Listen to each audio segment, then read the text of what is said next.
Hello, hello, and welcome everybody. Hope you're having a wonderful day. And today we're going to continue working on the comment balancing and maybe some more bug fixes. Hello, Ananya-san. How are you doing?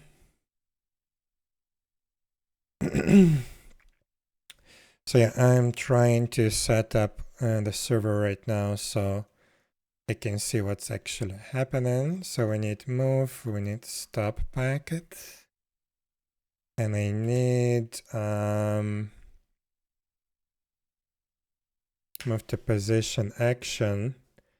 I need this to be, oh my god.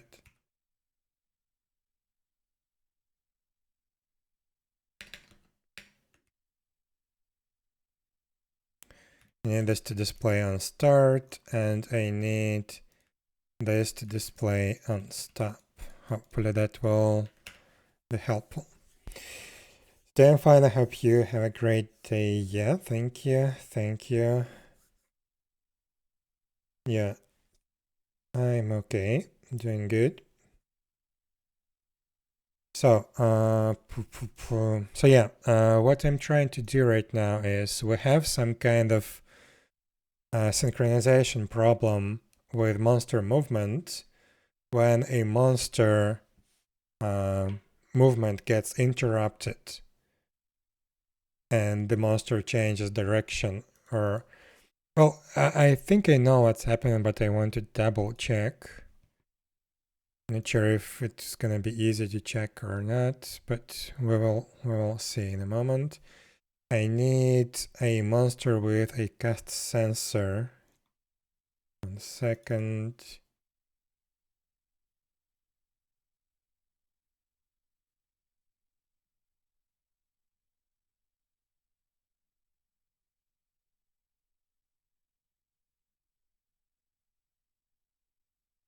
Let's use this one.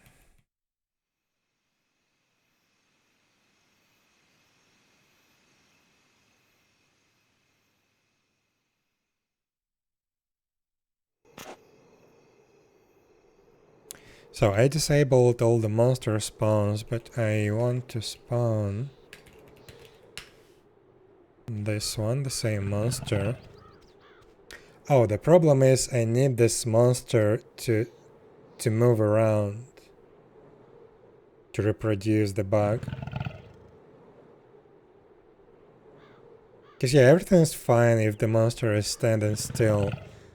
The problem is when we interrupt the monster movement, then the monster stays still on the client side, but on the server side it's moving, and this produces synchronization problems.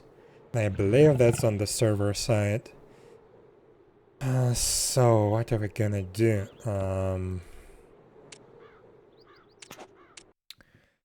Let's actually stop the server.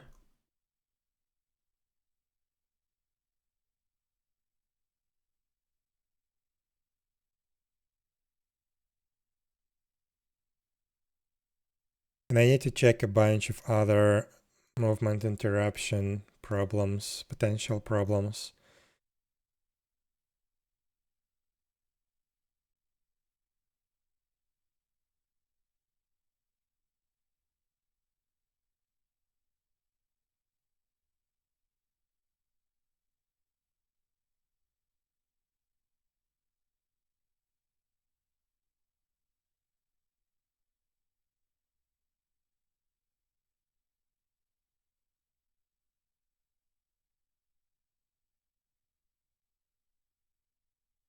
Okay, so let's actually enable this one, the warrior, because it goes around without stopping, I believe. So let's see that.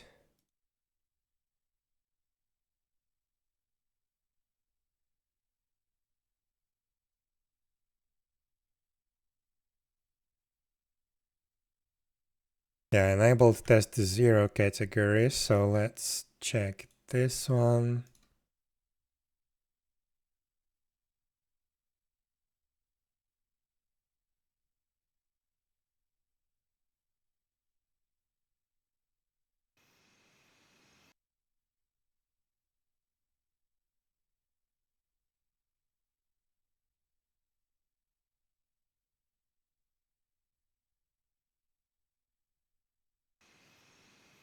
Yeah, I can already see it started moving.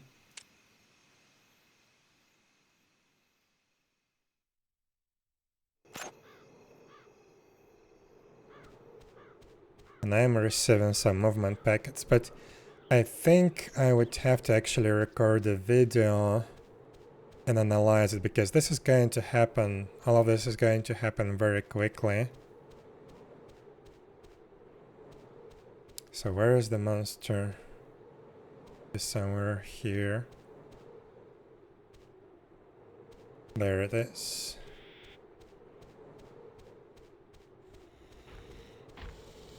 So I'm gonna start recording a video. And let's try to... Yeah, right now it's standing.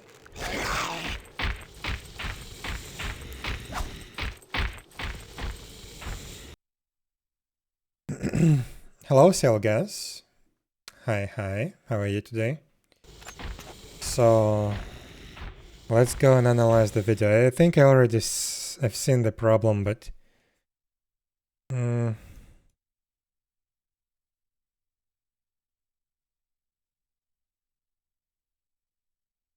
no, I don't know. I need to actually analyze the video. So let's see recordings.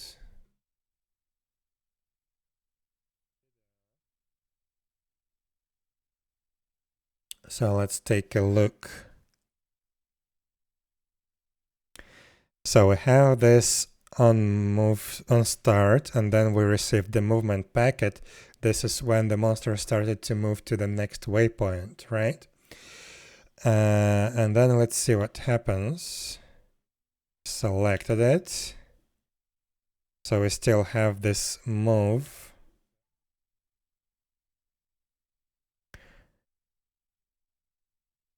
Okay, so the second move.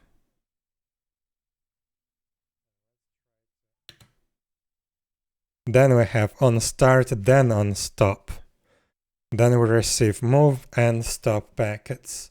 So yeah, that's the problem. This is what I was afraid of. Basically, we have multiple move to position actions, AI actions, running in parallel. And when the monster is moving in waypoint movement, where is it, by the way? There it is. So when the monster is moving along the waypoints, we are... Don't tell me you're following me. Following you? Thank you for the follow, 𝙽𝙴𝚁𝙸𝚂. Hi. Welcome to the stream. So yeah, basically when the monster is moving between the waypoints, we're interrupting its movement by attacking it. It has cast sensor, so as soon as it detects that we try to use a skill on it, it will stop the current movement and start the next one. But it's not happening exactly like that.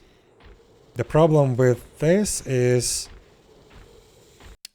the new AI action starts before the old one finishes.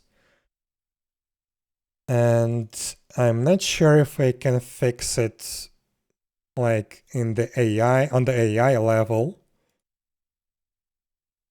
but I think I can fix it within this action. So first I need to take a look.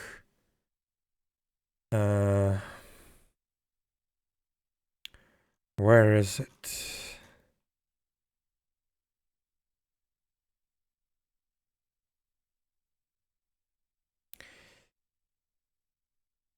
So yeah, we have composite task, base composite.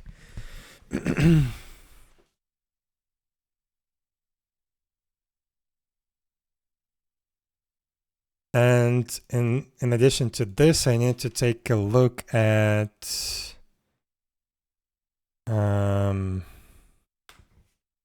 the whole behavior tree that we have. AI behavior trees default NPC AI. This one. So the problem is idle behavior. This is the tree, the section of the tree that corresponds to idle movement. It's below the combat behavior. So normally it's not in the combat mode. We do a bunch of checks. And basically, if we don't have any target and we cannot aggro on anyone, we continue to the next section of the tree, which is idle behavior. And here we basically move the monster depending on its configuration. But in combat behavior, so one sec, this is repeater, reevaluating selector. So this is re-evaluating constantly.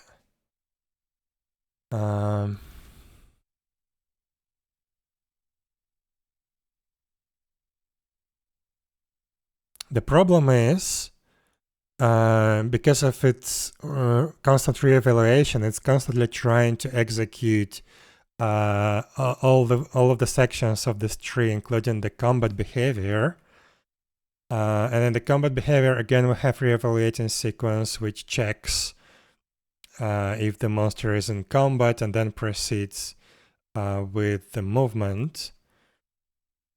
So what's happening is, after all the checks have passed and the monster aggroed onto a player or another monster, we start this, where is it? Move to target position action to close some distance. And we start this, and only then we proceed to the idle behavior.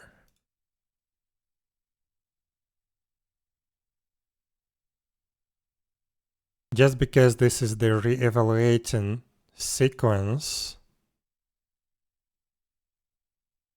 we execute all of those checks, and what do we have? So combat behavior will always return true when it's here, right? Yeah, this will always succeed unless we lost the target. So when this succeeds, the next one will stop. So yeah, I don't think I will be able to fix it on the AI level. Like, logically, it would have to stop the previous action that it was running before starting the new one, but it's not gonna work like that. This is behavior trees. It's not like a simple state machine or something. So we need to fix this on the action level itself. Gladly, we have just a single base action class that handles all the monster movement. So what we can do is, what I was thinking we can do, is we can store some kind of movement counter in the context, which is shared between the tasks. And we send the stop signal only when the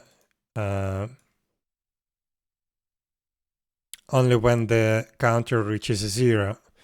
So what we can do here, our delta time current waypoint is returning path unreachable. Yeah, so we need something like public int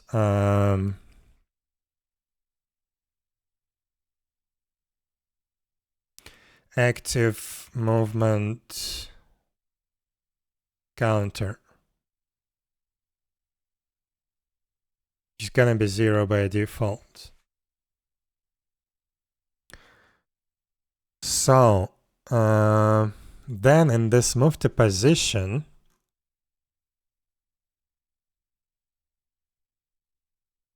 when we start the action, we do this context active movement counter, we increment it. We don't care about the current value, we just increment it. Then on stop, we actually have multiple cases of stopping the movement. So let's see, where is it being used? Yeah.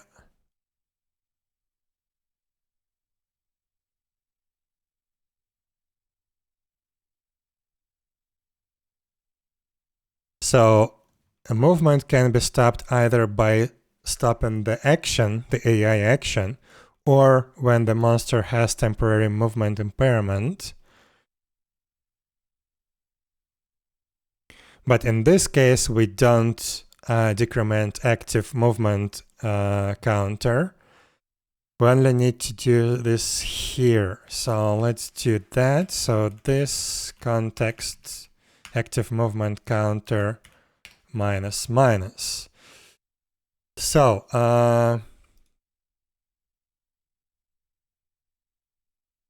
then in this stop movement,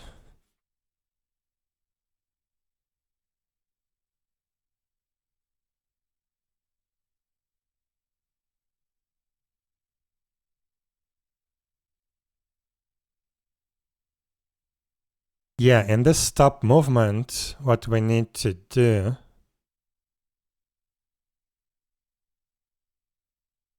why is this all the way down? It should be right there. So we do the check and then we cancel this right away.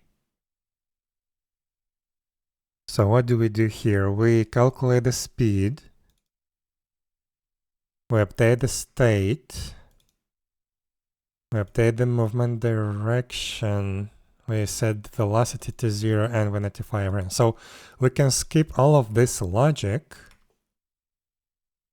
if the current movement counter is greater than 0. So this context active movement counter. So if this is greater than 0, then we return as well. Let's comment this. So another movement action is running.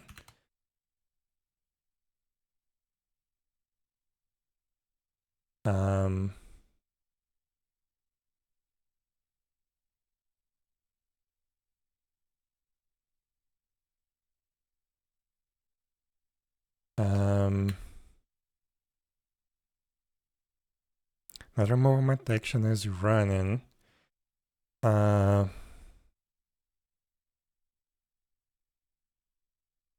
Stopping the entity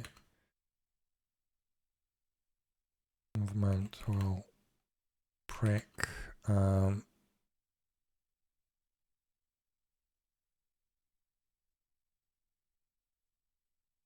the other movement actions, something like that. But I believe this is not yet everything.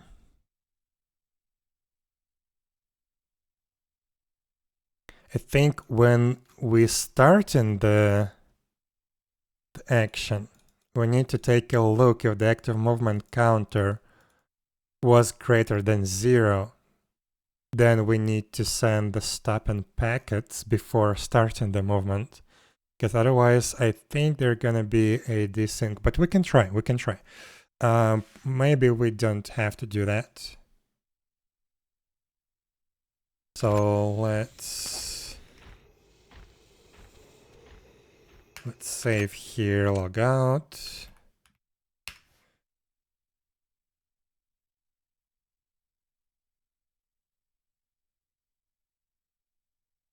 Because yeah, I think we do need to like reset velocity, reset everything before starting the movement. Now let me take a look. What do we do here? We update the state.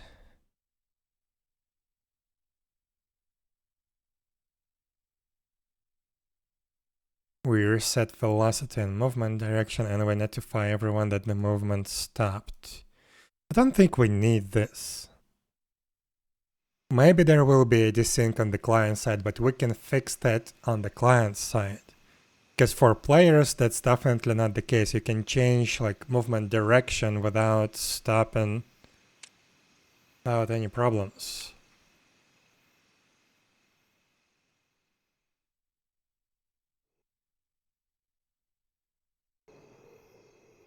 So where is monster? There it is. So let me start recording again. And let's try to aggregate. Nice. This actually worked. I'm gonna die. And let's analyze the video real quick.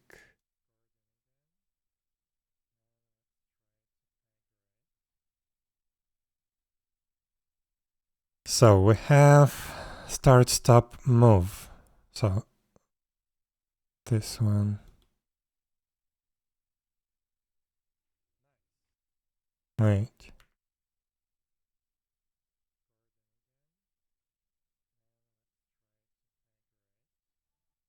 Yeah. So we have on start, we have on stop, but we now have only a single packet that changes the movement direction. And yeah, the speed is fine. Everything is fine. So I don't think we have any desync with the client side, but I need to run a little bit more experiments. But I think this bug is fixed.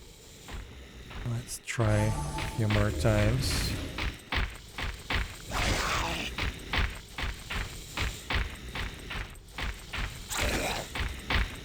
Let's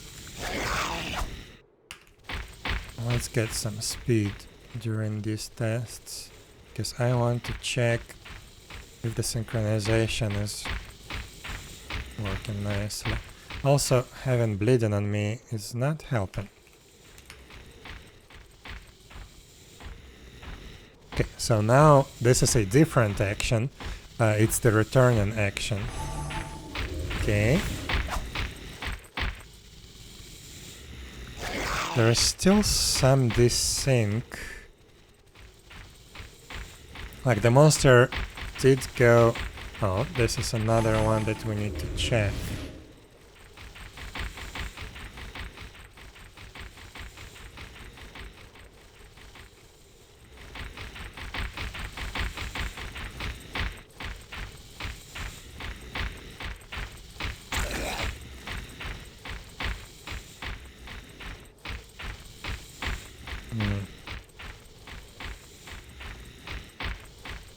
Yeah, return on action is weird, but I think it's fine. I did attack him.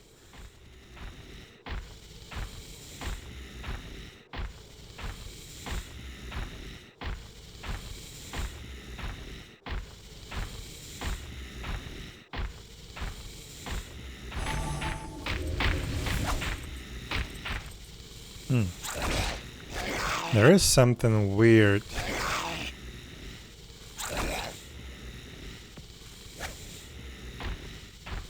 Like the monster ran basically, it stopped on top of me and then ran backwards.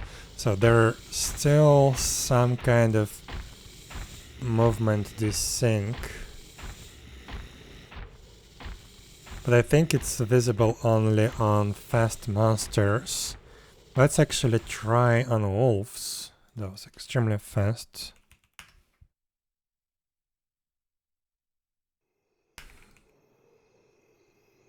Let's spawn it somewhere here. So right now it's standing, right? Let's try to aggregate.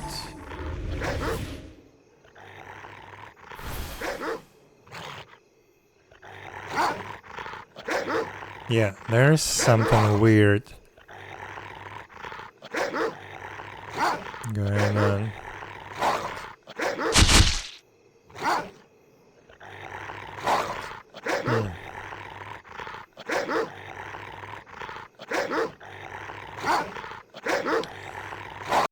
What could that be?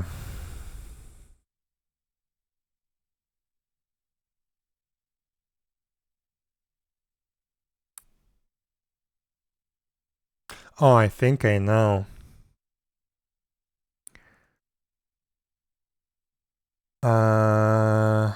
Combat behavior, right.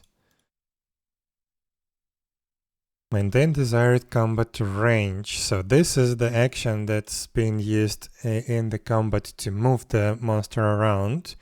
So try to close combat range.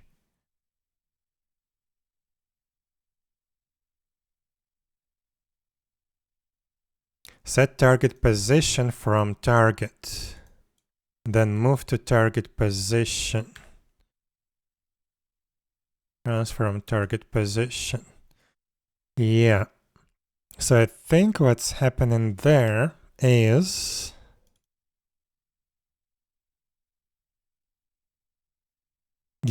we're basically moving directly onto the target's position, not where the monster actually needs to be to perform an attack. And I'm not sure if that's a good thing or not. So when we set that, then we basically notify the client that the monster wants to run exactly to my coordinates. And I think what's happening is, even on the server side, the monster stops before reaching the final destination. On the client side, it's still like lagging a little bit behind, and it actually renders that the monster won't pass the point where it needs to stop, and ended up basically on the coordinates that we told the client previously.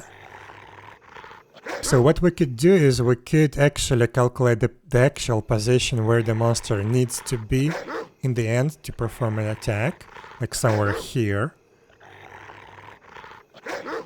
But this could break some synchronization when there's a lot of movement, when the player is moving around really fast. Because right now that should be working correctly.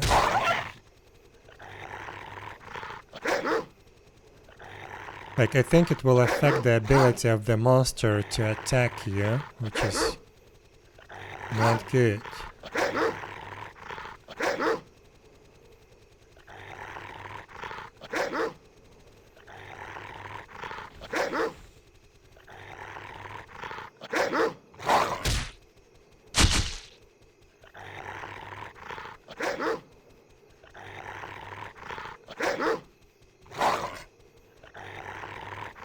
There was some slight desync again.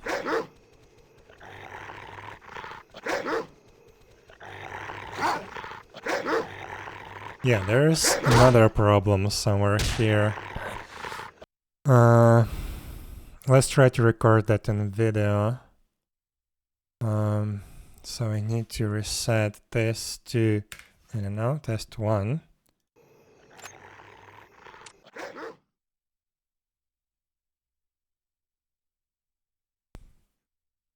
So this is another synchronization problem that maybe we can fix, but I'm afraid it's gonna affect the ability of monster to attack. And there's one more problem. I believe when we have this temporary movement impairment, where is it? Here. We stop movement. Stop movement.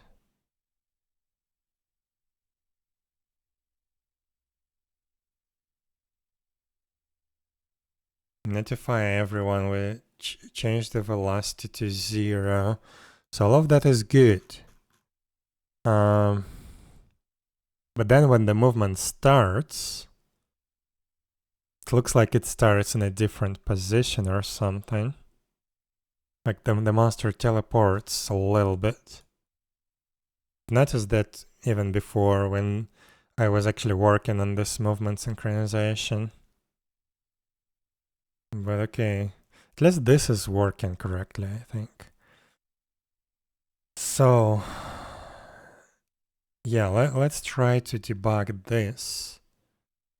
Not sure how we're gonna do that.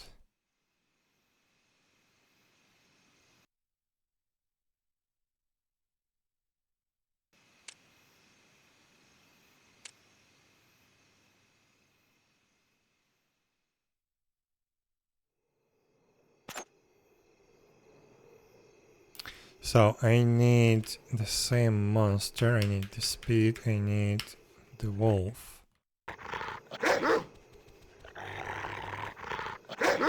And again, let's record a video. This proved to be very useful.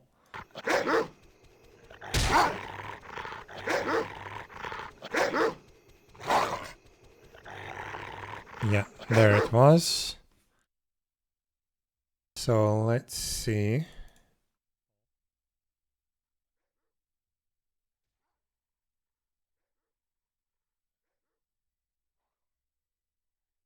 Yeah, that was the teleport.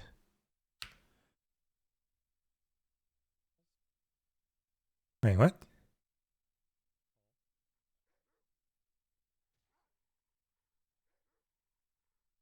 So yeah, somewhere here. Move, move, move, move.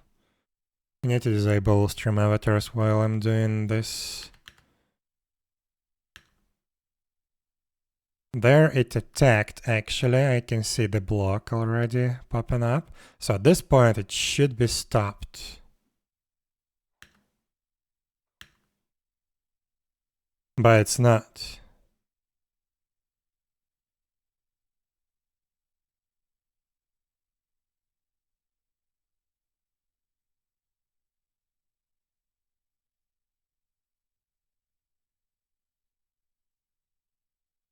There should be a stop signal right here. I know why. Again, because of this counter, I think we made it worse. So we can move this like that. So we first stop the movement and then we decrement the counter. And we check this for greater than 1.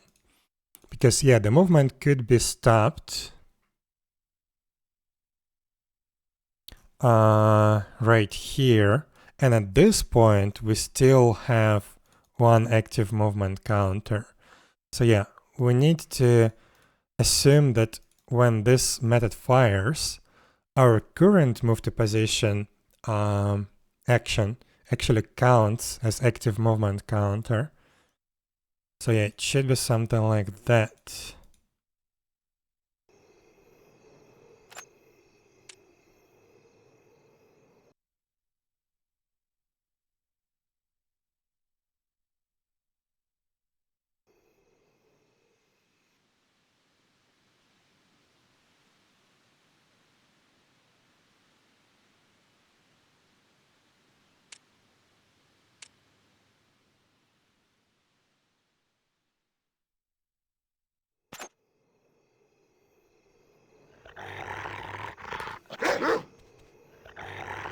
So let's try again. I'm gonna start recording. Let's hide stream avatars for a second. Let's try to reproduce this problem. Okay, now it didn't happen. Okay. I think we fixed it. Yeah, now the monster is not teleporting around.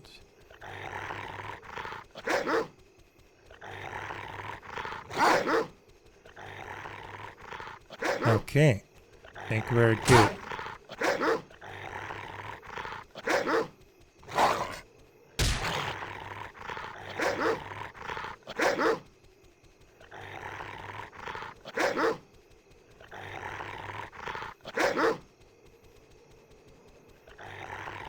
Yeah, we are definitely good. Ow. Let's bring back stream avatars. So yeah, we fixed that.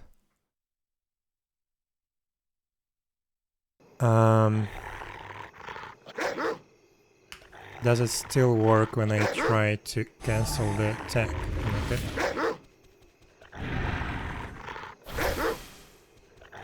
Yes, it does work. But I still need to check on that 𝙽𝙴𝚁𝙸𝚂 one more time.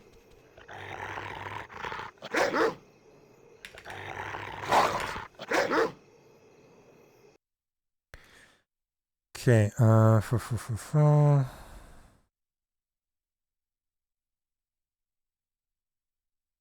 but we still should have the bug when the monster runs. But actually, probably not. Probably that bug was, again, because of that check that I added. And now it should be fixed. Crap, I need the wolf again.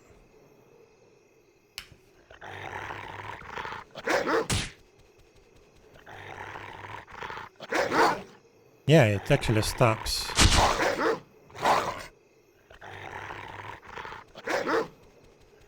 Yeah, we were missing the stop signal. This is why we had this desync.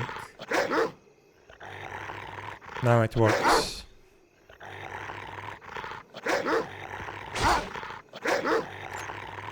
But okay, I'm going to check one more time with 𝙽𝙴𝚁𝙸𝚂. So let's bring this back to test 0 and restart.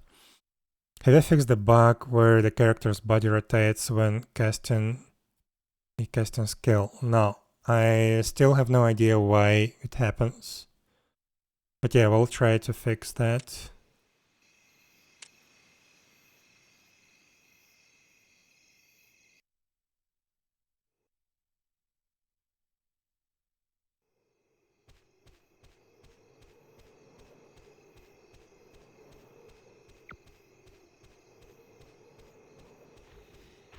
So let's try to cancel his movement again. Okay, now it works. And this works.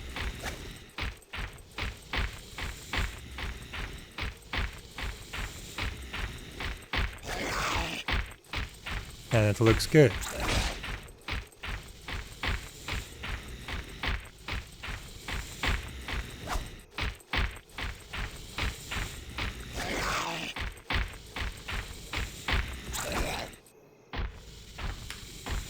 But let's try one more time.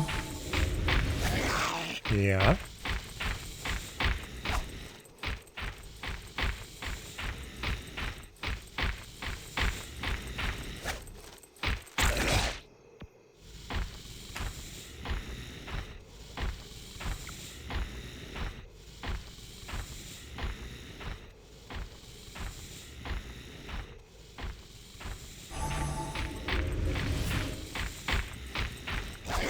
And it stops properly. Okay, I think we're good. We don't need to change this function. I think we're good. So yeah, I think this is it. The bug is fixed. So let's get rid of this console output.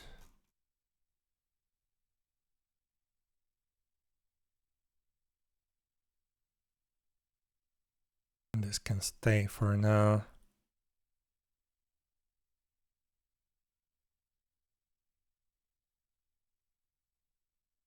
Okay.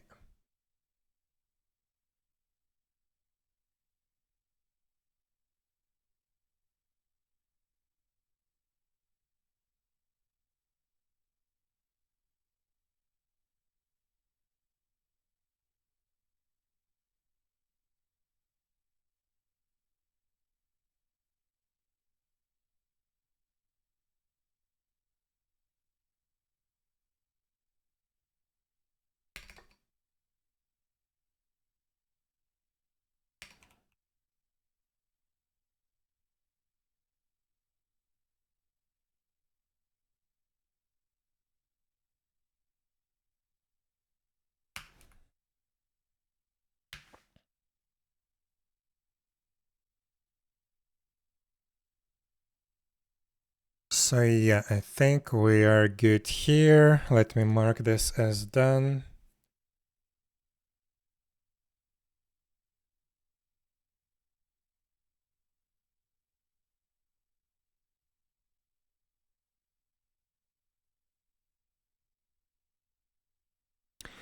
Yeah, another thing they needed to test. How am I gonna test this?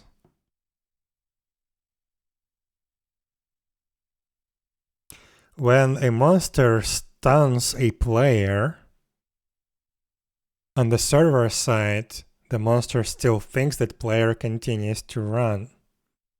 This is one problem that we need to fix. And actually, I think this is a problem with all the players. So let's actually test this.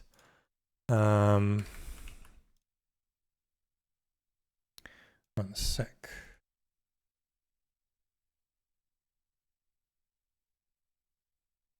So when the monster moves and you stun it, it just stops. That works. I already checked that. But when a player gets stunned, I think it continues to run on the server side and probably for other clients as well. So I need to check that.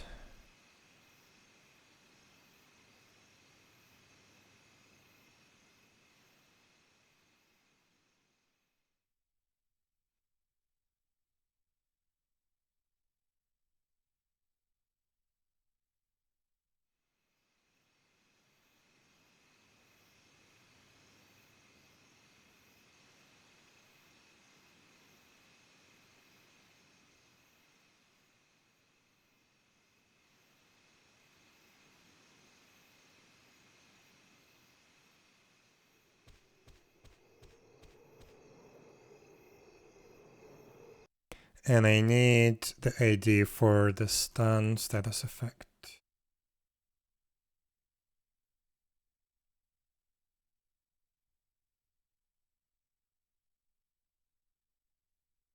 This one. So, how are we gonna check this?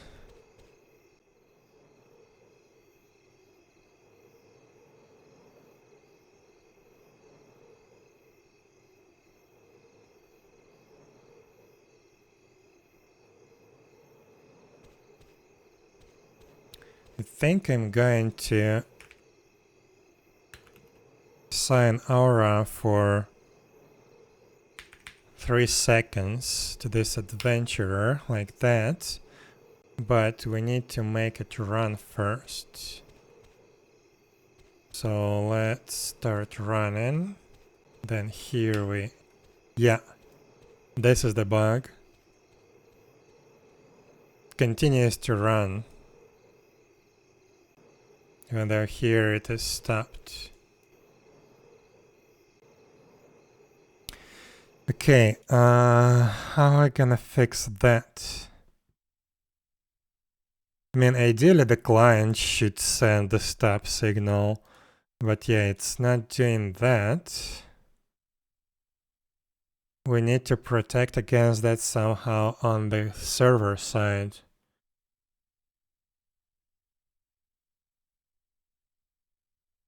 Have this disable movement function. Right? This is the one that's being used by the server, by the stun status effect.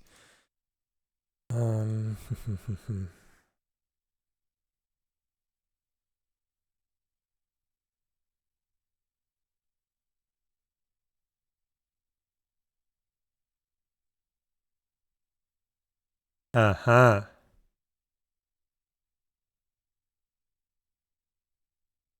I think it's even gonna work if we can comment this. Comment this out. It's probably gonna work.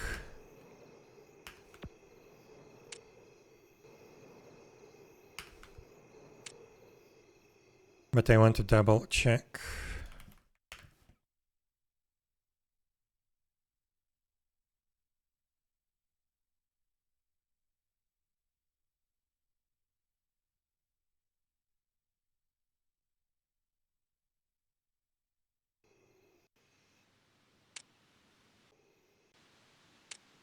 Oops, it's supposed to be adventure 20.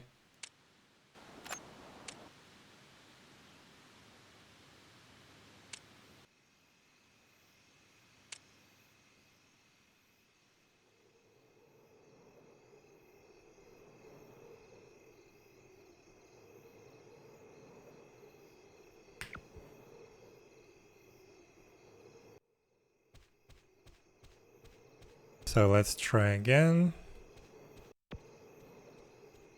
Oops. My target reset.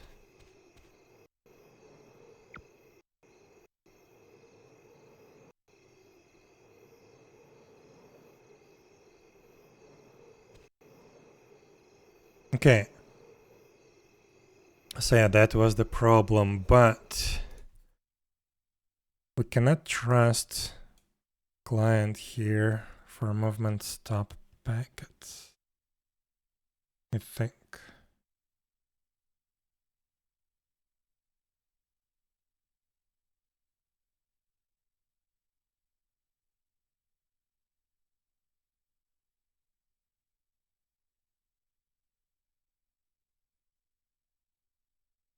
Hmm.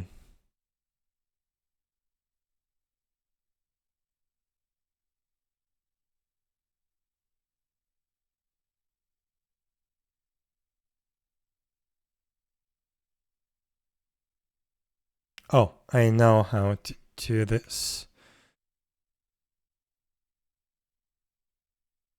So here we will check for this. So if this is greater than 0 and battle info is not moving, then we have this. So if entity is dead, we don't react to this packet at all. If we have movement disabled attribute and we were moving before and no, wait.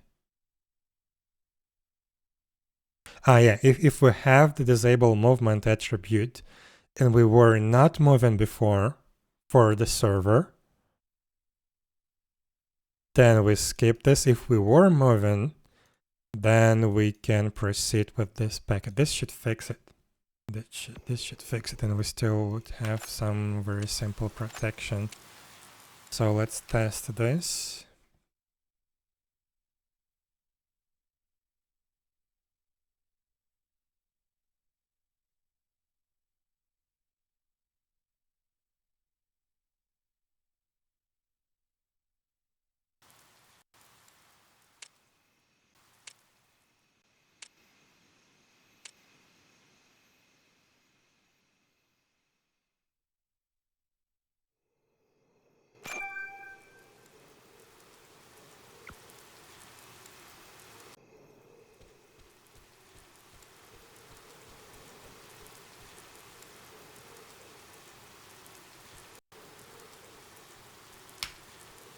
Okay, it works.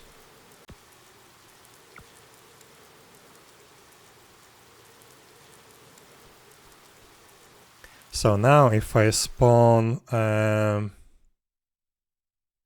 bandit that stuns a lot, this one for example, we should be good, right?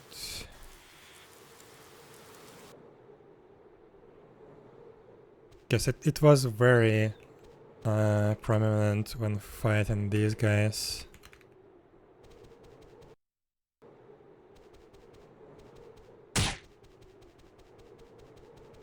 So let's provoke a bash.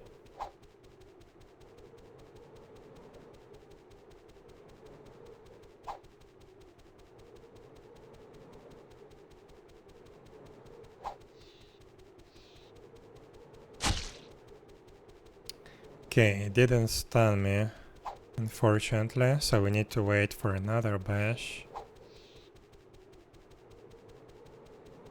But the bug was that the monster would stun you and then move somewhere in a different place because it was thinking that you're still running.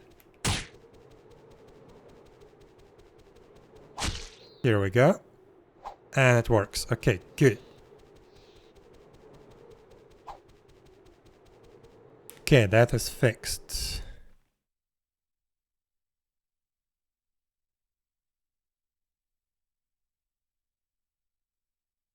Okay, this is there.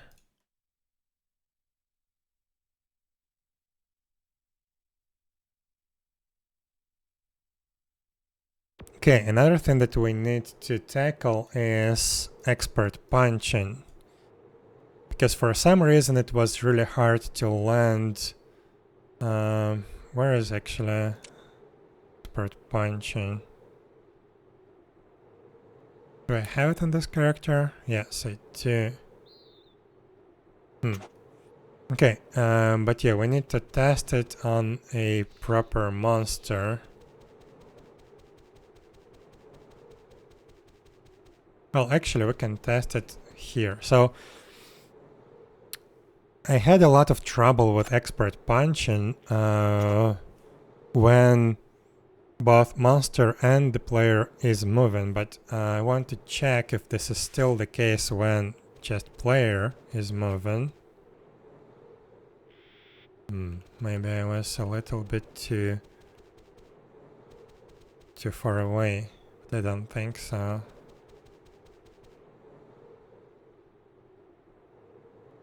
Yeah, it should have procced, but didn't. Yeah. So I did proc the second time, but not the first time. So I think what we need to do is we need to extrapolate the movement for both the player and the monster to make this work. But first let me save this fix. This actually works beautifully.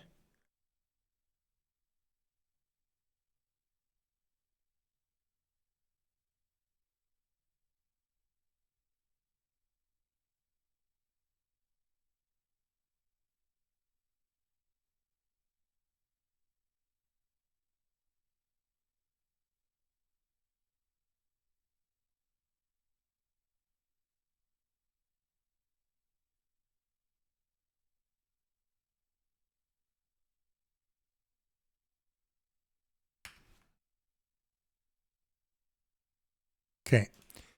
Now we can go trick attack, I guess. Wait, what? No, not trick attack. Expert punching.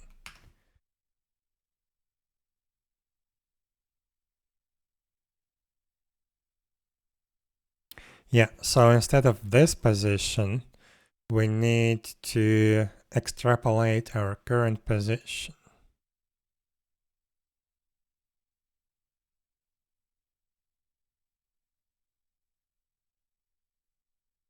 But to do that, we need to run this combat system strategy.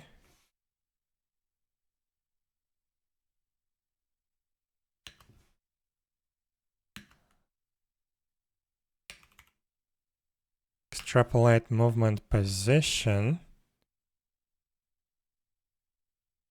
for entity. Like that. This is gonna be our own position, source position. For the neighbors though, don't really want to extrapolate position for every neighbor that we check.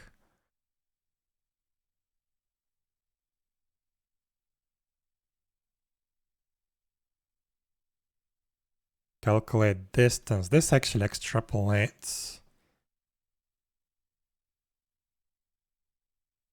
Think.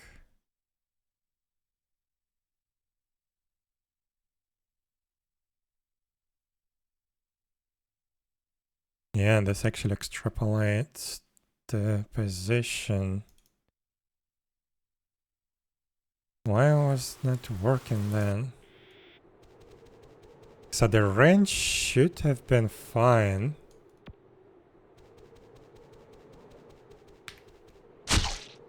It worked this time.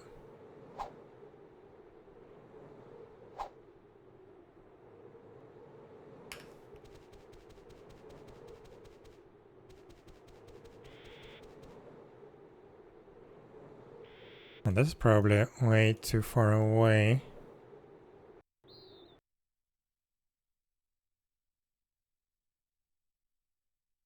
So the distance is already being extrapolated properly. And it also includes body radius. So what is the problem then? Maybe it's just the direction calculation was wrong.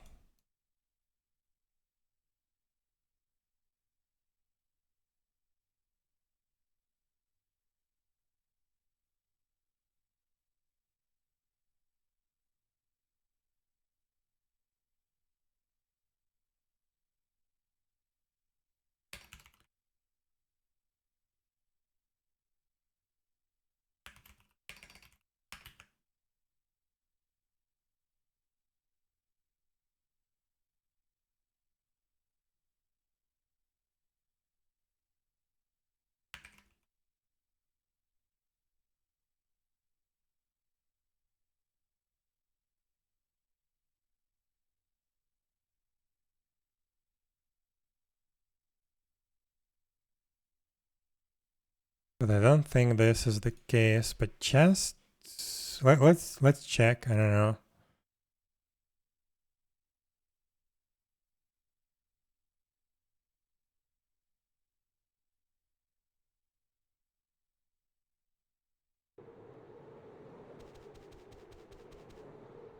I mean, this is still the previous implementation, but let me check.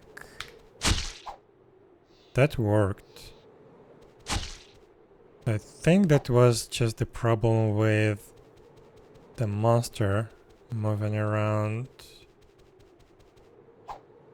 This worked. I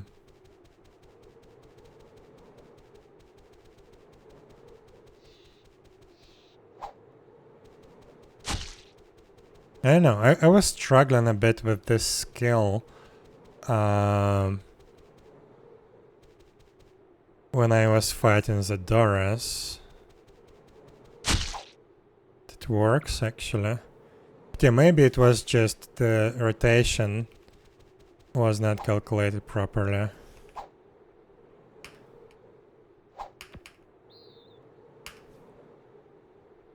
So I don't know. Let's check with these fixes. Maybe this will work properly.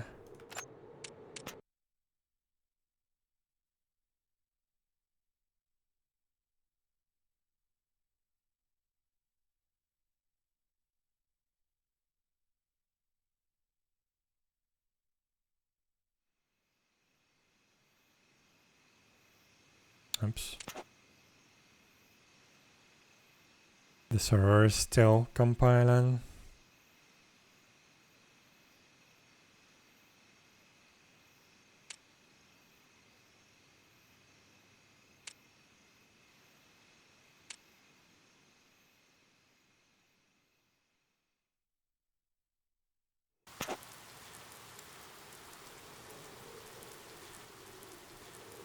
Alright, I need to enable the door response.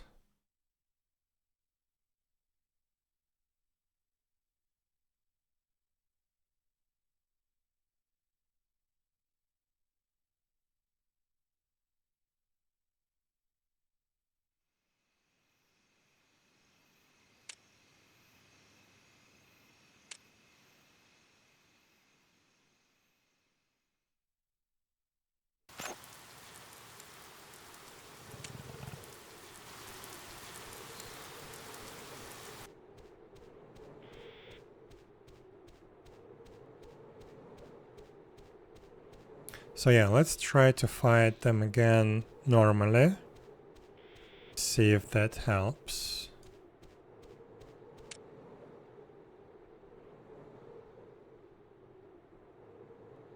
Actually, I'm gonna use this panel, and instead of combo attack, I'm gonna just use expert punching.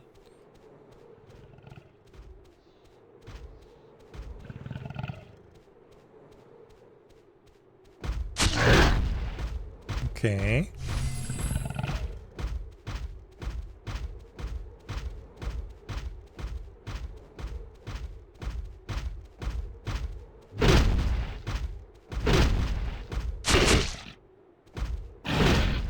That worked. So yeah, maybe it was just the direction calculation being incorrect. It worked again.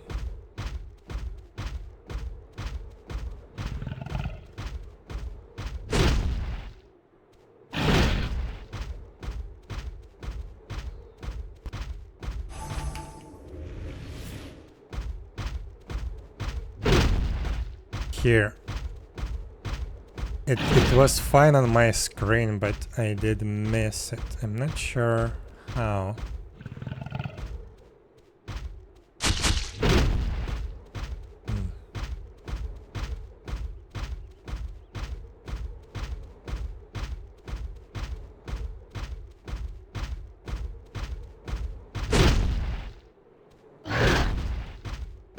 Yeah. There is definitely some synchronization problems with this skill. It worked this time.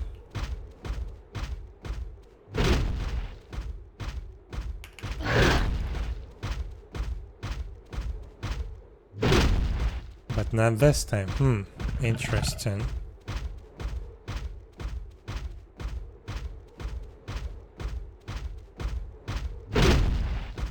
Maybe I was just not rotated to the correct position. Maybe I just need to make sure that... I don't know, weird.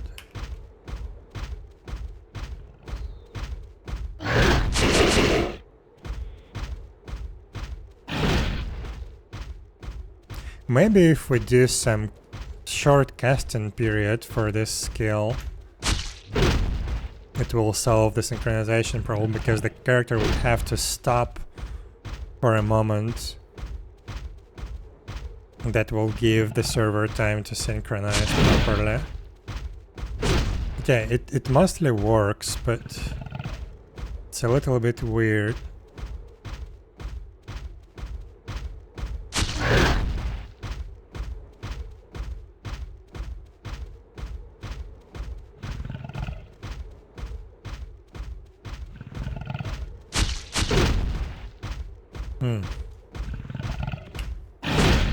Oops.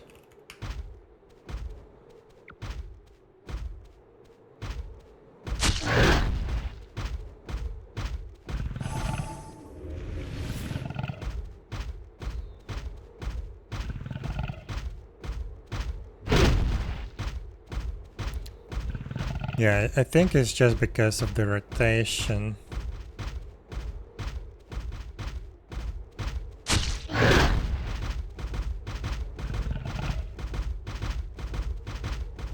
Yeah, probably just the client sends the rotation packet with some delay, and it affects the way your skill is positioned. It was probably out of range. Oh.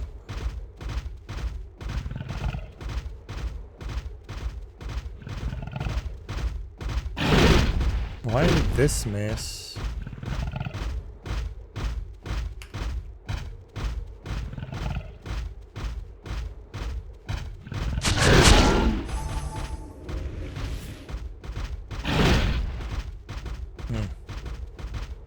So yeah, I think I'm just going to add a short casting time for this skill, like half a second, and it should fix this problem. Because the player would have to actually stop before using the skill, and it will give the chance for the client and server to synchronize the rotation properly. Because I think what happens is the rotation packet gets delayed by the client on purpose, so we don't spam the server with the rotation packets every time you adjust the camera. And basically the server does not receive the latest rotation before casting the skill. I think this is what's happening. But still I'm gonna leave this extrapolation just in case. So,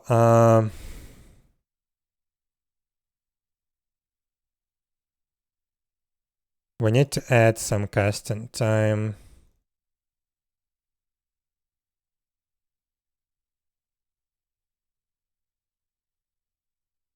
Because yeah, missing hits with this skill feels awful. And having a short casting time would probably solve this problem. But we also need a casting animation. And that's gonna be a problem because we don't have a nice looking casting animation for melee attacks.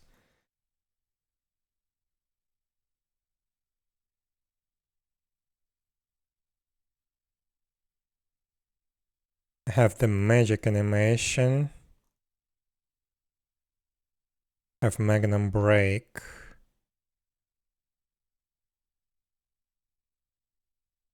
Actually, maybe these ones gonna be fine for tactical scratching.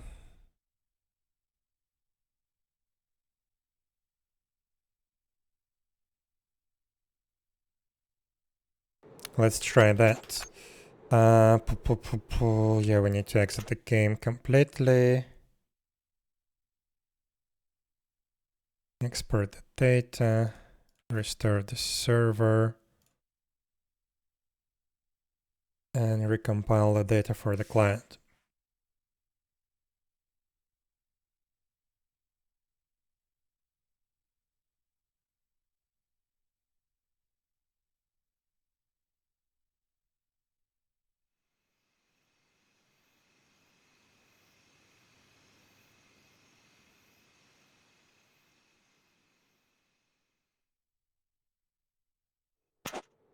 So let's see if that helps. First of all, let's check if it's still working. I guess.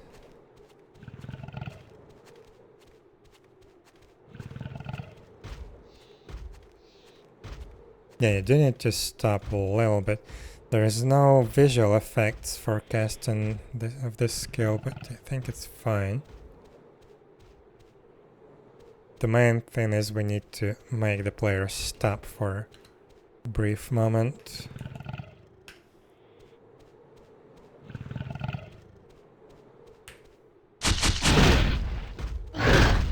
So let's see how that feels now.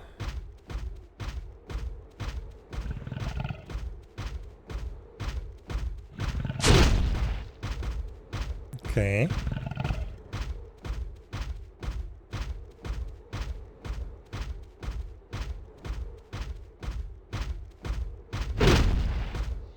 I actually missed, but I think it's just because the monster was a little bit too far away.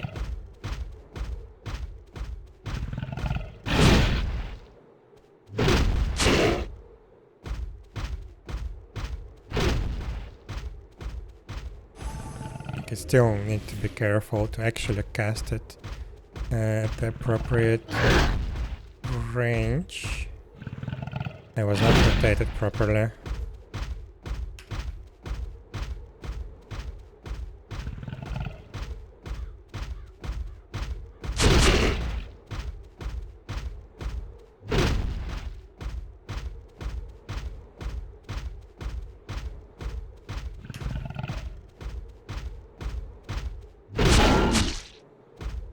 Okay.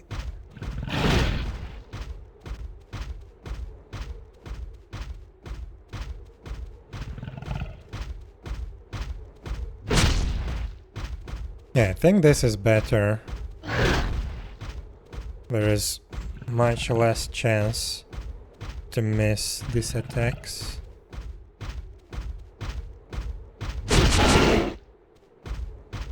And you have like half a second still to aim properly, even if you're not rotated correctly at the moment when you pressed the skill. So yeah, now I think it's good.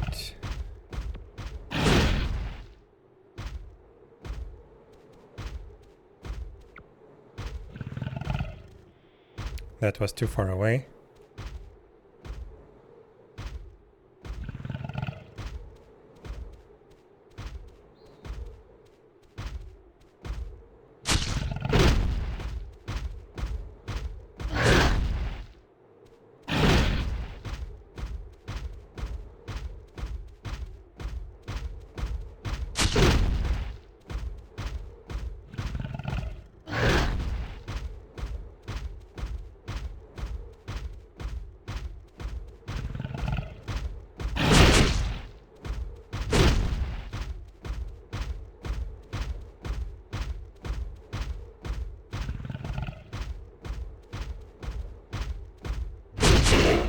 Yeah, I think we're good now. It actually feels properly synchronized.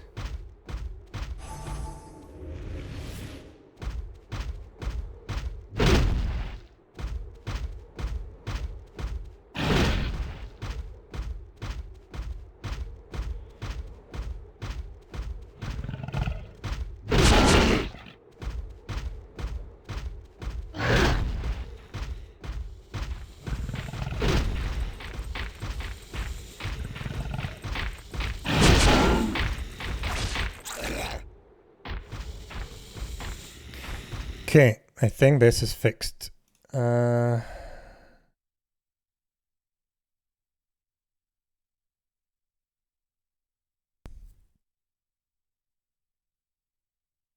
another thing that I wanted to do is, both for monsters and players, I wanted to add a short casting time for the bash skill, because at the moment, bash on the monsters is very sudden. Like it can just happen anytime, even like between auto attacks or whatever. There is no way to counterplay it. So I think if we add a very brief casting time for it, not sure how it's gonna look like on the monsters. We need, I guess, to add some visual effect. But it will give you a chance to press trick attack, for example, and avoid being hit by a bash.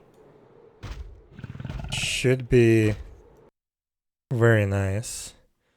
So let's get back to our skills. Let's copy this again. Where is our bash? First, I want to try to do that on the players.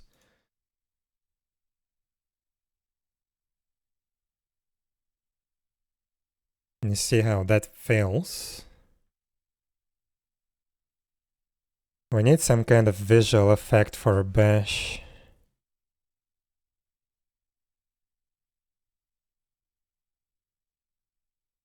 Actually, let me check. Did the original game have some casting time for a bash? I don't think so. But maybe just in case, then we can just reuse the same effects. Actually, I didn't have bash. Right. Maybe we still can find something that we can reuse.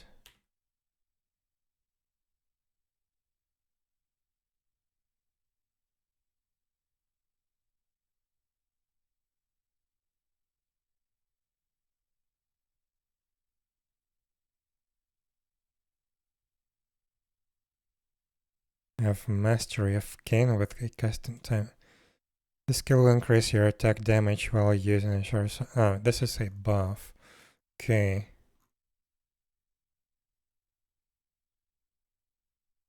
Although maybe we can reuse the visual effects for that.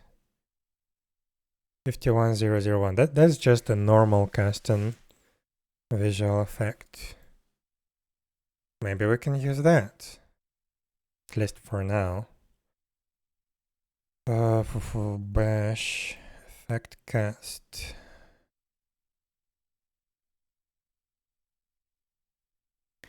Let's look at the other ones.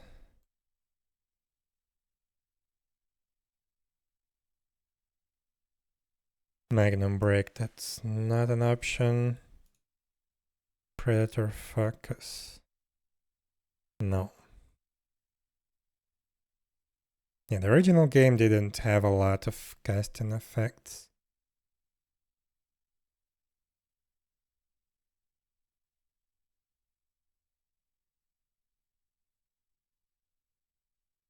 These ones are magic.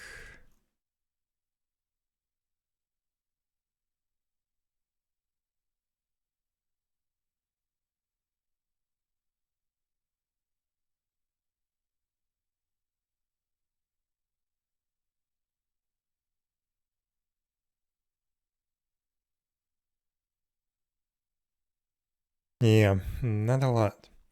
So I guess we will have to try these default effects and see if that works.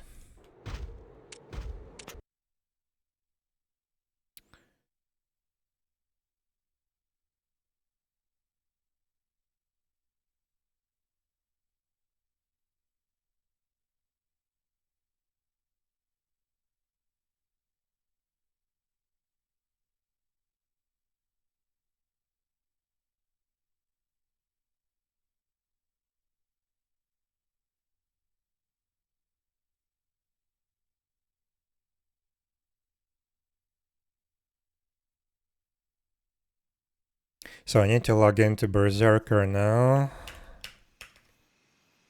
Yeah, let's do level 20.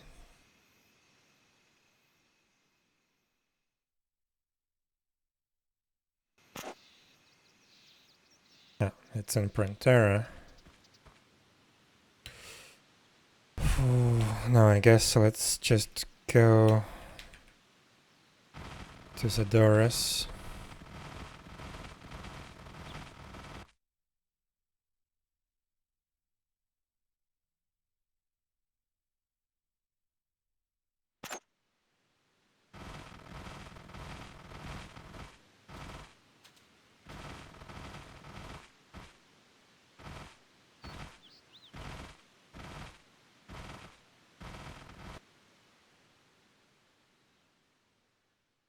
But yeah, I'm really glad that I fixed that monster movement bug,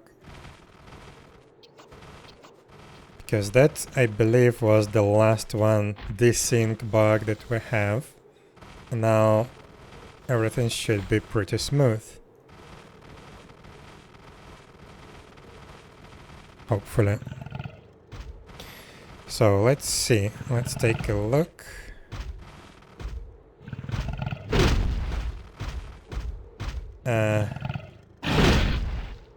Didn't work.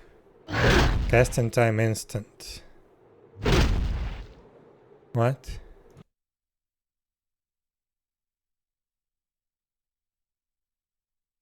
Oh, I guess I didn't set the actual casting time, I just set the effects. So let's do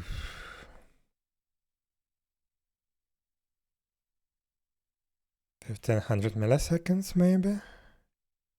Probably we need something like a second.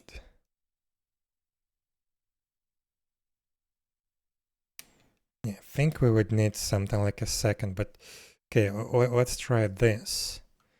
And by the way, on the effects, I don't think we need to use 51001. Instead, we can try a short version. I'm pretty sure I created that.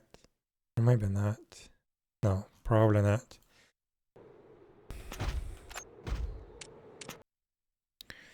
Let's try, see how it looks.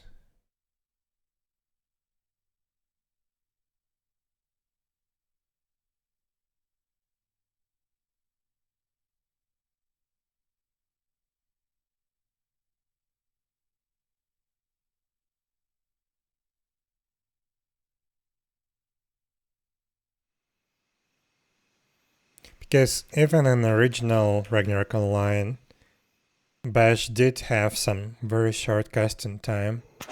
Not sure how long that was. But yeah, there was some slight delay. Oh no. This is...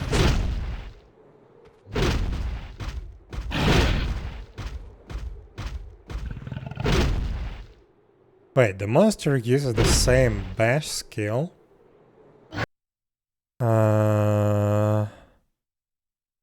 I thought that I have a separate skill, but yeah, looks like the monster actually uses the same skill.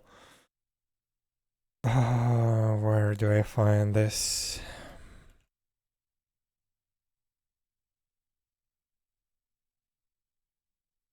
NPC skills.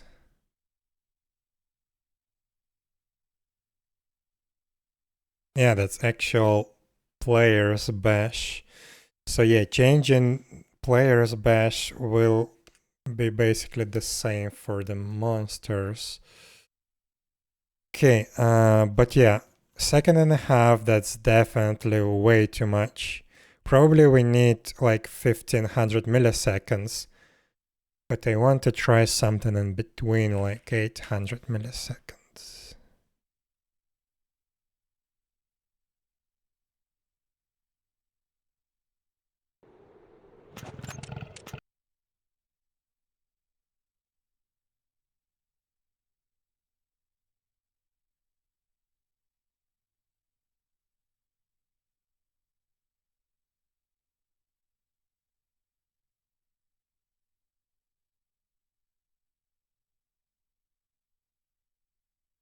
Or maybe we can decrease the casting time with skill level. What skill level does the monster have? Oh, that's level 9. Okay. Well, maybe we can just create separate bash for monsters, but I don't want to do that technically. We can just reuse the same one.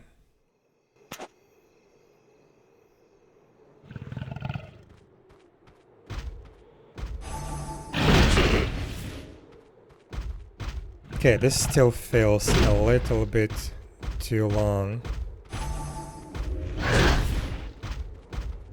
So yeah, maybe we can do just 500 milliseconds.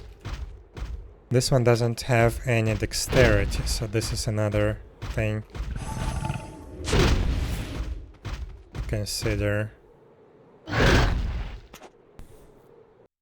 But yeah, let's try 500 milliseconds. It's just, I think when it's used by monsters, there's not gonna be a lot of time for you to react. But I think this is fine. Let's try.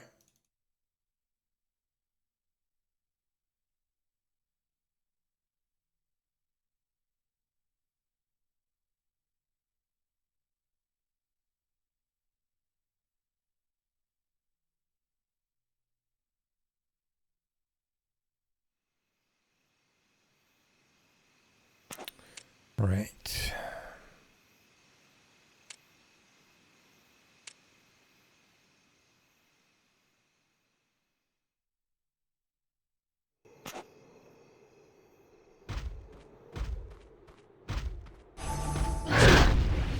Okay, that's better.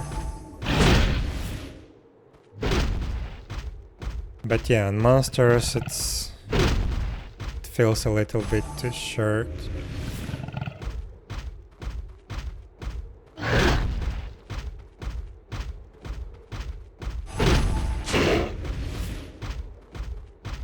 Maybe we can do 600 milliseconds, maybe even 700.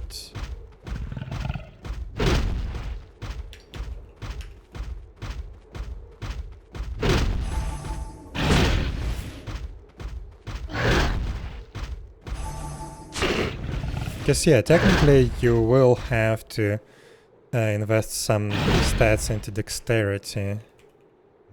Let's, by the way, reset stats and let's do that. And vitality. So it's gonna be easier for us to test.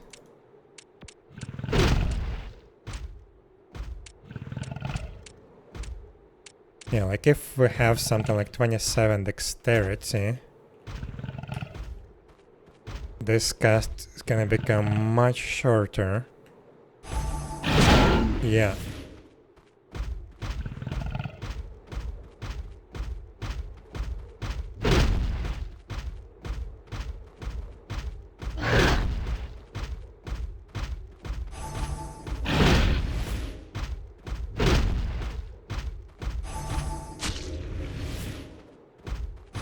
So I think we can safely do something like 700 milliseconds. Let's see, let's try to do that and see how it feels. Since the casting image is the same, it is difficult to predict whether they will defend or attack. Yes, I'm aware of that. Fortunately, I don't, like, we don't have a lot of casting effects, and especially sounds. So yeah, I don't know.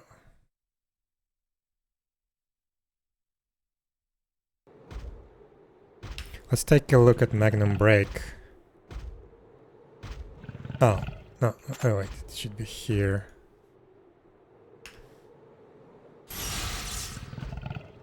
Maybe we can use this casting effect for Bash.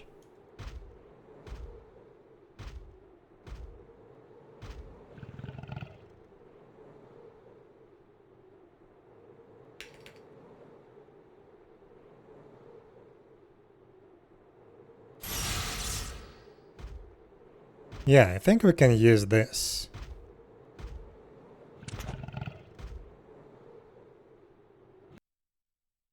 So okay, let's try 700 milliseconds. And let's copy the effects and maybe animations from Magnum Break. See how that looks like.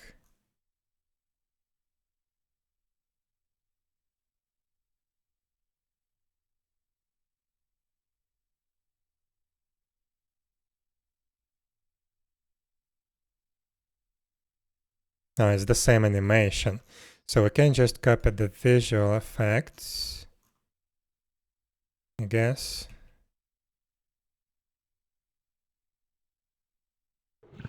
Let's try that out.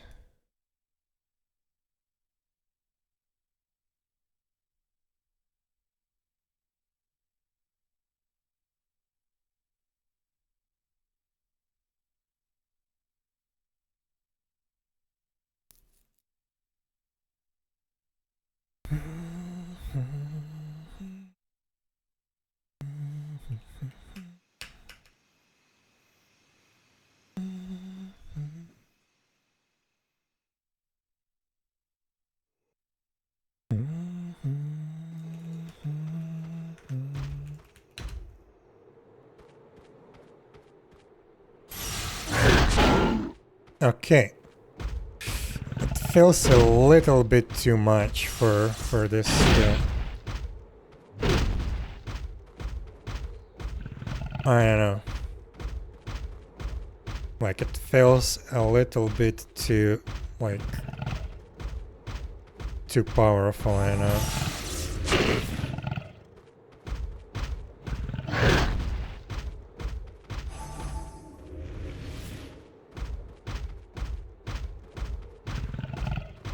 But with this effect, casting time actually feels good. Like 700 milliseconds looks exactly what we need to have. But yeah, this is a little bit too much, I think.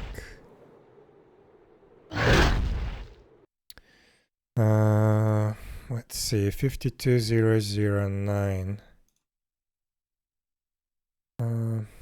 This is actually effect data. 52009. Yeah, that's Specifically magnum break.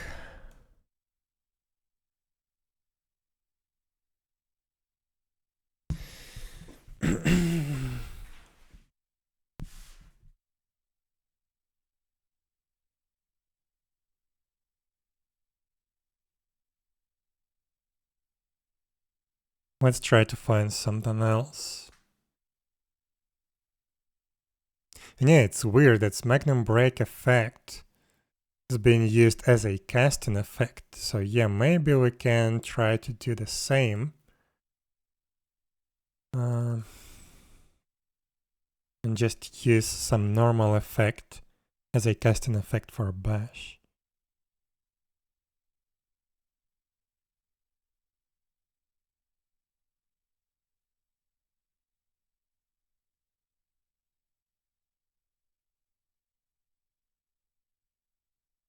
What is this?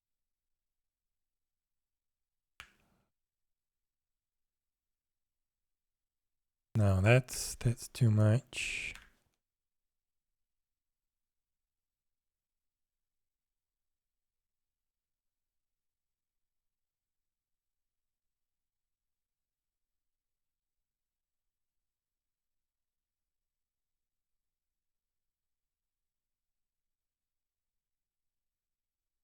No, not berserk.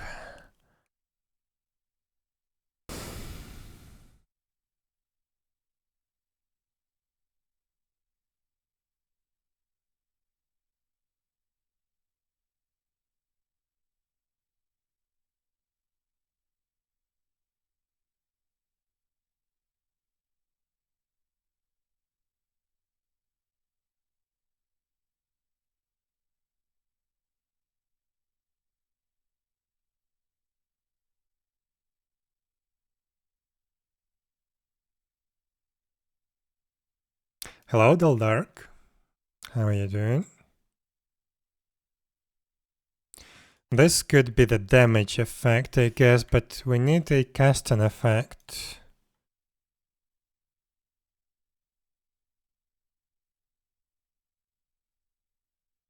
What is this?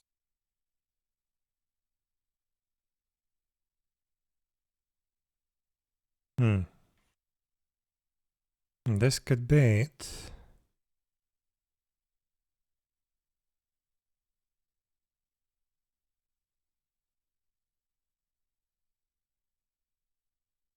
No.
No.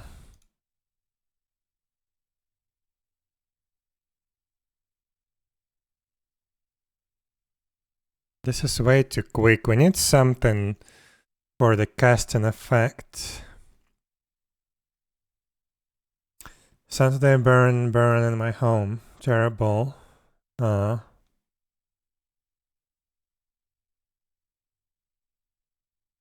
here we have a very cold month. Surprisingly cold.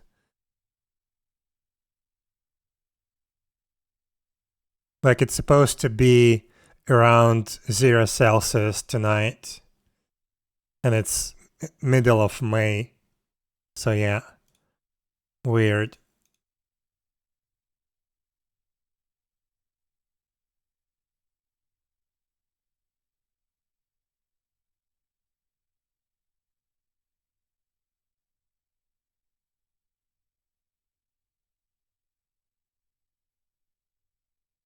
think we would have to just use the magnum break effect, or maybe we can copy magnum break and get rid of few emitters there. Because yeah, we don't have a lot of visual effects that can suit this skill, unfortunately.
What is this?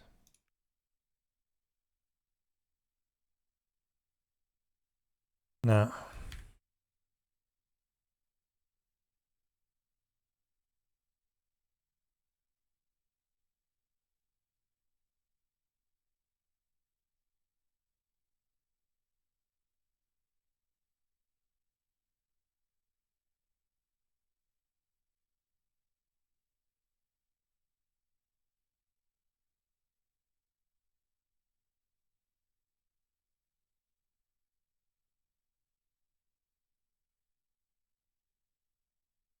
No, that's actually for the slab. Hmm.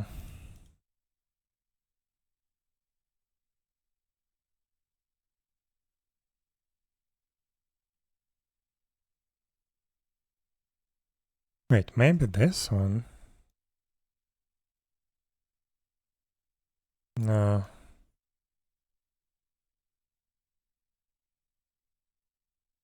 How many chance to drop any souls? I try every day, but I have no luck. It's the same as in Ragnarok Online 1. It's 0.01%. So about 1 in 10,000 chance.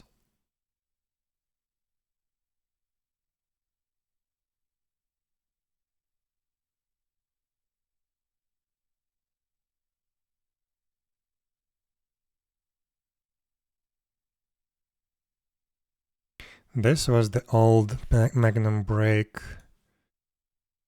effect. So maybe we can use some of this. I don't know.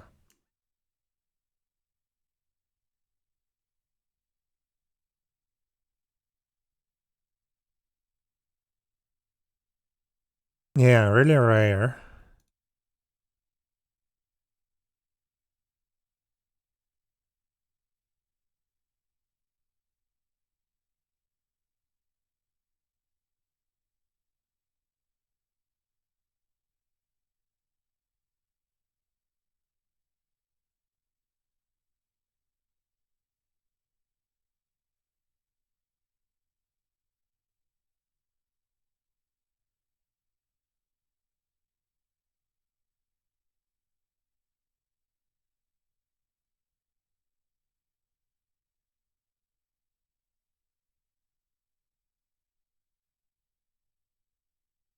So which one we're using? The M, Magnum Break M.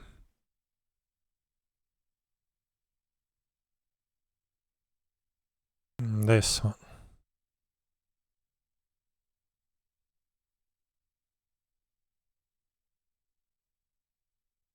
What about this? No.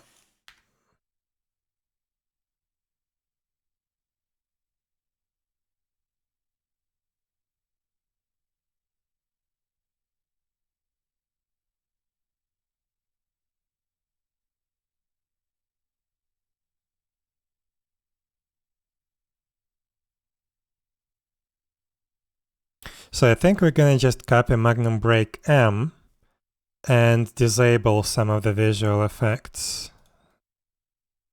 Just make it a little lighter. But let's go over some more effects. Maybe we can find something better.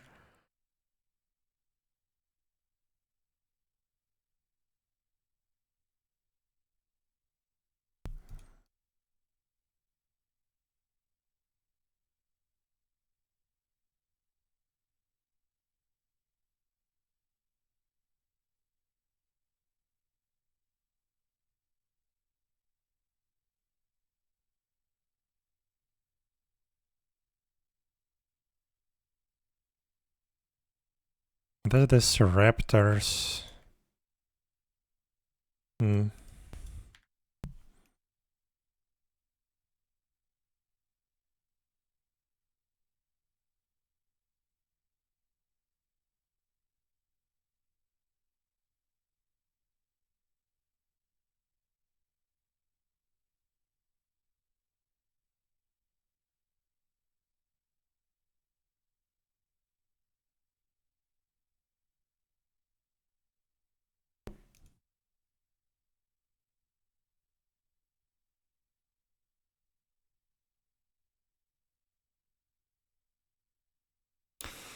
The image of the sword you just saw catching fire is an early version of Korean Open beta test Magnum. In fact, the sword catches fire when cast. Yeah, I needed to take a look at Magnum Break, but what I wanted to do is we have like a normal Magnum Break, and we will have in another one empowered Magnum Break. And for that one, I will try to use the old animations when the character launches itself in the air and more powerful visual effects. So consider the existing Magnum Break that we have right now is like the starter version. It's not super powered, super powerful.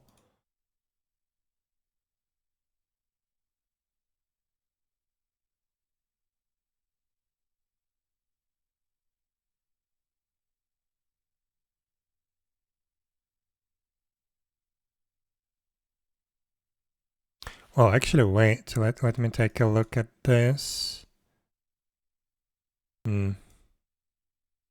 Maybe we can use the Stelio effect for shield charge. Because, yeah, we still have a lot of visual effects missing. We need to fix that. But for now, I just want to finish Bash.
Okay, so we're gonna use Magnum Break M.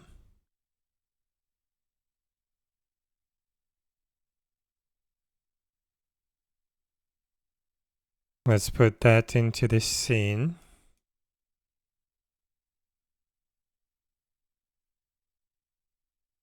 And let's just remove the explosion, I guess.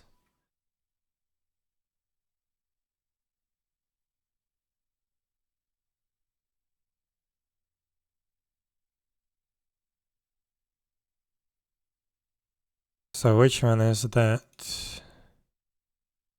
This is one of the explosions. But this one can stay. I want to remove the one that goes like around. This is like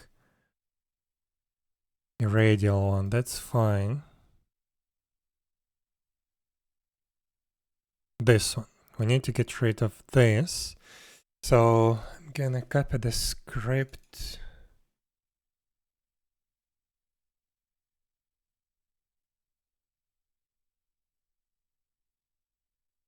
So this is what is called S magnum break M.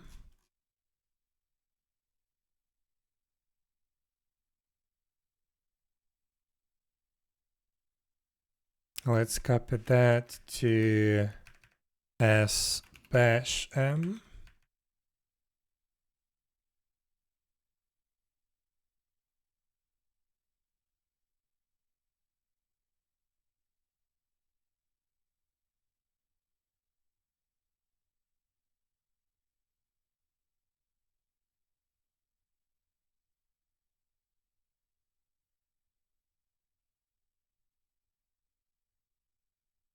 Okay, now we need to get rid of 2, 3, 4, emitter number 4.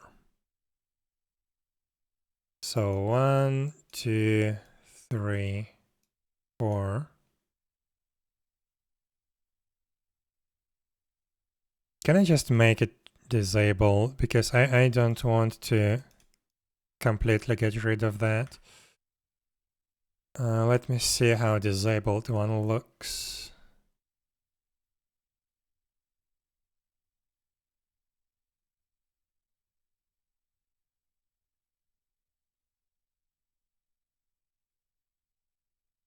Disabled true after responded particles.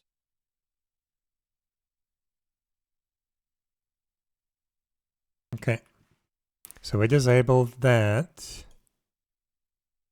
We need to disable the next one. Next one is the mesh emitter.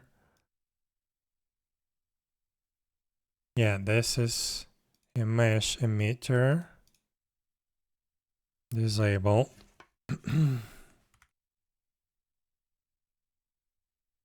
This can stay. And I guess this can stay. So this should be good enough. Now we need to register it in the effects. So we're going to copy this. What's the ID? 52036. 2036.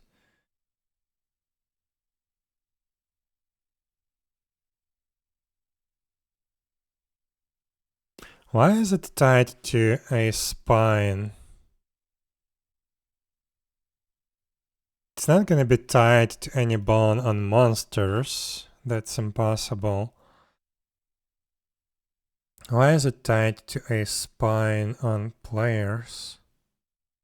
Let's try to get rid of that. It would be easy to return it back, but I want to see how it's gonna look like without attaching to any bone.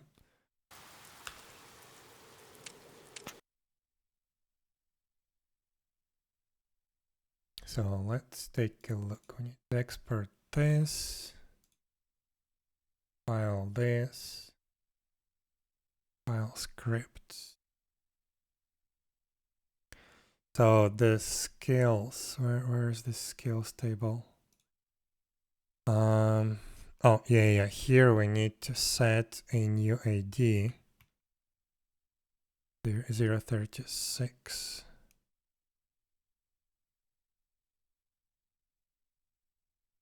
And what casting time do we have at the moment? 700 milliseconds. Okay, should be good. Let's export again.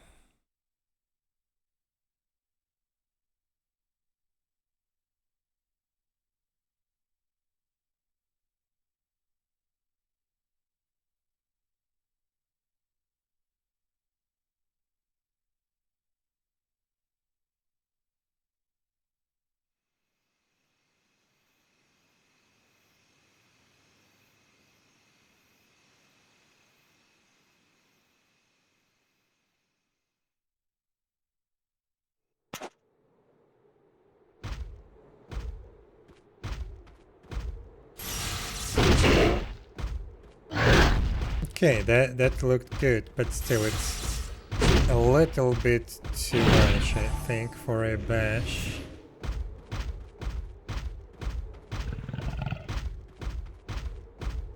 I want to say it one more time.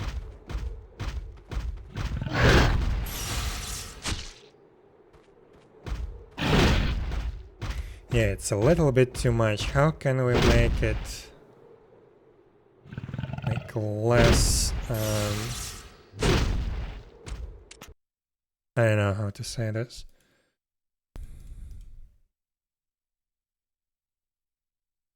Like the initial flash is very bright. I don't like it.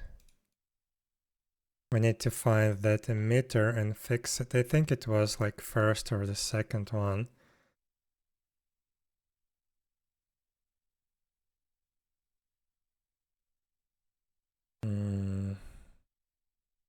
Can I actually spawn an emitter right here somewhere? I think I can, but let's try. So no, S bash. Now I have this one.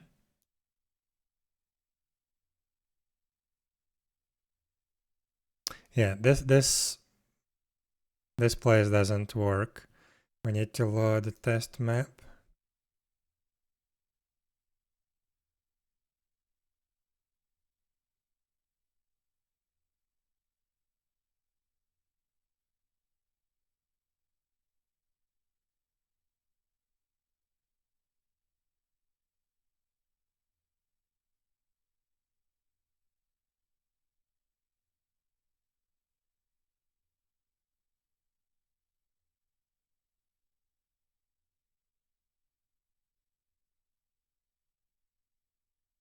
Maybe it's the 7.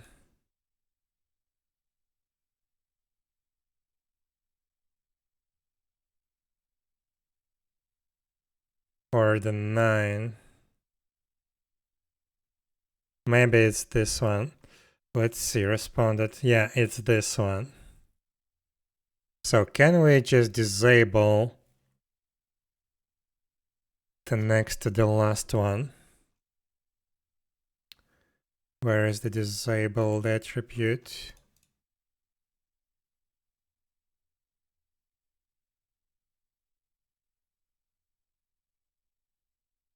Yeah, I guess I need to restart this the editor.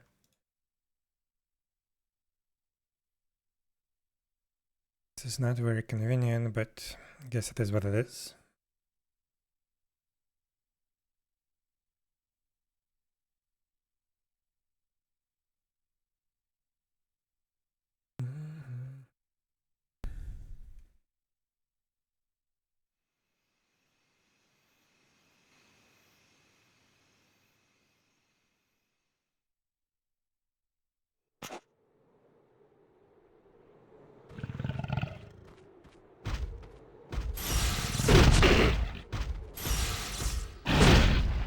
Maybe. But I think we need to adjust the position a little bit.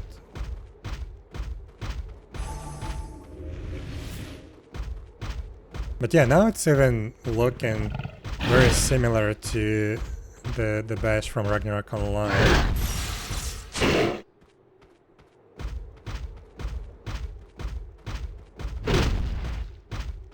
I'm not sure how we're gonna adjust the position. Like, it should be tied to the arm, but I don't think we can do that.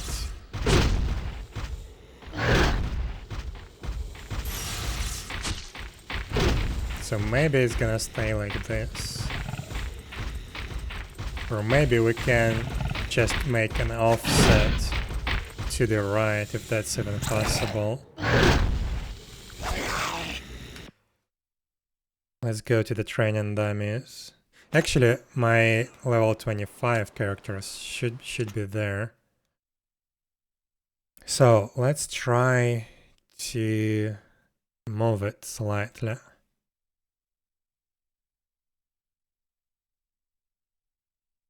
So I think this is offset Y, and let's try, but this actually is probably an absolute coordinates. Well, let's test this. Let's do 100 offset, and let's see where it's gonna be rendered.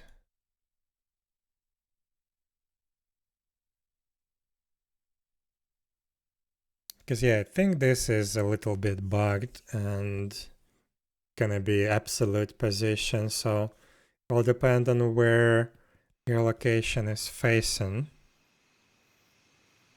Where your character is facing.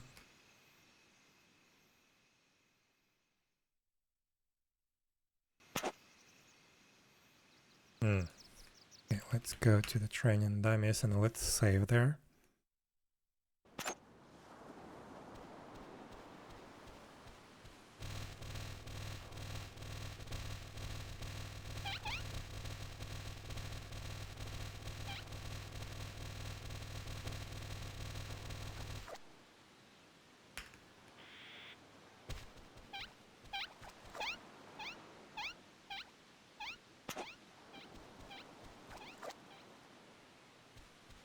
Wait, why can't I use bash weapon?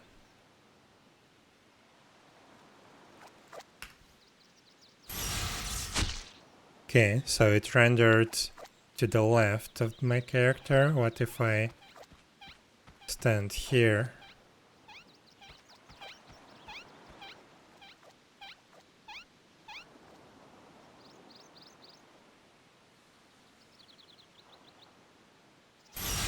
Yeah, it's absolute crap.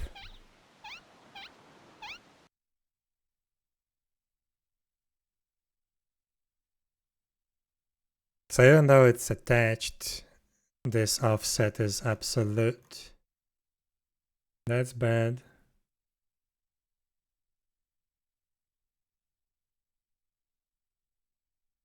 But wait, how does that work for NPCs and their quest bubbles?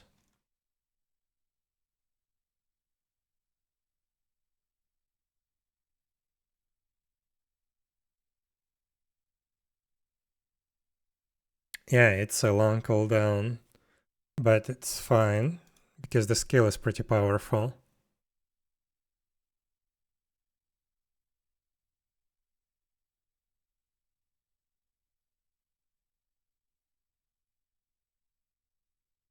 Is it this one? Doesn't have an offset.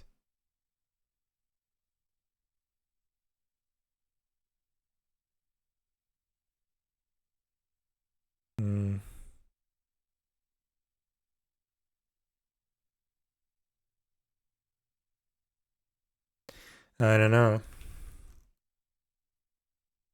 I definitely can't use offset here for this skill. Let's try attaching it to the spine. But yeah, I think it's not gonna look good. Anyway.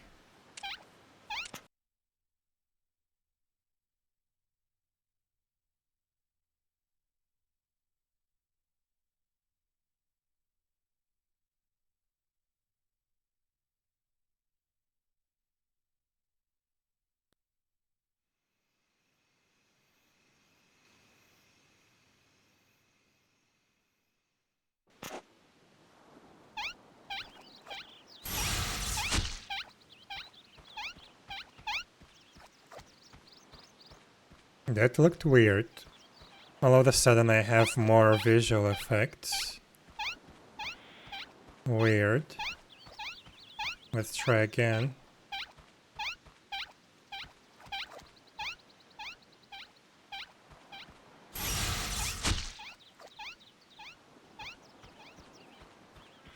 Hmm.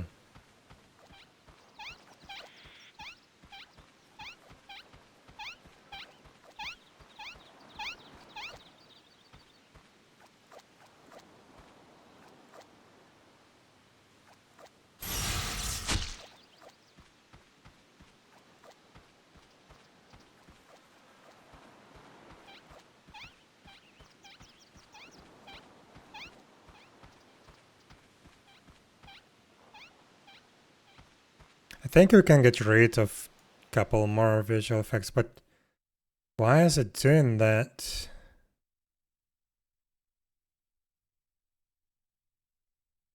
That I get rid of all those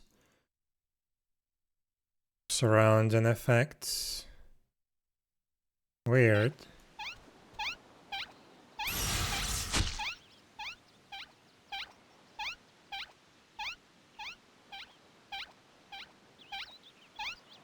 Yeah, probably we can get rid of everything except the white thing.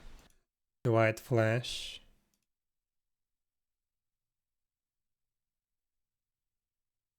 Because that looks weird. The white flash looks like a bash. So let's try to do that. And then maybe we can actually delete some of the visual effects that we don't need.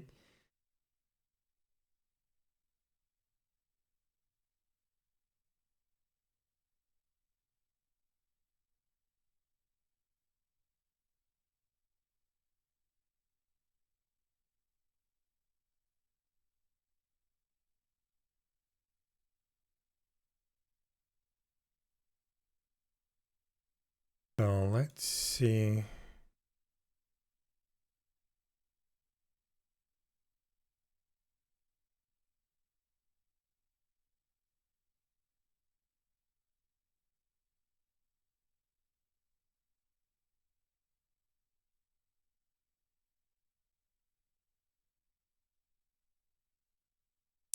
Yeah, we can get rid of the second one.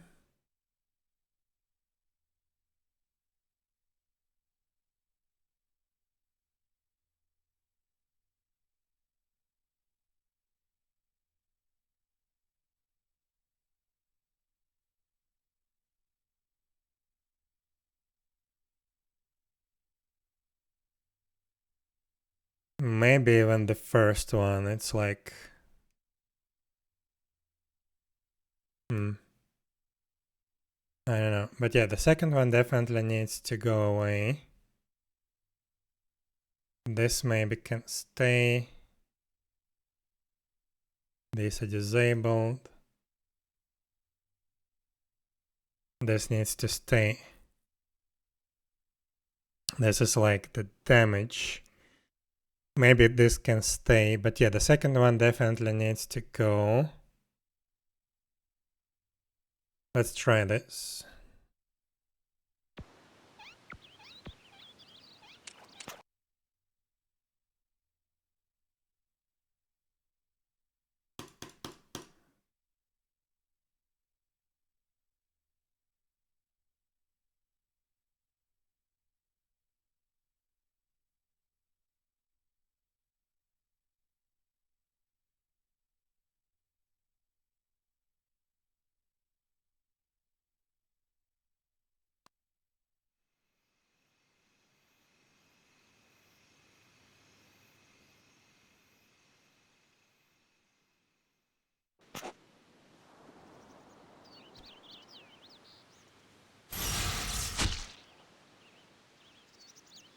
There is still some kind of weird effect.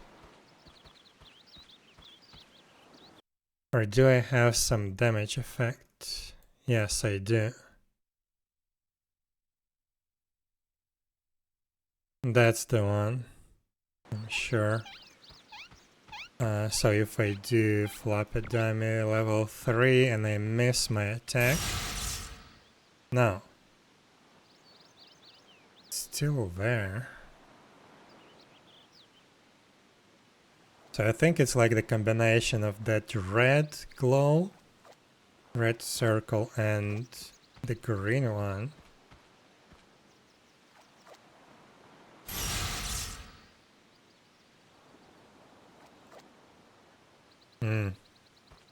Yeah, that green one looks weird.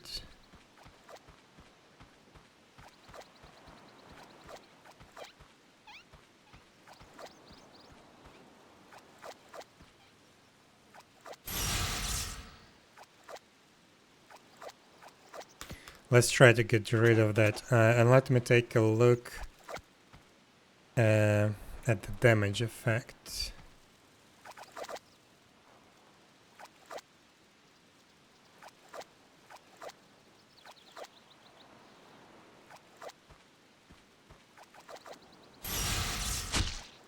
Yeah, damage effect is good.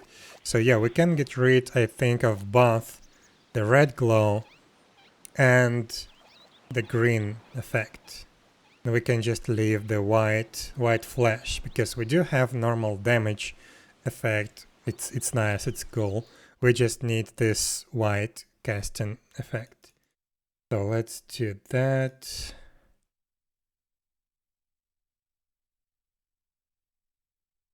That green thing and red flash around, that looked weird.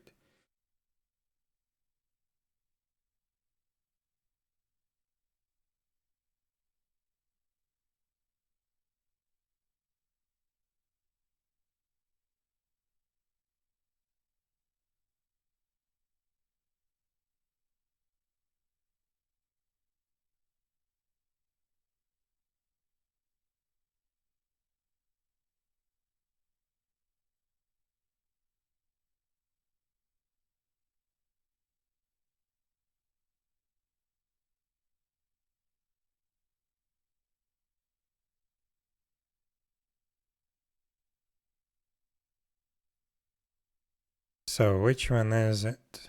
Wait, what? This is the bash? No, this is not the bash. Think I spawned a run particle. Bash. The hell? Oh, that's monster bash. Oh my god.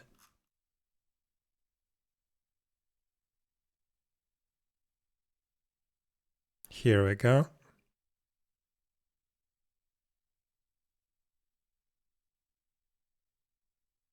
So this is disabled. This, yeah, this is the first one. It needs to be gone.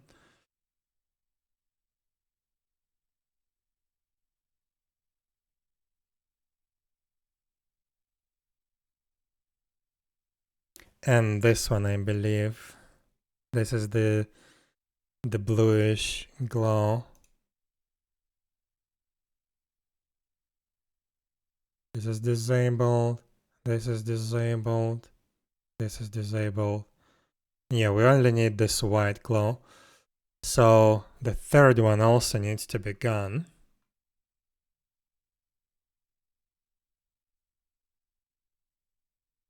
So let's try that.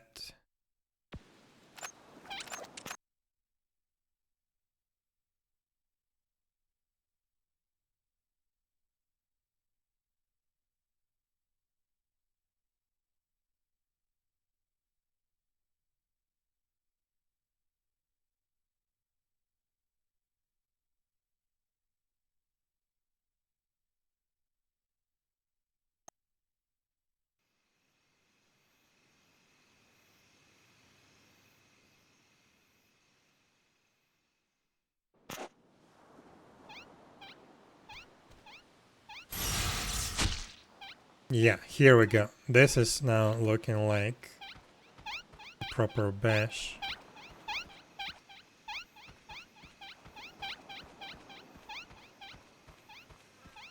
And it should look nice when we miss the attack, but let me look at this one once more. Yes, I like it.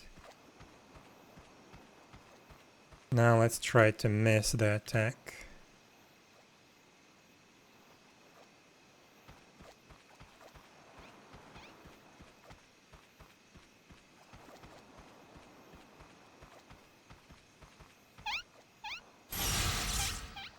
Good, good, good, good. So now what I want to do is I want to get rid of everything that's not enabled. So basically everything except the last one, I think. Yes.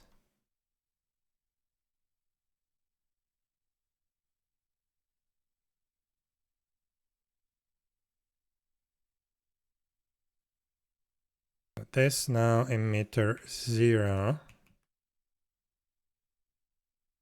We should be good.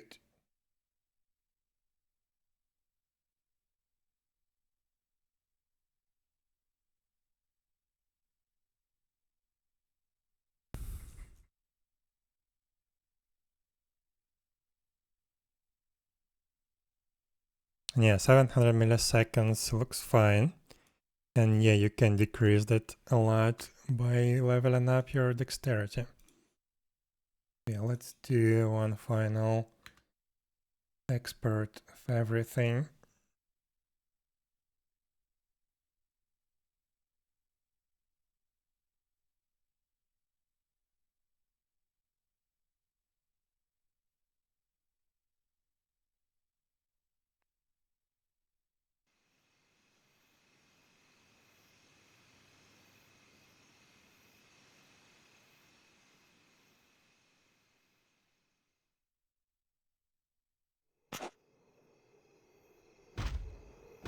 So let's see.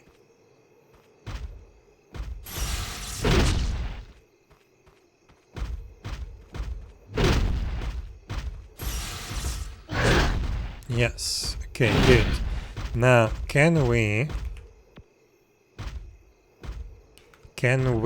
now avoid this bash as an adventurer? Let's try to do that. Wait, I need to log in into a different account.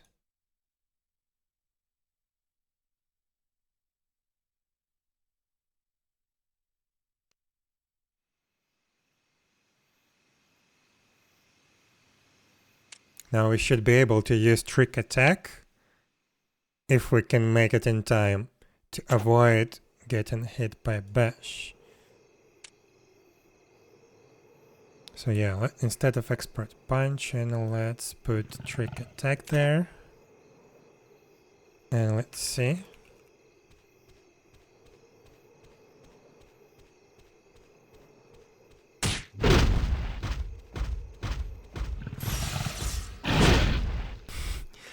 You need to be really fast.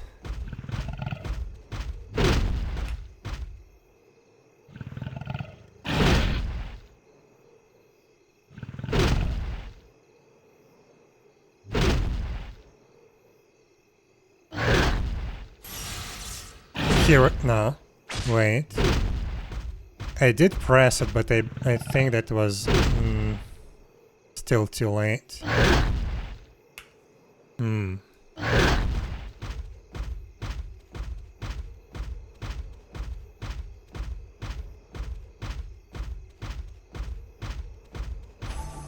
Really hard control? What do you mean?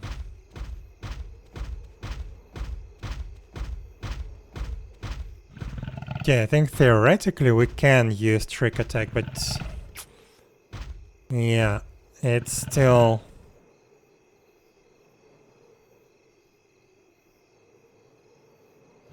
really quick. And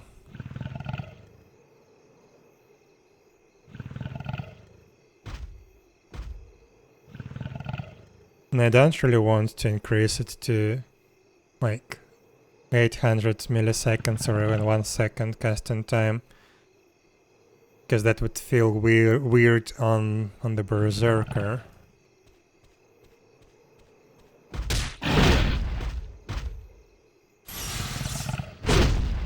It's really hard to press the skill in time.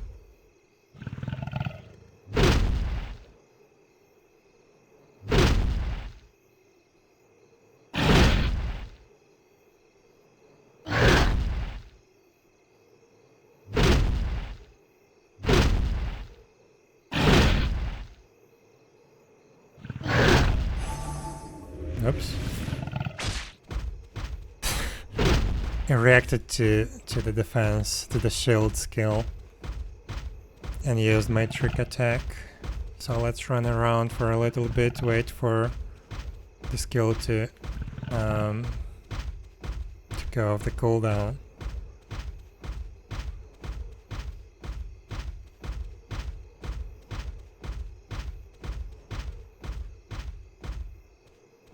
But yeah, for some reason it feels like on the monsters it's a little bit quicker casting than on the players.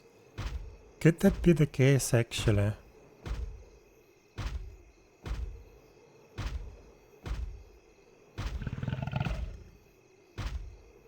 Let me take a look.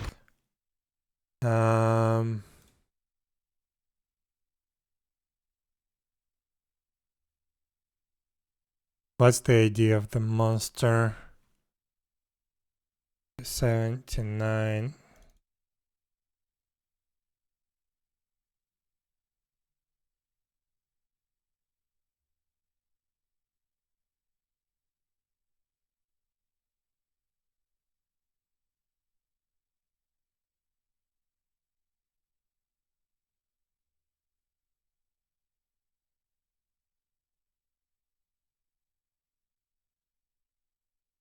No, it's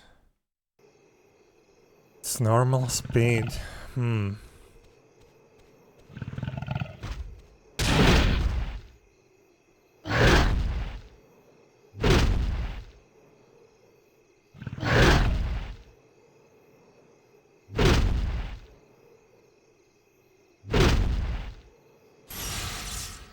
Here we go.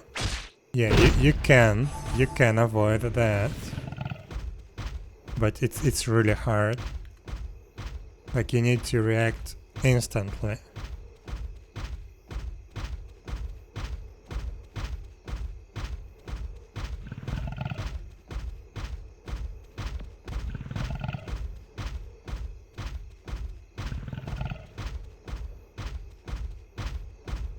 But maybe I can create a separate bash for monsters and increase the casting speed to at least 1 second, casting time to 1 second.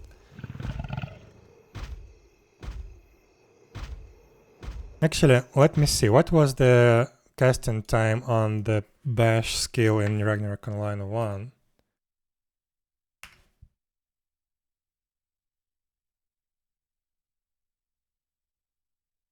Bash.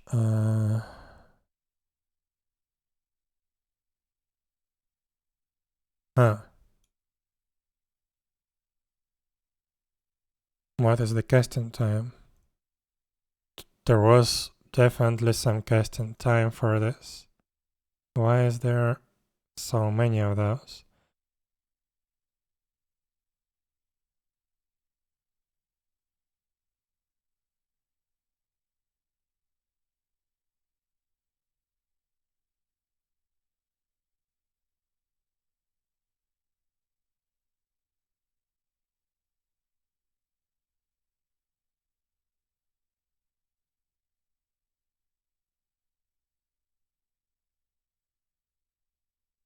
I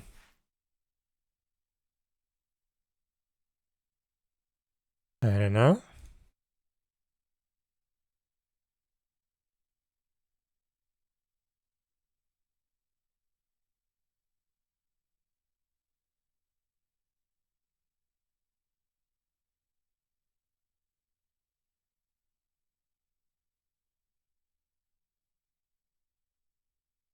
Cast time none.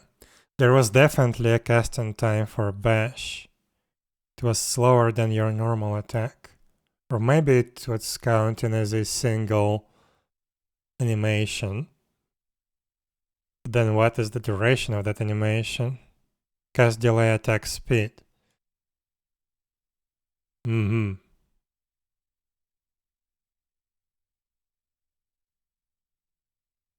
This is probably why.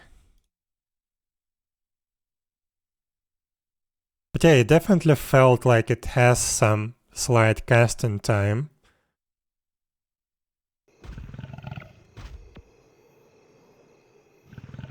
But okay, let's see. Let me log in back to a Berserker again.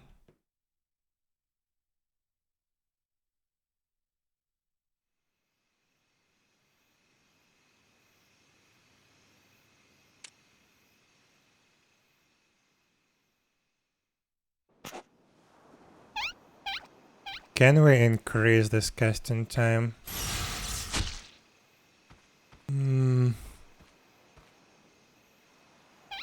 Actually, wait, it looks like the effect is slightly delayed. Maybe that's the problem. Maybe the casting effect is slightly delayed, so it's harder to react. No. Don't think there is any delay.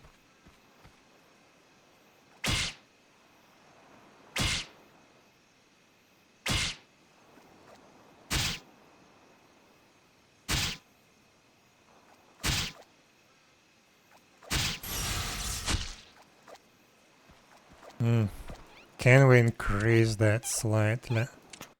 Let's try 800 milliseconds again. Maybe with the casting animation it will look better, feel better.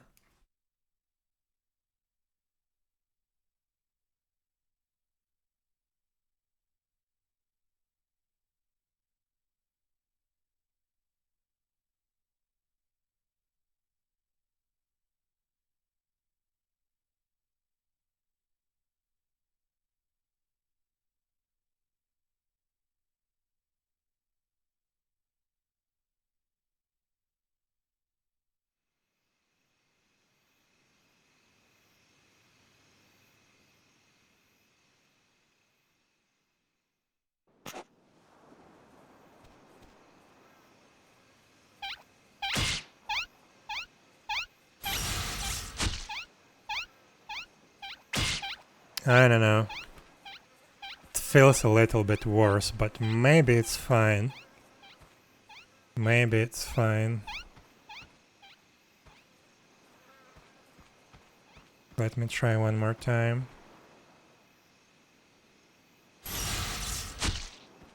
I don't like how this feels. It's definitely worse.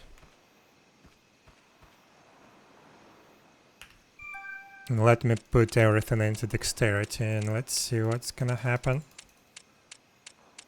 Well, maybe not everything, maybe 33 dexterity. Yeah, this is better. But I don't expect Berserkers to level up a lot of the... Actually, yeah, they should.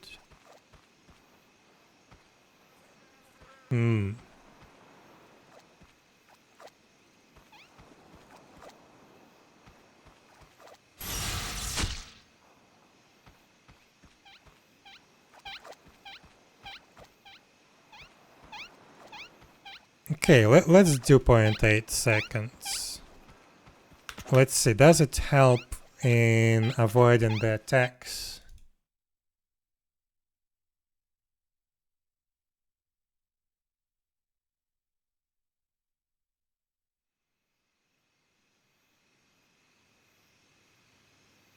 Because, yeah, I mean, I don't have a good reaction speed, but still, that felt like a very tight window to react.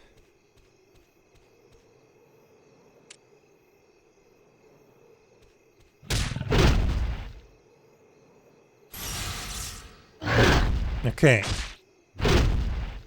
Looks like this is better. Let me try again.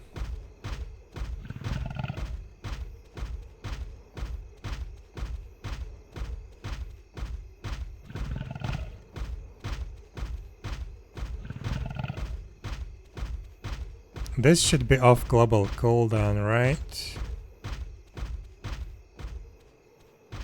Let me take a look. Trick attack. Yeah, it is off global cooldown.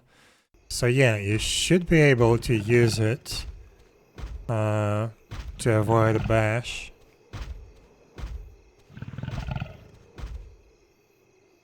To avoid getting hit by a bash, I mean.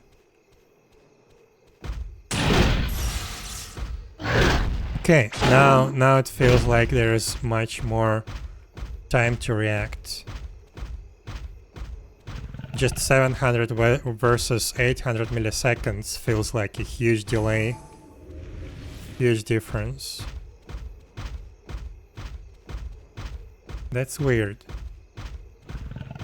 But maybe it's just I'm so bad at reaction that that's the case.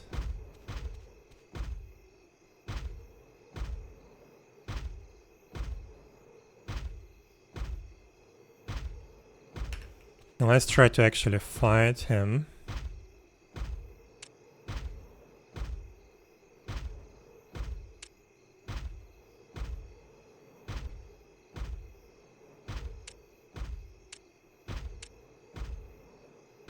So let's put trick attack here. Tactical scratching. No, wait. Alright.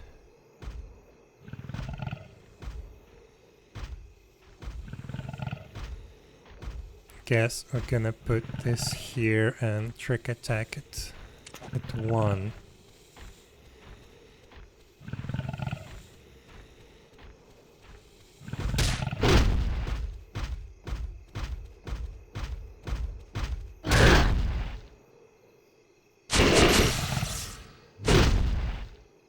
That was not enough.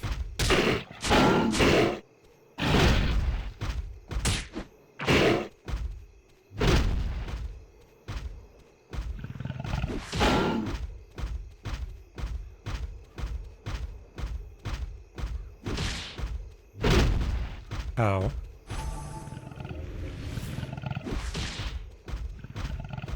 Wait, where is my... Oh my god, I replaced my skills. Which one do they need? Combo attack, here it is. But yeah, I'm gonna die if I get close to him right now.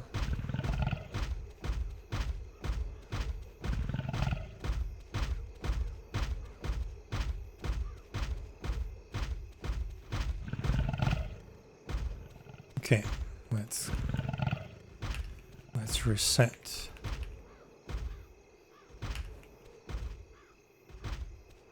Now let's try on this one.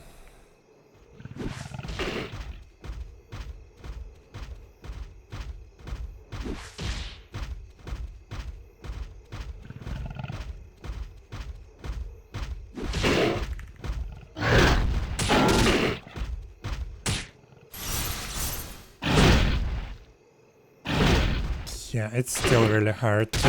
Oh my god, run! Still really hard to proc.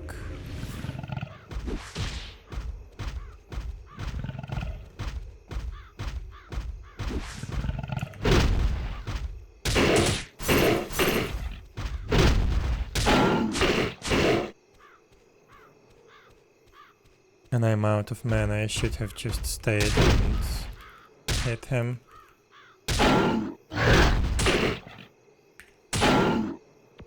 And I couldn't use back from Ursa because I had rage points.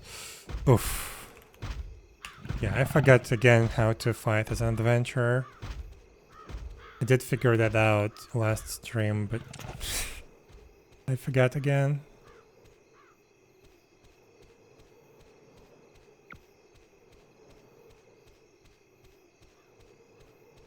Yeah, using trick attack is hard.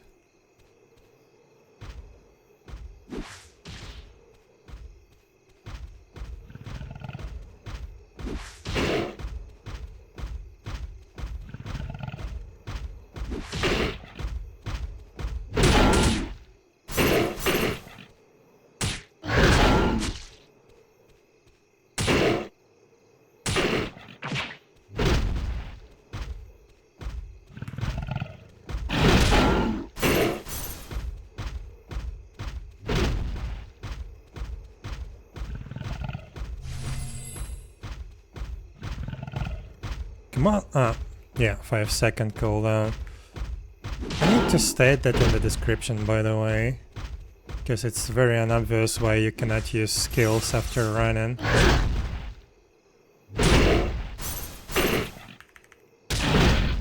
Oh my god.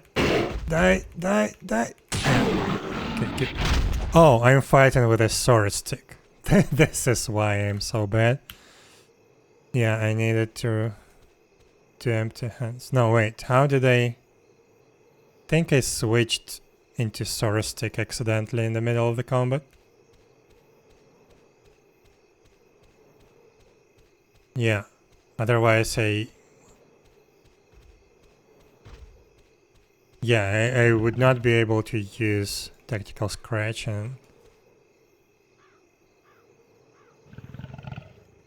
But okay. Wait, why can't I...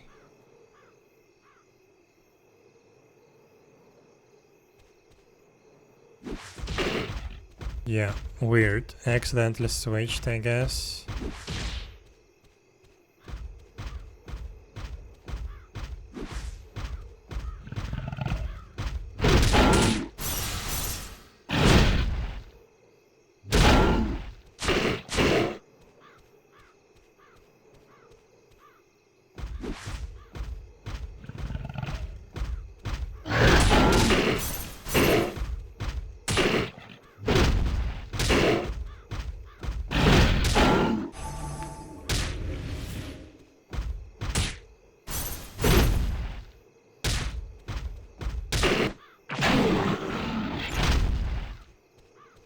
Okay.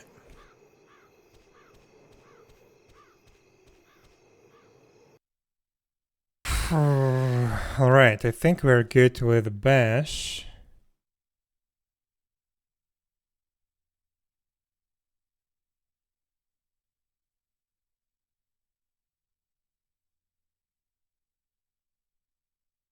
Yeah, we have a big problem with knights. They don't feel very tanky, I think.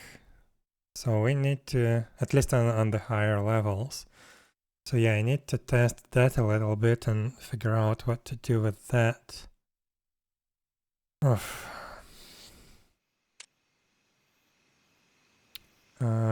Knight should be 7, I guess. Yeah.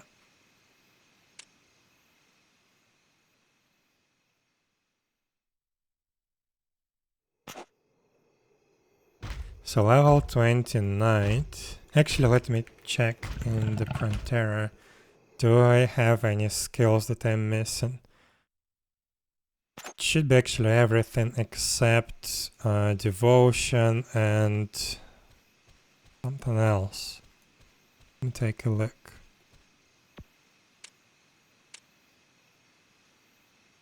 Provoke level 4, that doesn't matter. Yeah, devotion and heroic fortitude. So yeah, this is definitely a useful skill, but yeah, it's level 37. We're on level 20 and this level 20 character feels weak. I don't know. Feels like it's not very tanky. Even though I have 25 vitality. 35 defense.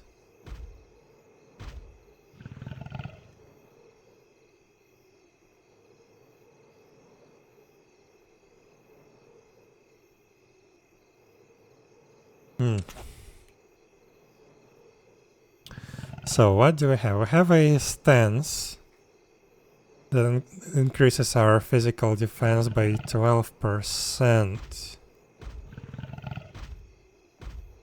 Let me see, can we increase that bonus? Because 12%,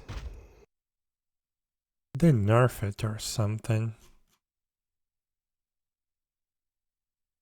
Let me check. Maybe I did nerf it.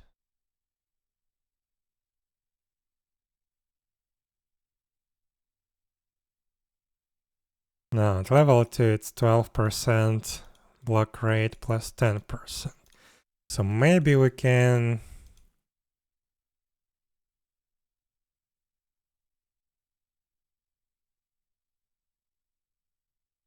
I don't know.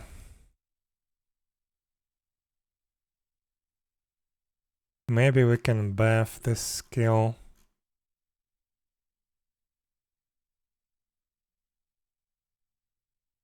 Because yeah, 12%. So let me see. We have 35 defense. We use the skill. It's 39. Yeah, it's not a lot. Not a lot. But we do get additional block chance. Okay, when we have the stance active, should be able to use reflect shield and shield block. Physical block chance plus 41%. This is a lot, but just for 7.5 seconds.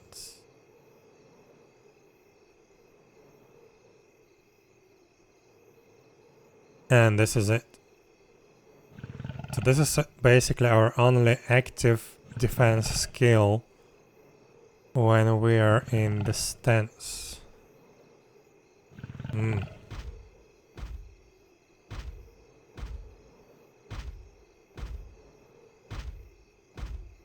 So maybe we can buff defensive stance a little bit and increase the defense. I mean, it's gonna scale. The more defense you have, like natural defense, the more bonus it will give you. But it feels weak at the moment. 10% block chance.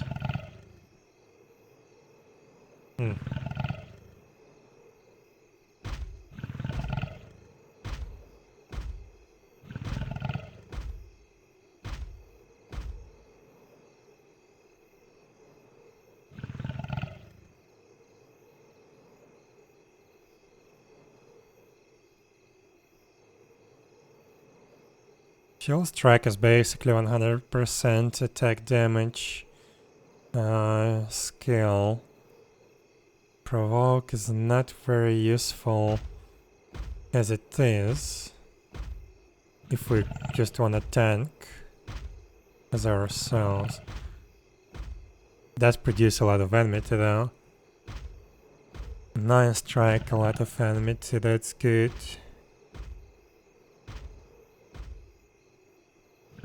Black shield.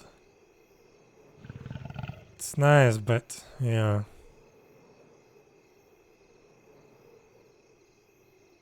Shield block. This is good, but this has 30-second cooldown and it's only active for 7.5 seconds.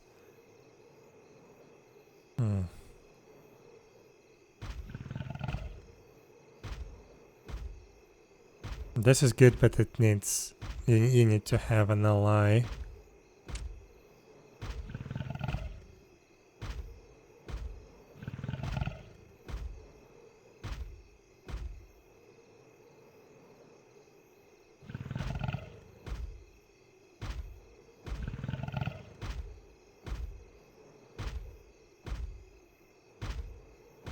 Also, now that we have a new mechanic, which basically makes you receive less hits, like increases the delay of the monster's hits when you move around, or when you make the monster move around, rather.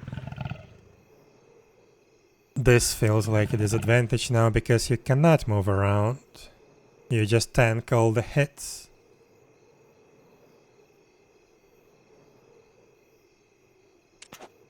So yeah, it feels weird. It's just 4 defense at the moment.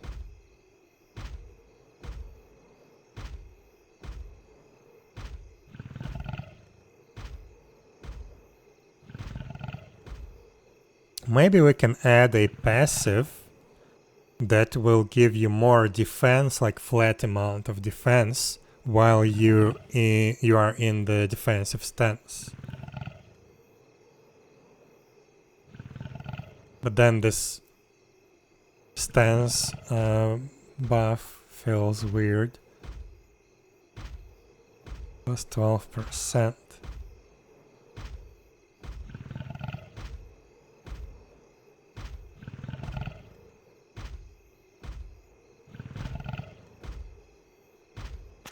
And even with this defense, like we have 35 defense, 39 defense in the stance, it still feels a little bit weak.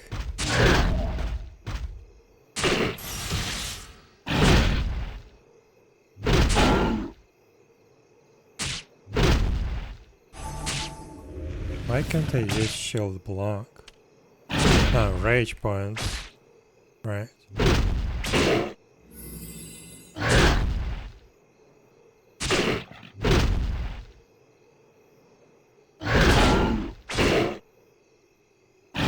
Well, it can tank a lot of hits. Like, yeah, all the hits are actually very weak. I don't know.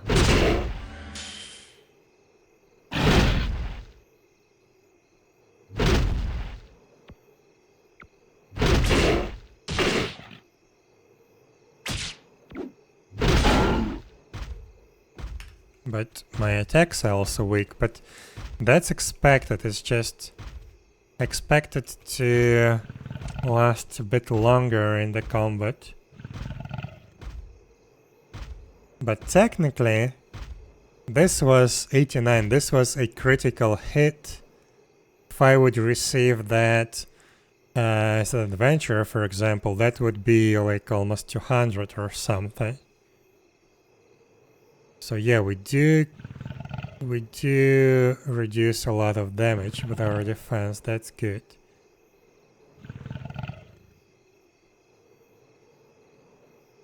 $144 bash damage. Still a lot.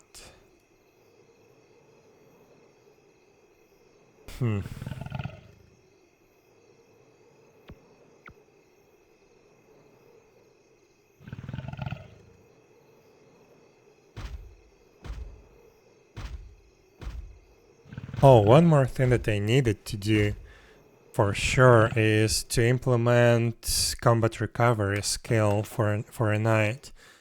So let's do that. So that's gonna be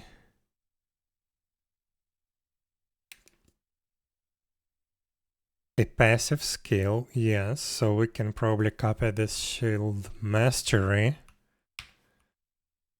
So 11 combat recovery.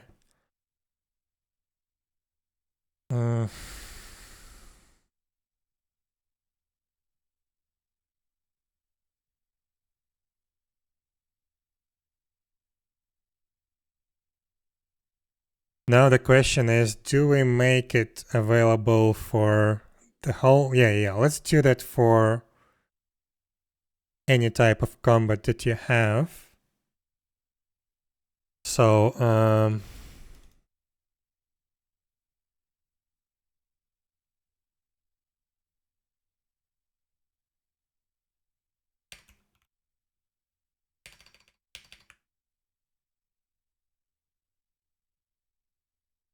allows it to recover health in combat. We have a special attribute for that.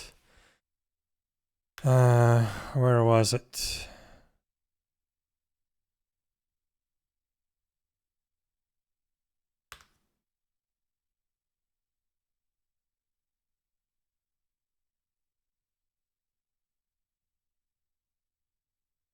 Combat health recovery factor.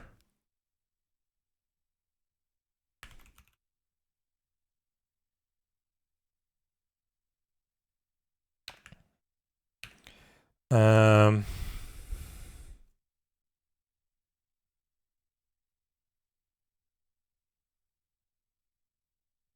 Do I call it the same in the attributes?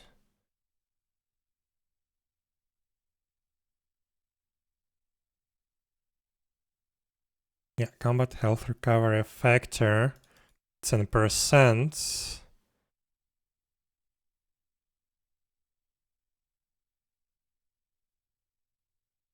So what is gonna be? It's definitely not gonna be 100%.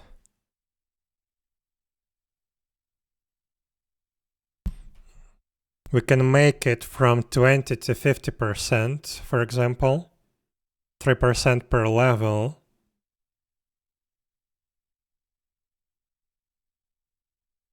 Let's do that. So plus 20%. So this is a passive transfer. It's not gonna be available for transfer, no.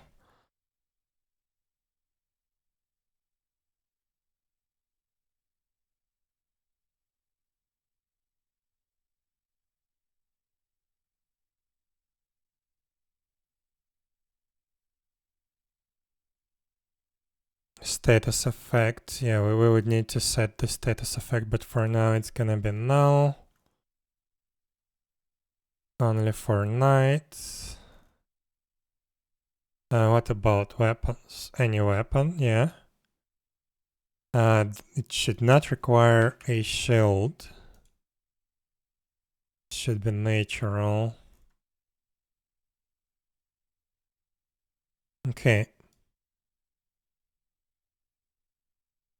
Let's save that. Combat recovery. Now we need the status effect.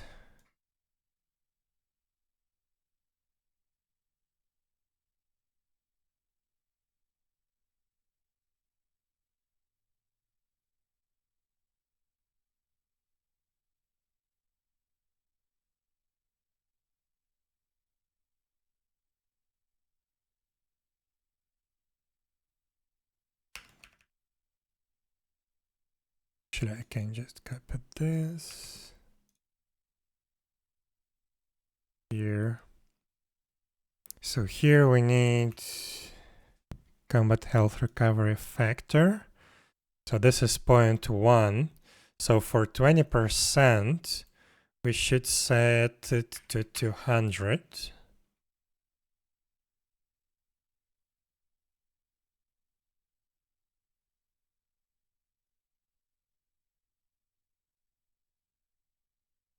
Now we can set this.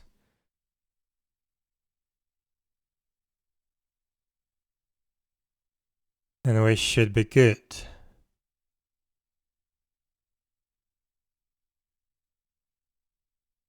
Now let's see if that works.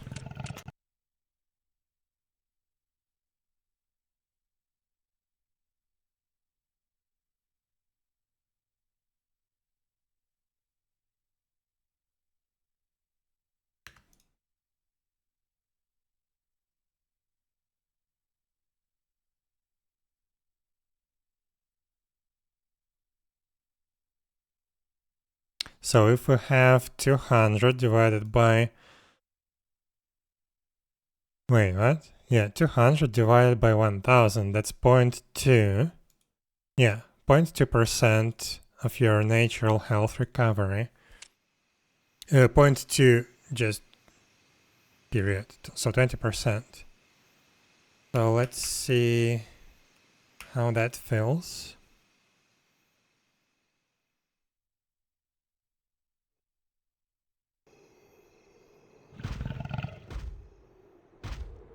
Wait, first let's see the attributes. Yeah, we don't have combat health recovery yet, so learn skill.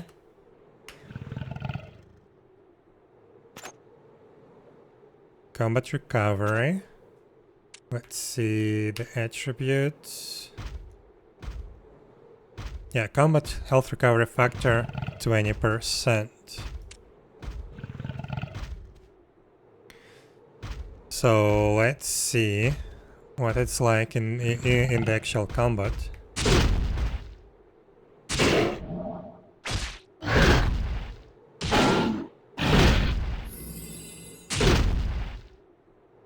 Okay, we regenerate 3 health per 3 seconds.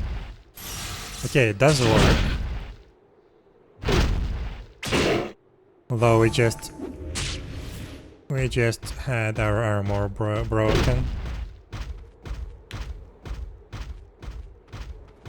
But yeah, it does work. It's not much though. So it's only 2 health per tick. Let me drop the aggro and we will compare to the normal recovery. Should be 10, right? 87, yeah. So my normal recovery is 10 health per second in combat, and not per second, per tick. 10 health per tick. And so in combat we have 2 health per tick. That's not a lot, but still. This will let me regenerate a little bit of health, so technically consume like a couple more hits. Hello, Black Beverage. Hi. Let's try again.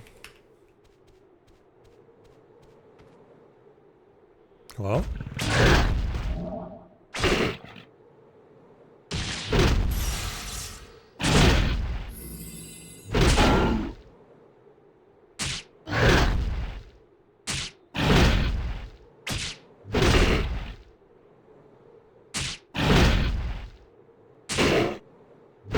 Our armor is gone.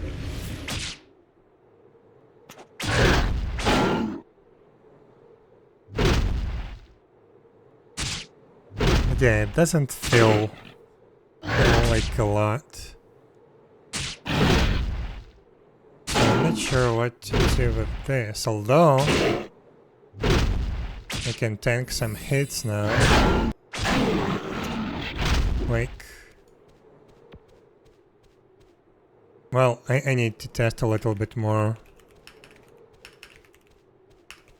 Let's try to kill a couple of more Doris grunts.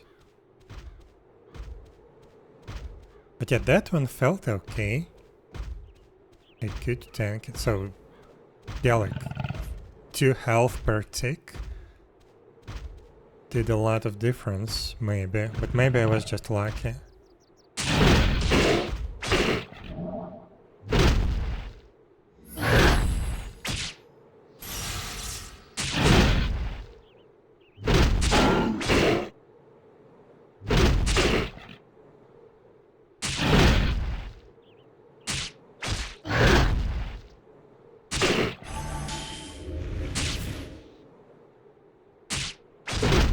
Yeah, when he breaks my armor, that's not very good.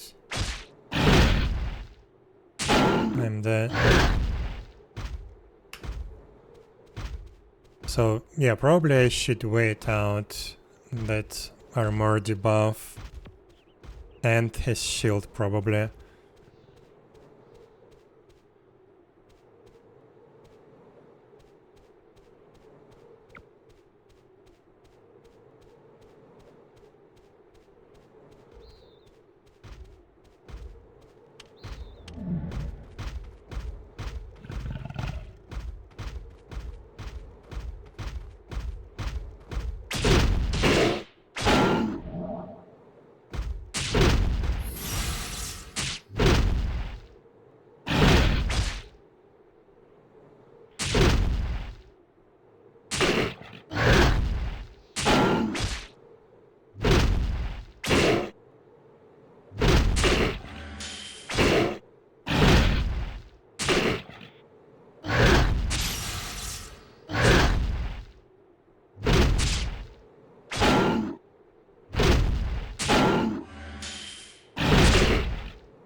Well, okay, I can kill it.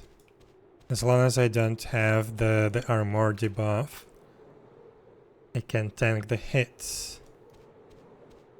I'm curious how much health did I recover during the combat? Can I somehow get that statistics? I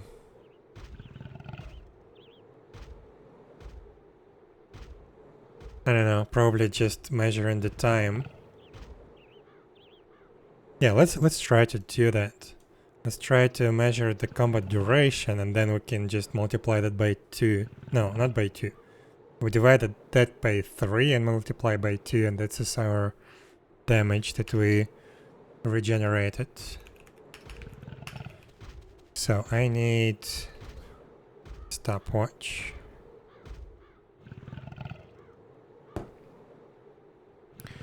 So let's try.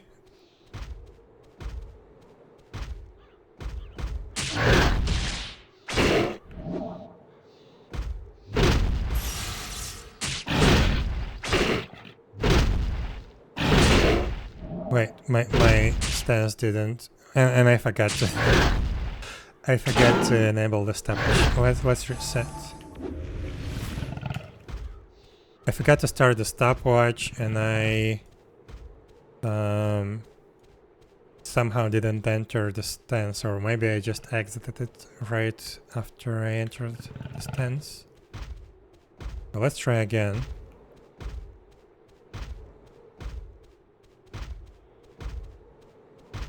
Don't forget to start the stopwatch.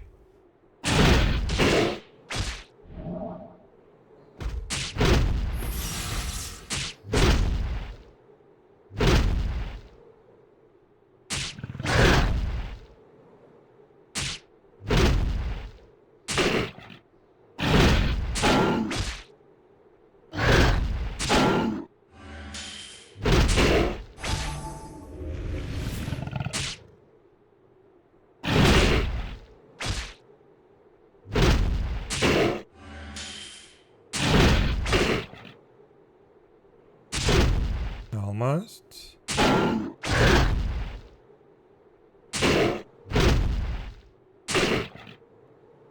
Here we go. 46 seconds. So yeah, not a lot technically. So let's see.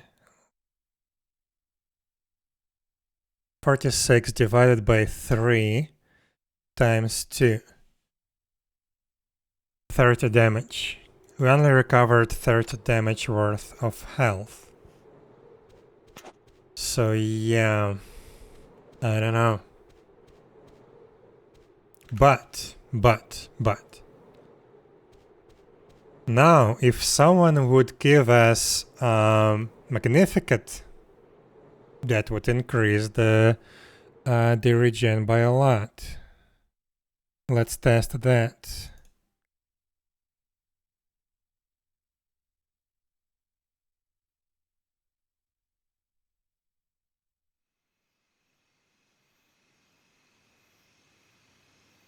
Three or four? 4, I think. Yes.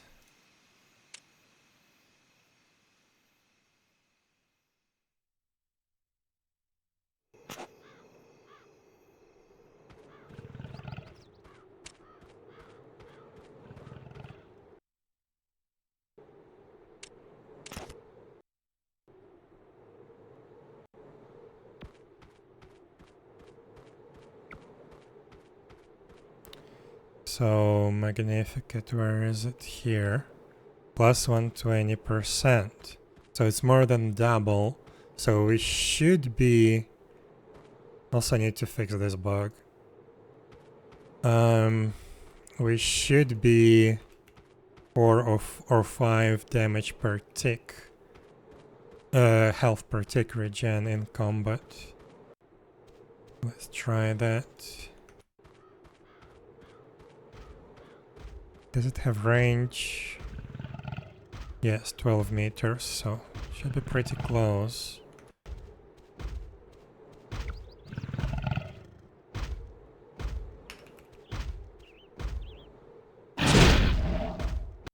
So let's see. Right now I have 2 damage per second.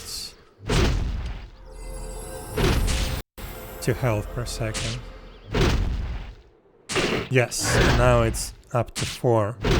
So 4 health per second now being regenerated with Magnificence. Okay, so it would be 60 with the priest buff. Still not a lot. Not a lot.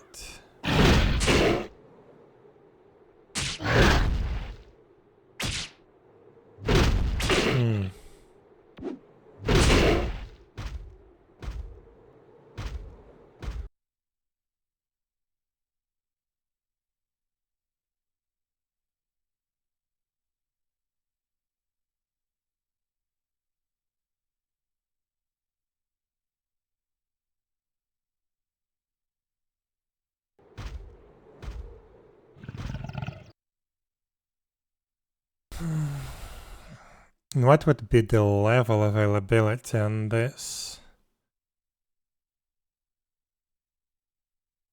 Definitely need it on level 20, but probably we need it somewhere around level 15.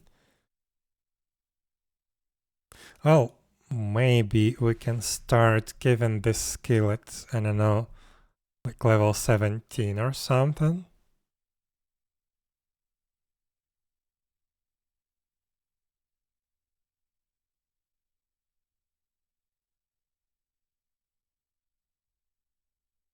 Actually, maybe at very early levels, and then we can go over the bonuses very quickly, up to 50%. So if that would be 50%,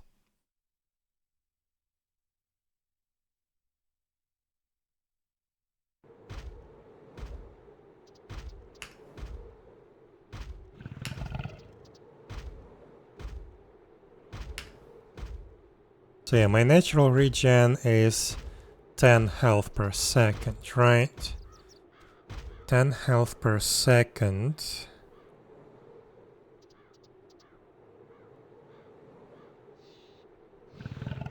No, not per second, per tick. So basically we would have 5 health per tick on the maximum level.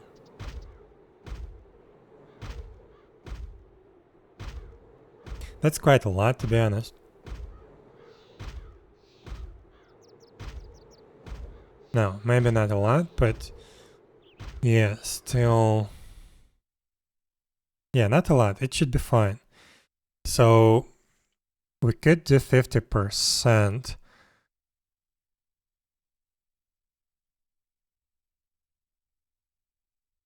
So if we start giving this skill at like level 1 even, maybe?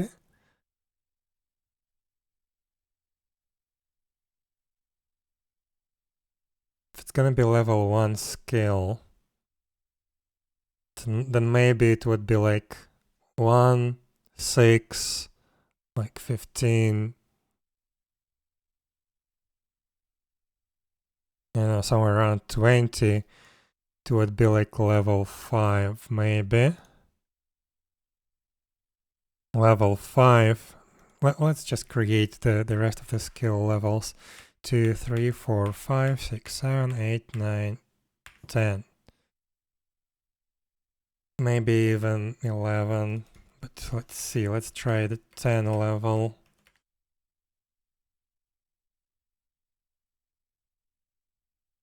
Version. So 20, 23, 26, 29, 32, 35. So yeah, level 6 is 35%.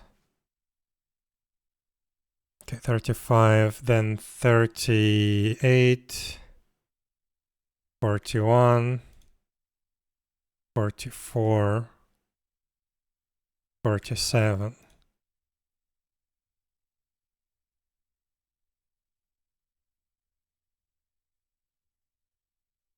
How are we supposed to train this skill? .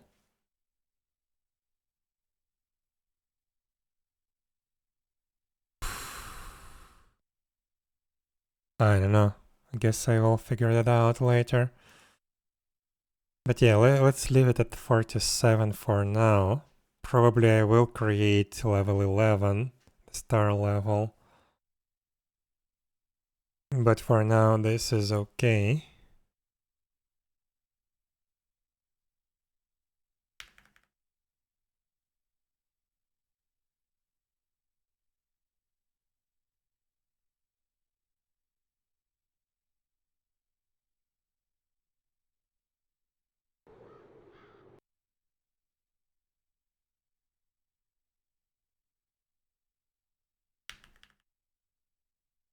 Okay, let's do the rest of the levels for the status effects.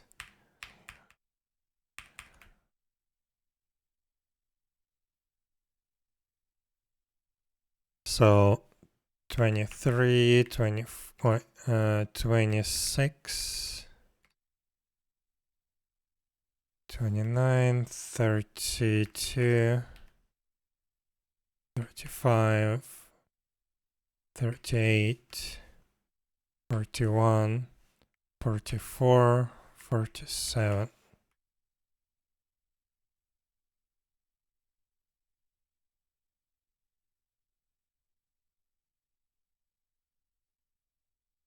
Okay, then I need to create level availability and prices for this skill. Where is my calculator?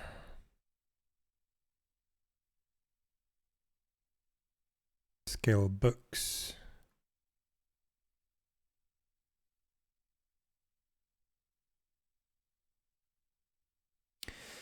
So levels. Let's start with level 1.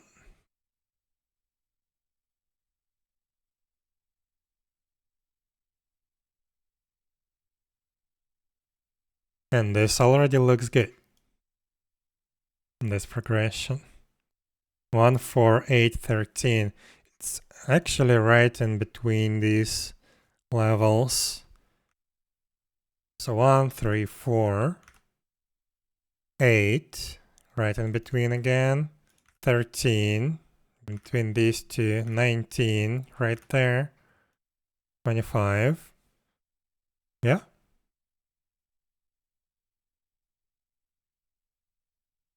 Oh, we have Defense Mastery level 1. Yeah, I didn't look at the passives. So Defense Mastery is level 1. So level 2, I guess. 2, 5, 9, 14, 20, 26. So level 6. How much is that? 35%.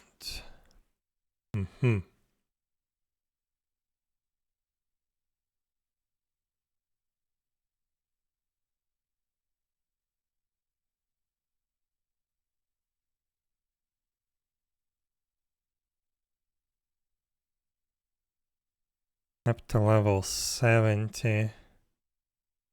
Let's do a little bit more.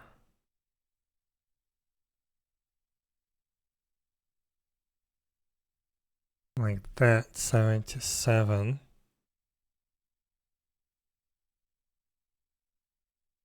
27, 35.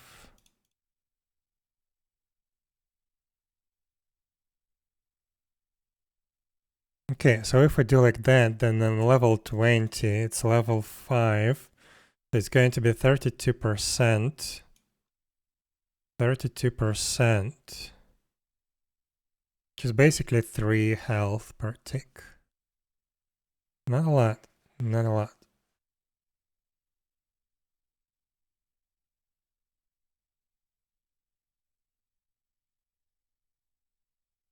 But this will enable you to use sandwiches, for example, in combat.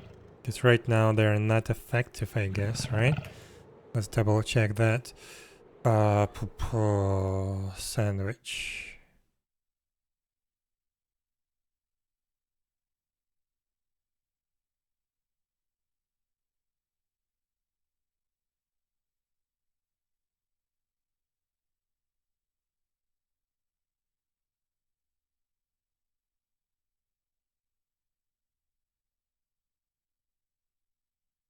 Yeah, and this one, for example, maximum health plus 50 and health recovery rate plus 15% for 10 minutes.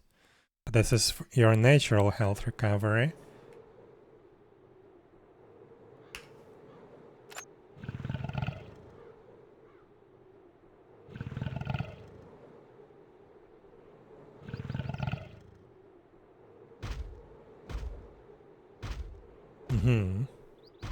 So it's now 12.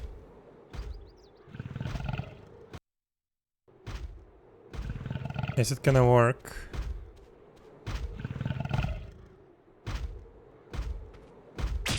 In combat, I mean. It's still 2 health per second, per tick.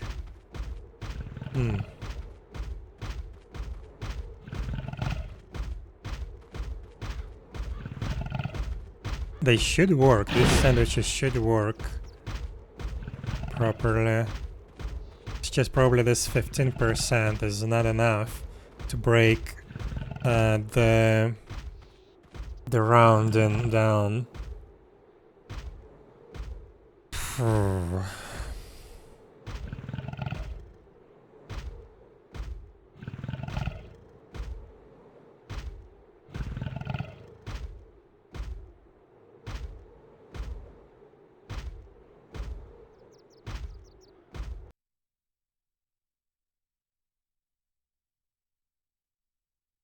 I don't think I have anything else that works the same way.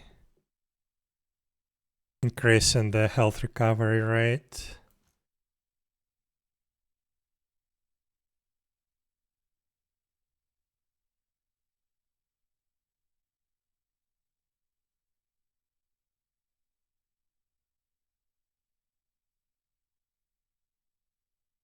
Oh wait, that's function. That's not what I'm looking for.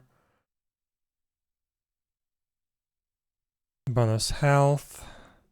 Health recovery rate, yes. 15%.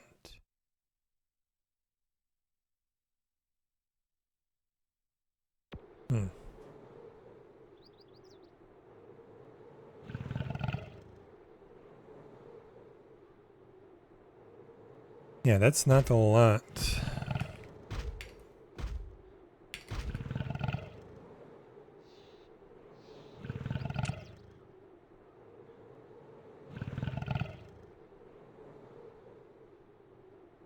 Yeah, so it was 3.5, now it's 4 per second.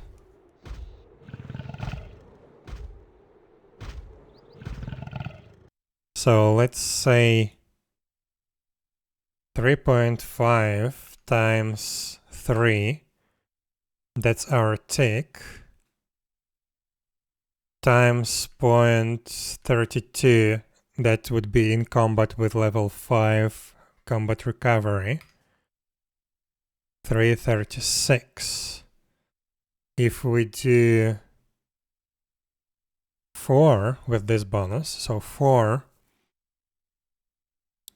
times 3 divided by, no, multiplied by 0.32, that's 384.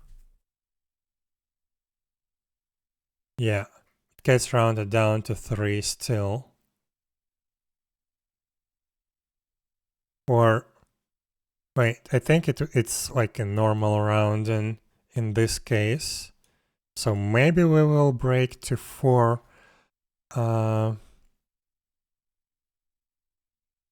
health per tick.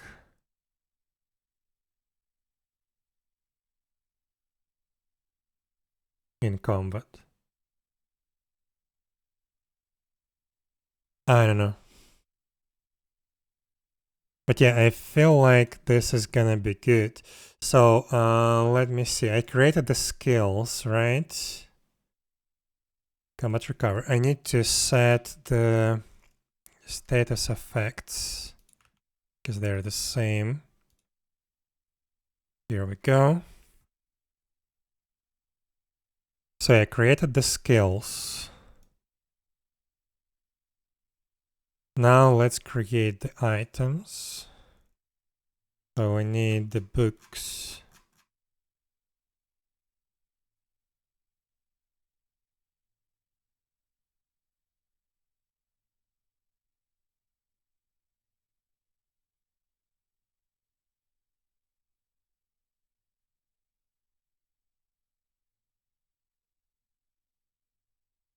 Yeah, let's start with this level 1. So this is going to be 1101. So this is combat recovery level 1. Combat recovery. Okay, now we need level 2 book. 1102.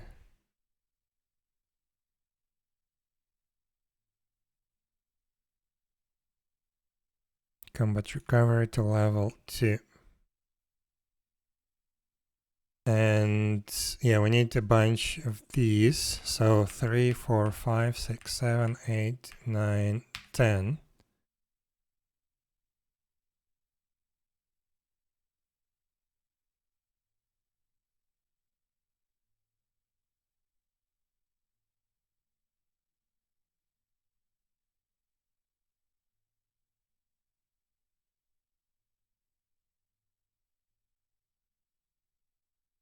Right, 3, 4,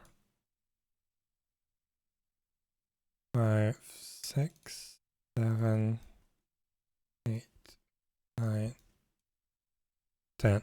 We don't have the star level just yet.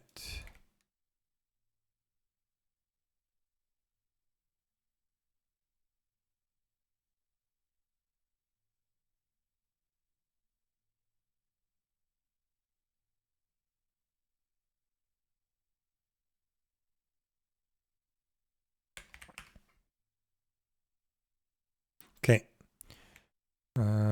Whoops. Wait, did I just cancel? I did. I didn't save and I refreshed the page.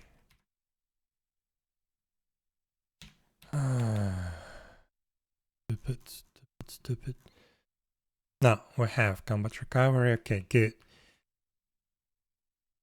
Okay, so 1 through 10. We need the skill ADs to be set.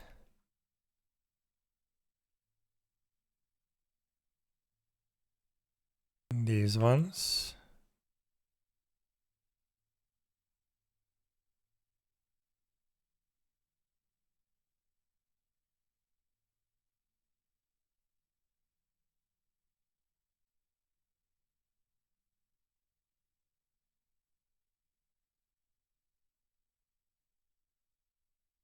Okay. Now we need the level requirement and the money. So, yeah, this is gonna be this.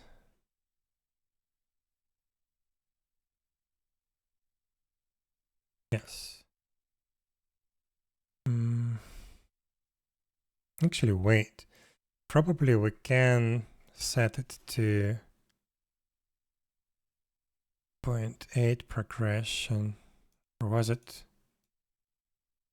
0.7? 6 to 70 to 60 on level 10.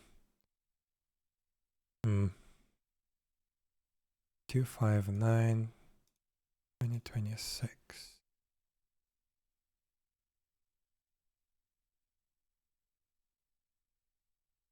Let's do it like this. Actually, no.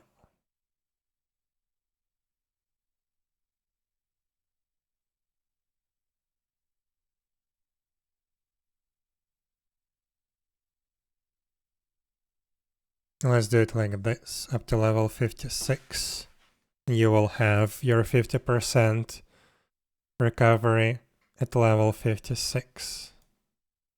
That seems fine. 2, 4, 7, 11, 10, 22. At level 20, it's still level 5.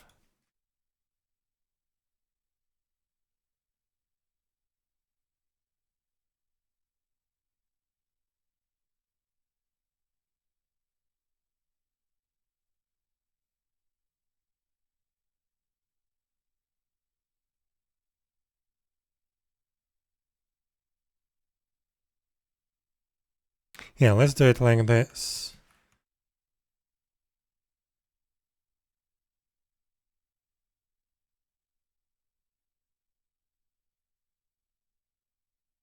Up to level 56. And we need to set the price.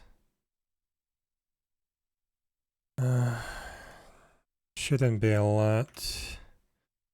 What's gonna be the starting price? 250 maybe. Or 300.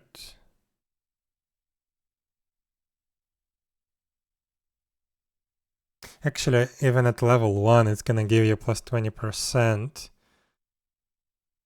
combat health recovery, so it's already gonna be useful. Let's make it 350.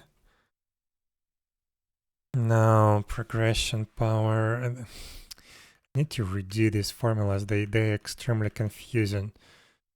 So initial progression power 3. No, this should be greater.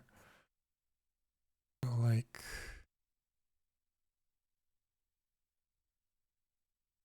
that. 5.7 𝙽𝚂𝚂𝚂.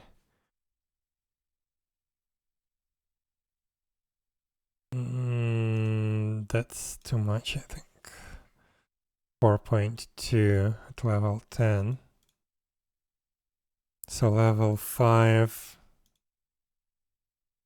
I need to then make the initial progression greater. The hell?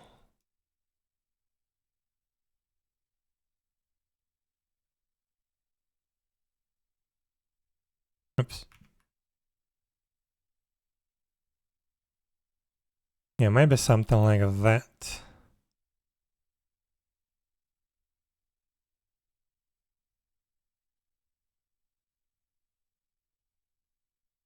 Wait, what? This is weird.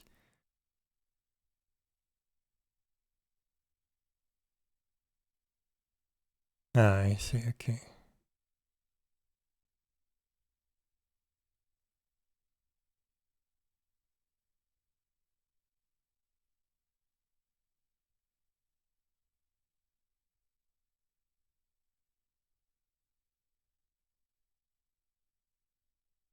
Let's do it like this.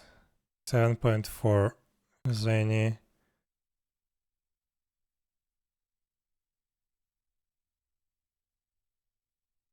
Level 10, okay.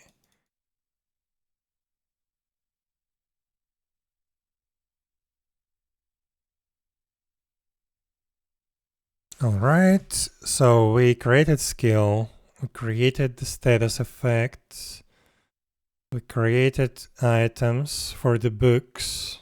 Do we need anything else? No, I think we're fine. So now we need to restart the game and actually try these skills.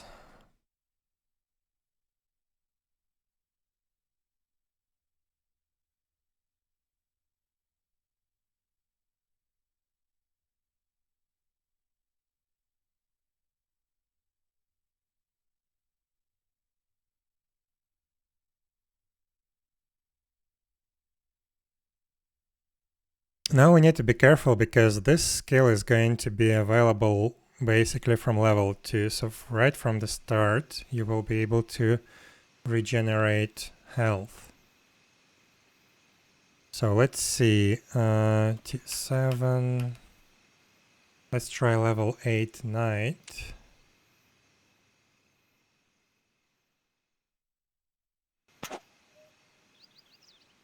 So we need some books.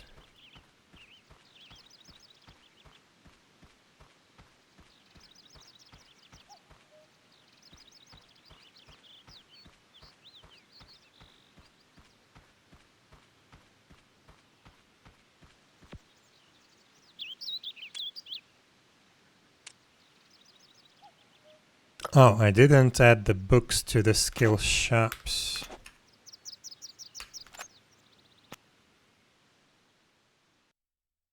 So, have what levels? So probably first 4 levels need to be in 𝙽𝙴𝚁𝙸𝚂, and then from 4 to 7 in Prantera. Yeah, let's do it like that. So, shops. Where are the shops?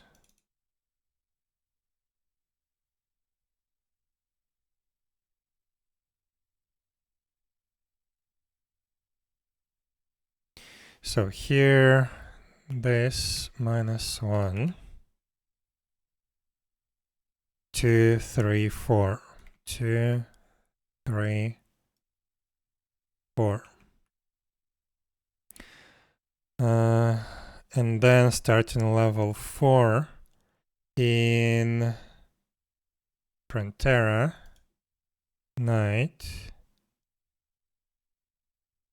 4, 5, 6, 7, right?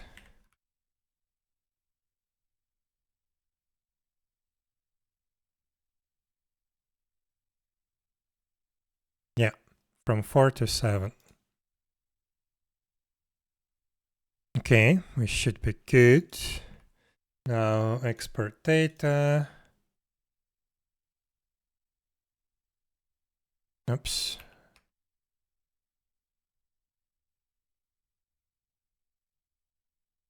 Restart the server.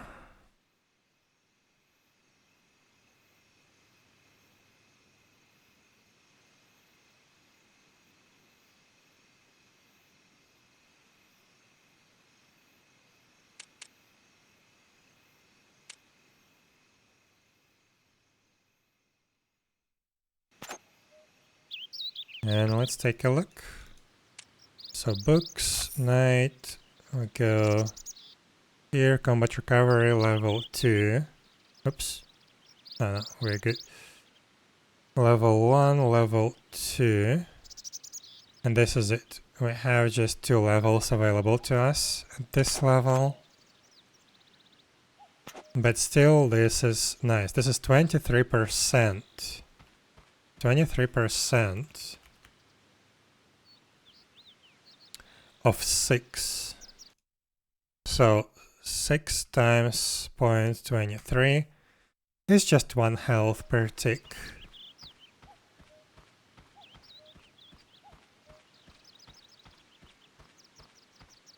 But still, it should feel fine. So let's go. Wait, not this one, not this one. Warp 2. And we need to go try to fight the 𝙽𝙴𝚁𝙀.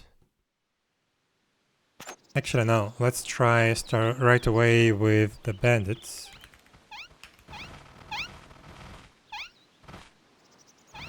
So our build is 8 strength, 8 vitality. We need some skills. We need this weapon. Save. So I don't have shield strike and quick strike. Not a lot. And let's put soul strike just to aggro the monsters.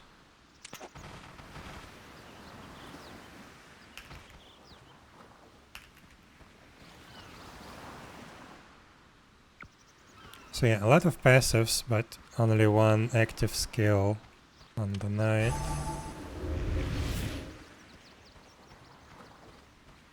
Let's see, can we find this guy?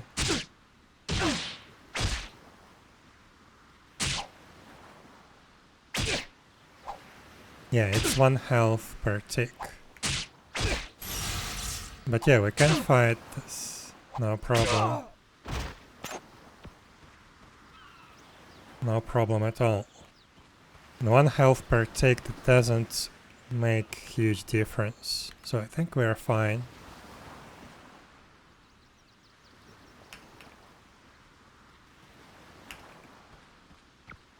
Let's try one more time. Well, oh, I guess I have the no aggro enabled.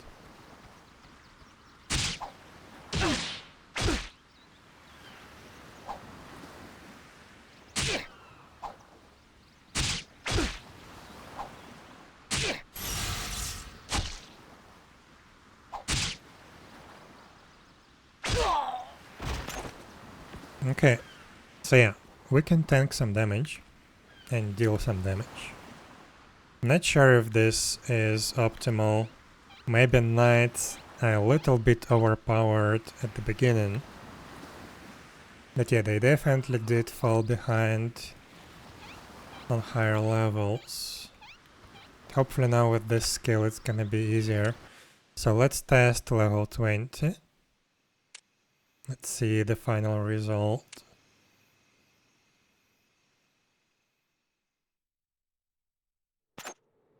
So I need to go to Prontera real quick and learn the skills. Actually, not to Prontera, we need to go to Hadmimis first.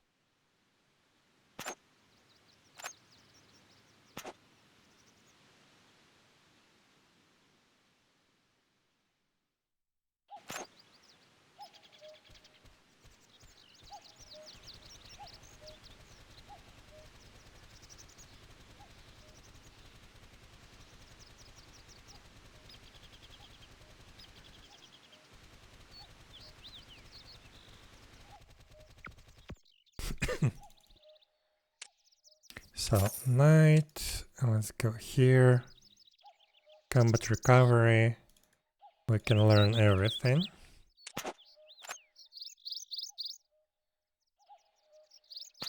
Now we go to Prontera.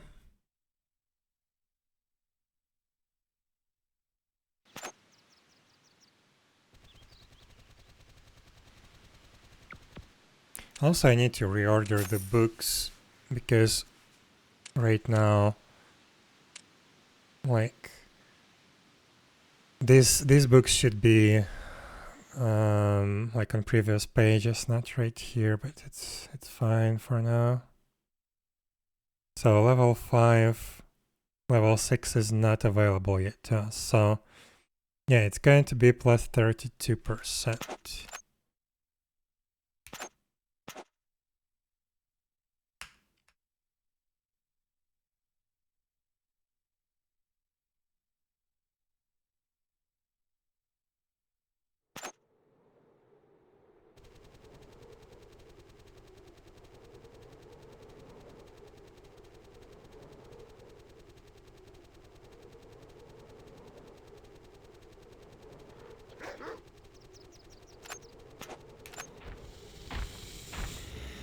So yeah, 32%. Let's check that the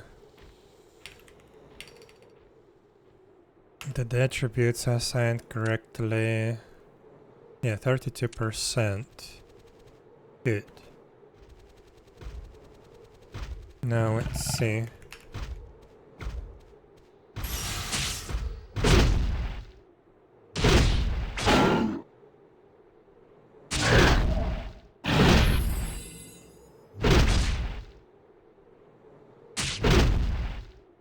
Okay, we haven't plus 3. Yeah, 3 health per tick.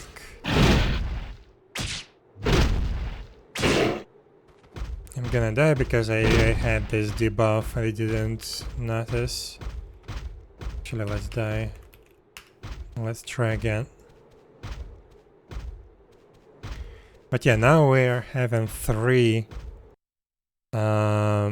health per second. What was the duration again? 46 seconds, I think, yeah. So we do 46 46 divided by 3, this is amount of ticks, so 15 times 3, yeah, 45 health. This is how much we're gonna regenerate probably during the combat. Which is somewhat comparable to the damage that this guy does. Maybe even more. In one hit, I mean.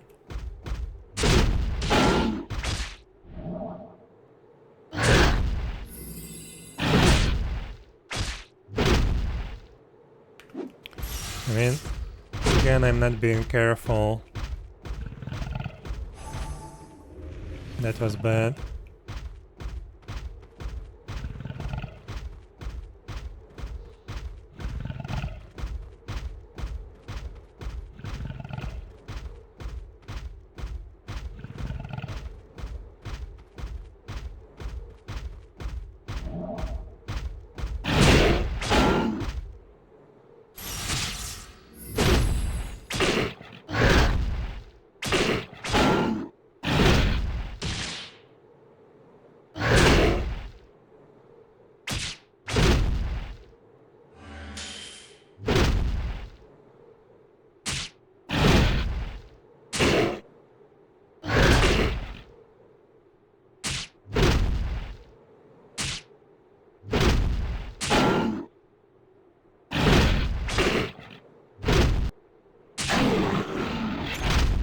Well, yeah, it's slow, but doable. But yeah, what would you expect from a fight between two tanks? So, I think this is okay. Let's try to fight this guy.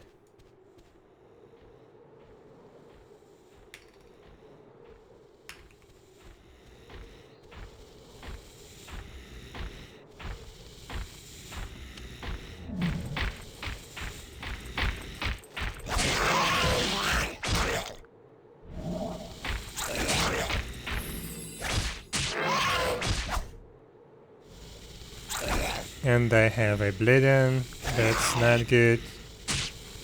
And I'm gonna survive the combat, the battle. But yeah, I'm taking a lot of damage with the bleeding.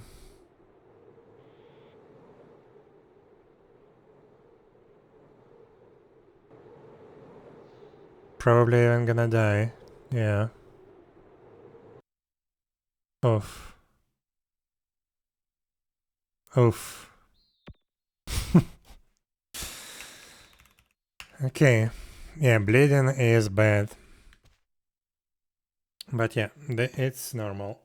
We just need to add some counterplay to the bleeding and we should be good. Okay, what else can we do with the knight? Just overall, this stance feels weird. It's not a lot. Well, it's 10% block chance, which is good. But 12% physical defense. That's not a lot, at least on this level.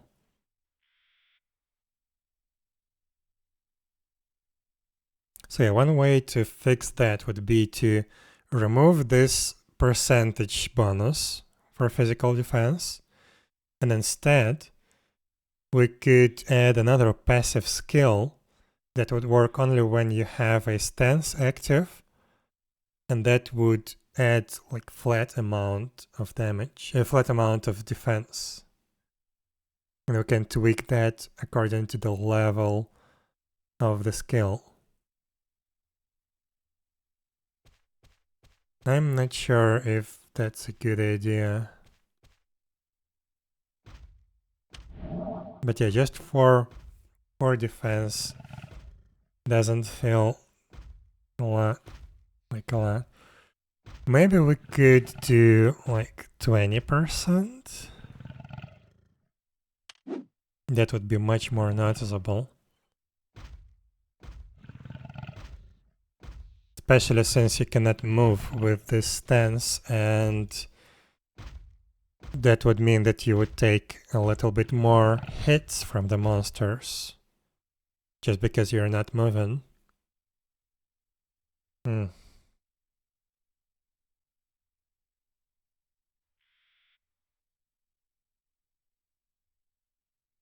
problem is, if let's say you have 150 defense. Let me open the calculator.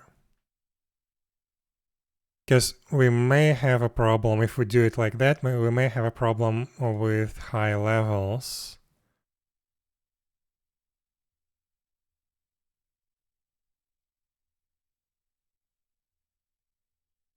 So let's say level 99.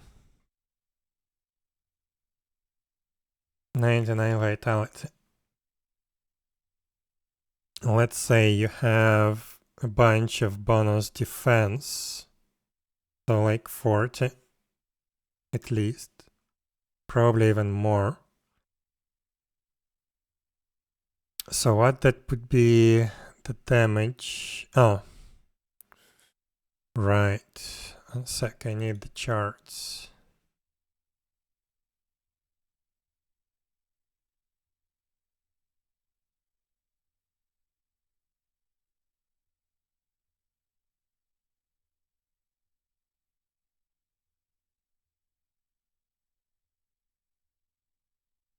Yeah, that's going to take quite a lot of time. I need to test on this side instead. Okay, level 99. 99 vitality. 40 defense, or maybe even more. Let's do 50 bonus defense. And this guy, let's say, has 99 strength.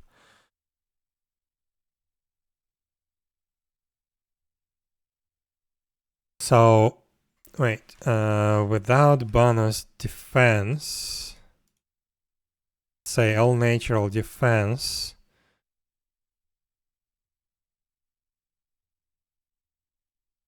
max damage 116.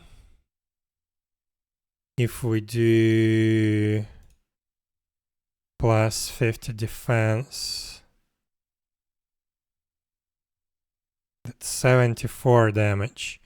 And let's say, in addition to all of that, so 163 times 0.3. That's 50 more.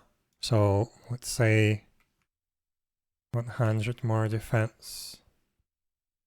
43 damage. Yeah, that may be a problem.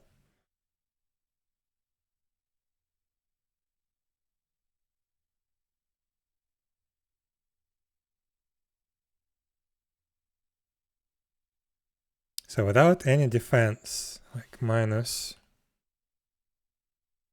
113, that damage would be 318.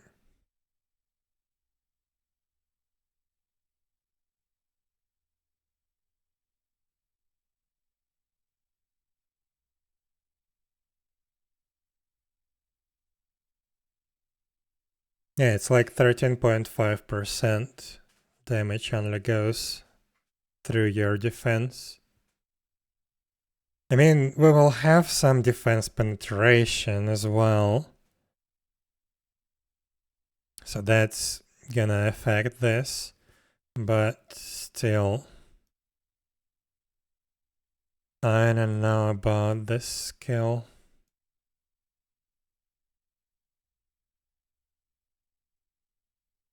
Goes up to 18%. Right.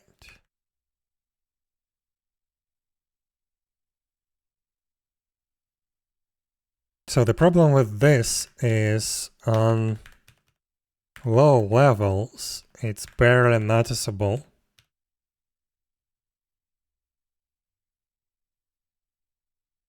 No, actually it starts with 10%, so yeah, you would notice that.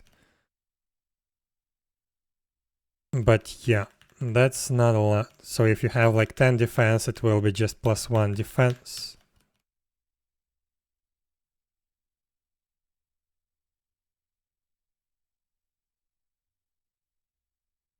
How can we improve this?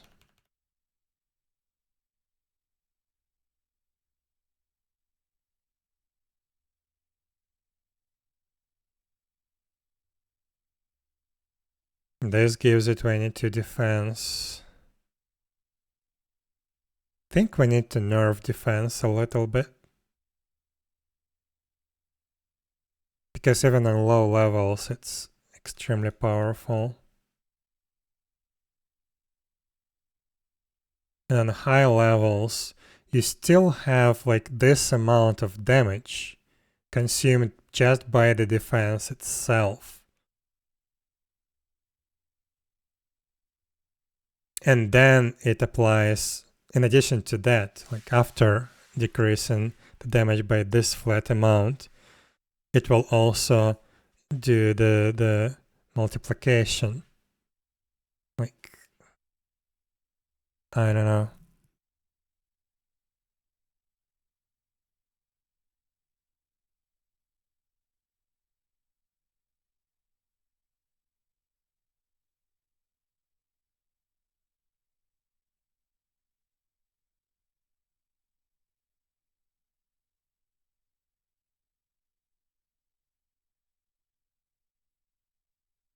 On 186 damage was just an auto attack through that amount of defense and that amount of health.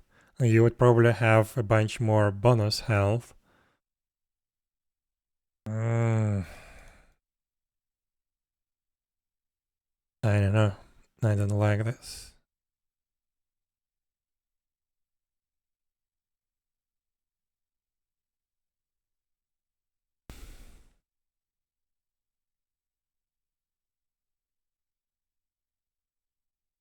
But if I would nerf the amount of flat damage reduction that defense give you, or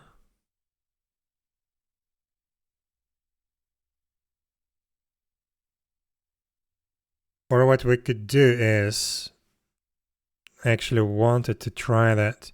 Maybe we can make the vitality give you the flat reduction, just the vitality points, but the defense itself is only going to affect the factor of the damage. But I need to test that. That would probably be good. Then you would, instead of having 213 damage, flat damage reduction, you would only have 99.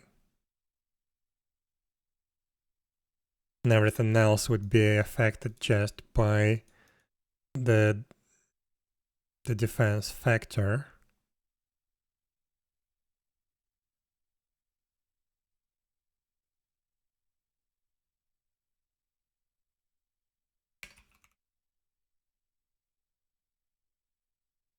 Damage reduction per defense. If we do this divided by 2.0,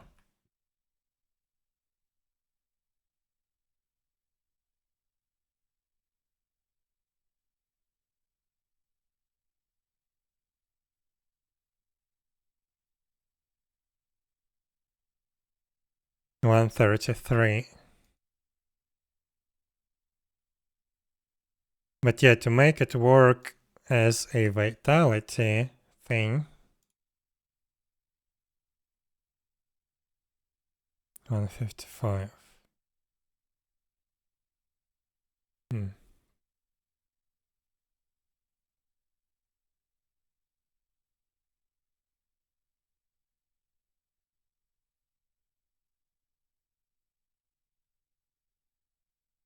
I don't know. I would need to do a bunch more tests, I guess, for the defense. But if we do that, then probably we can increase the bonus of the defensive stance itself. So right now it's from 10 to 18% physical defense bonus. Was it like that before my changes? Yes.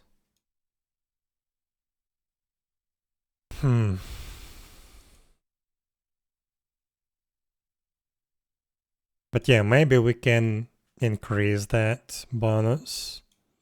Like start with plus 20% of defense and go up to 30 at least.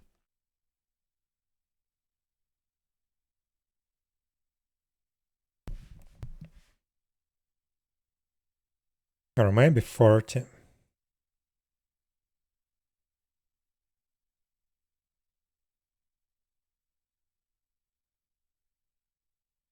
Because yeah, right now it's not very effective. I mean, it allows you to use these skills, which is good, but these skills are not like 100%.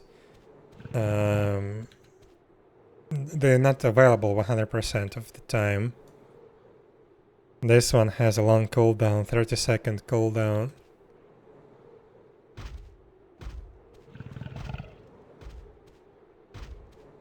So yeah, I don't know. But yeah, just 4 defense on this level from the passive doesn't feel good. And on earlier levels, like level 8 for example, no, I don't think we even have the stance on level 8, right? What's the level? Well, it becomes available on class level 8. So yeah, our base level 8 character doesn't have it. But on level 12, let's see how much it gives.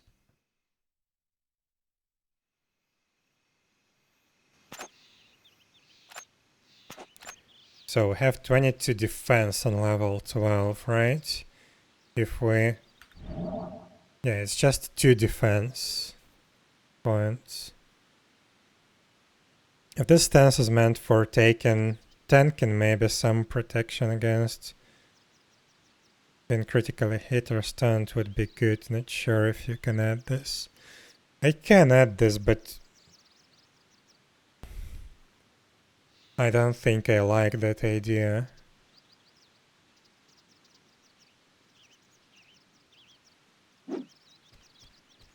This stance meant to make you more tanky, and it makes you very slightly more tanky. Like it gives you, at this level, at level 12, it gives you just 2 defense and 10% block chance. Well, 10% block chance is not bad at all. But yeah, defense, just 2 defense points, it's not a lot.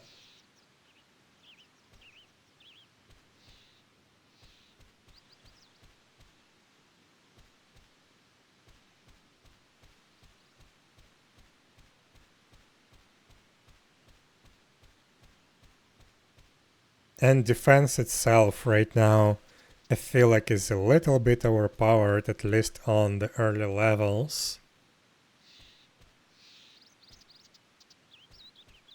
Just because of that flat damage reduction.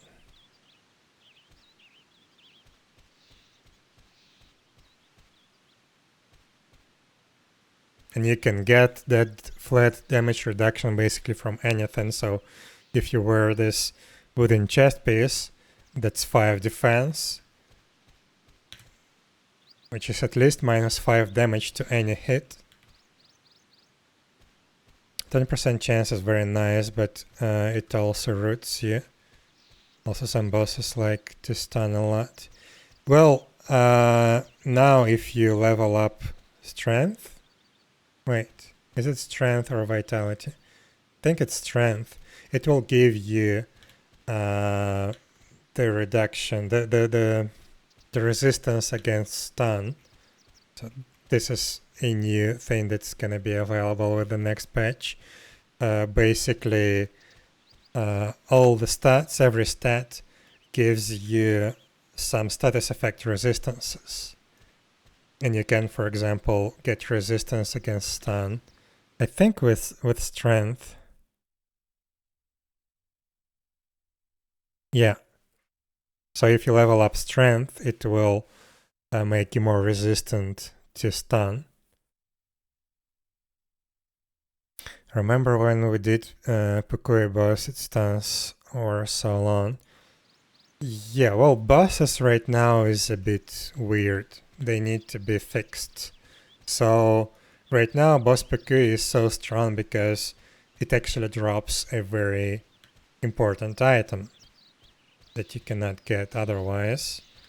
And it doesn't have any summons, and it meant to have some summons. But yeah, it's not yet implemented. So this is why boss 𝙽𝙴 is so strong by itself. Later, I will implement like proper boss AI and ability to summon some additional monsters for them.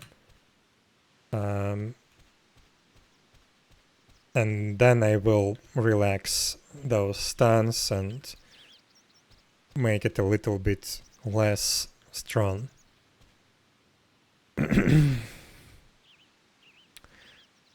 But yeah, I'm not sure what to do with this defensive stance.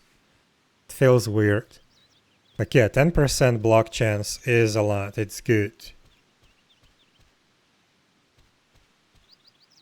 But 10% physical defense, it's meant to be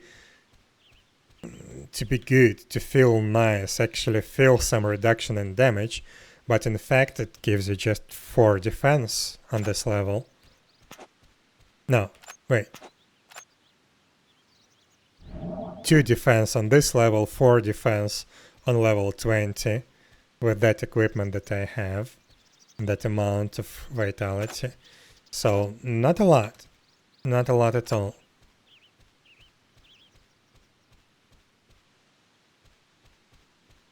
So I could convert this bonus to actual flat defense bonus.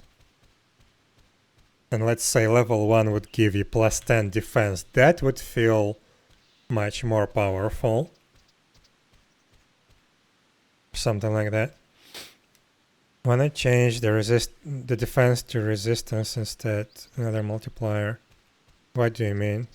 Resistance against what?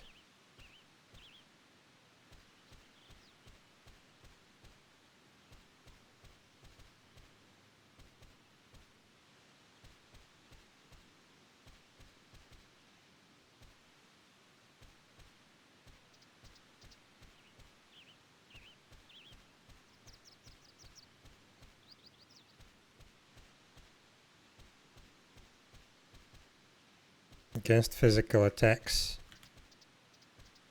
I mean, defense is the resistance against physical attacks. I don't know what you mean. Do you mean block chance or what?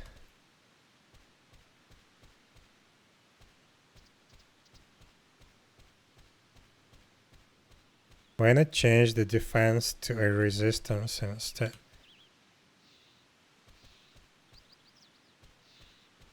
I don't understand what you mean.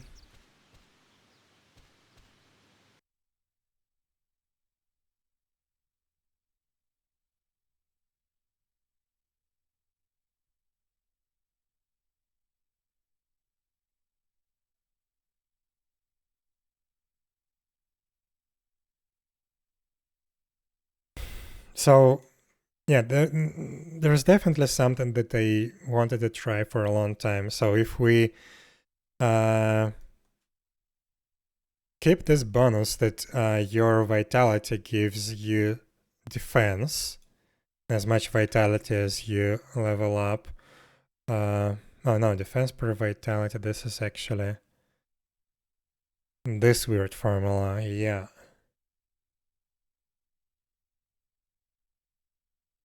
Defense per vitality.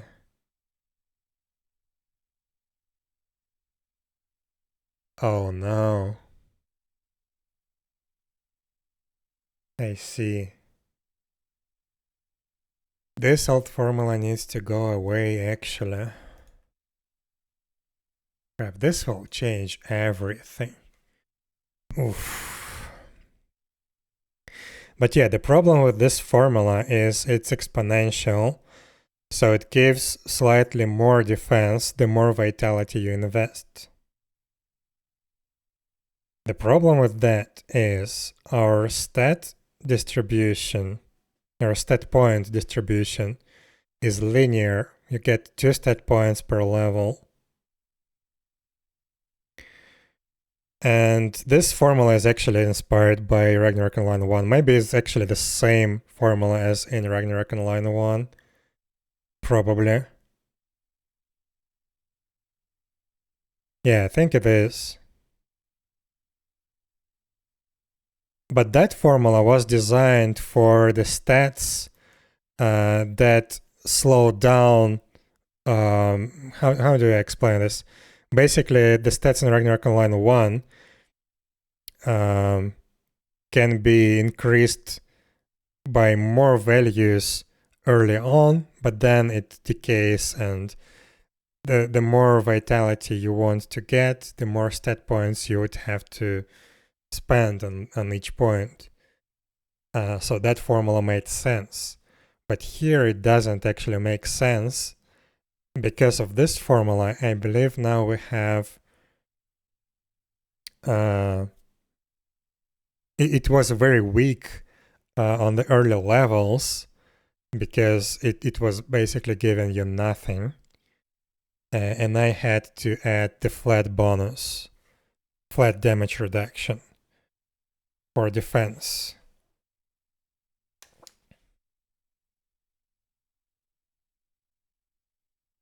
Do I have the same thing for magic resistance per intelligence? No, this is flat one.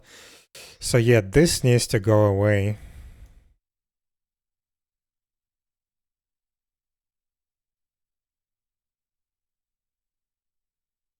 So right now this formula is you get 1 defense per 2 vitality points plus this exponential crap that needs to go away.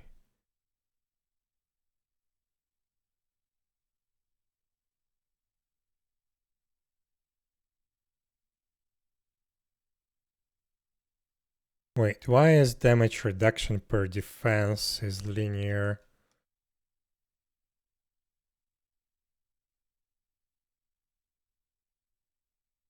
Wait, what?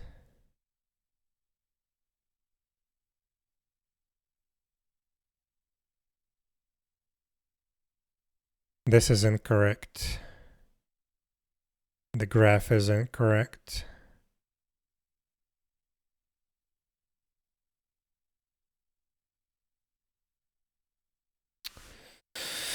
Oh my god.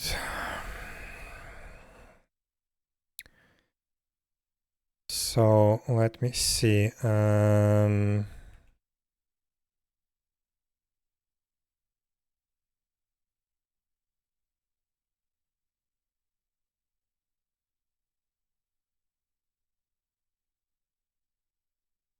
So we have defense. We have damage reduction per defense. This is why this was the old function that was used by this graph. But in addition to that, we have the factor. So yeah, this graph is incorrect. But yeah, essentially what we have here is defense per vitality. This is exponential. This should not be exponential. Or at least it should not exponentially increase. It should probably even exponentially decrease with the amount of vitality that you invest. Probably not, because that would be tackled by damage reduction per defense. So I need to adjust this graph Damage reduction per defense. I did have like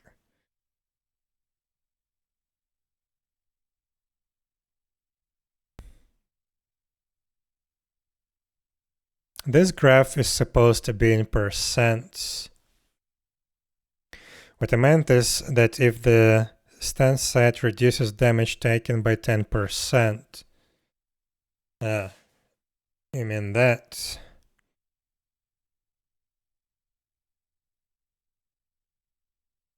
To be more effective because it's another multiplicative value. Yes. That makes sense actually. But it's gonna be weird to implement.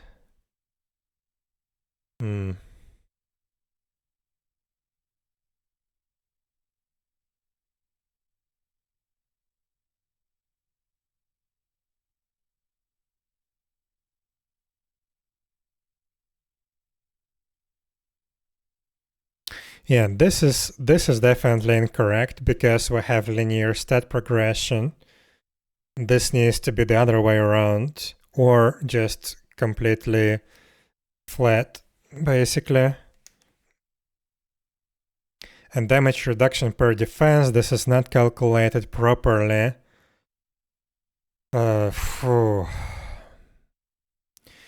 Should be times damage factor per. Let me copy just copy the function name.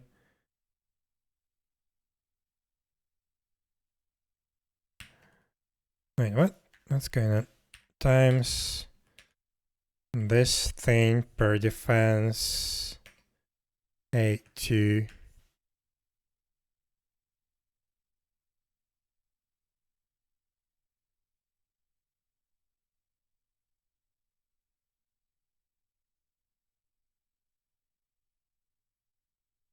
This is not correct either, because we have separate flat damage reduction and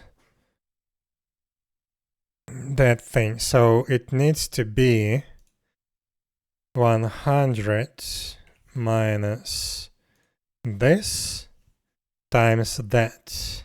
So that would be like 100%.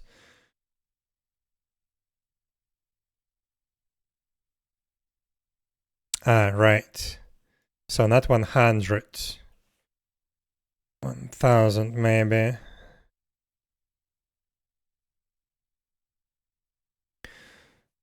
Yeah, let's try with 1000, and we need to also divide all of that.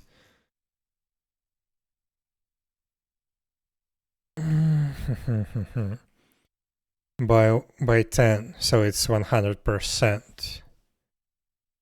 So this would be in percents.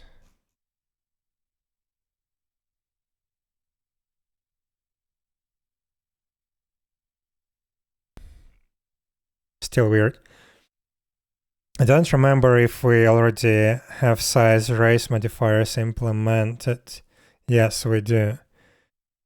I think I saw a spirit mention in small monsters. Yeah. Could that work for defensive purposes also? We have neutral resistance. We could leverage that. Neutral element resistance. But that would mean that if someone does physical attacks with element, that would still give... that would still be like without any damage reduction. Okay, let's see here. Damage reduction per defense. So 150 defense.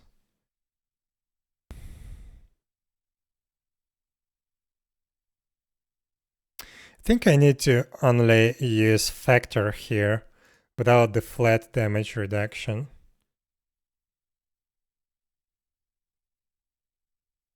But yeah, the actual defense like damage reduction factor per defense. That formula is exponential, and that one is good. Damage reduction per vitality. This one is incorrect as well.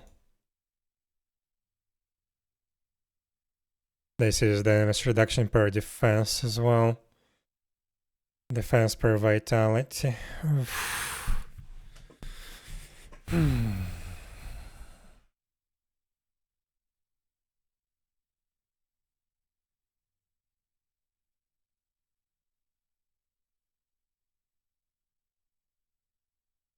So yeah, I think I should forget about flat damage reduction and just use the factor.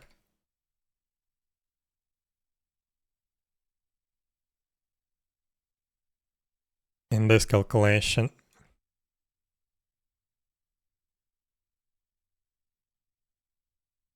And then here.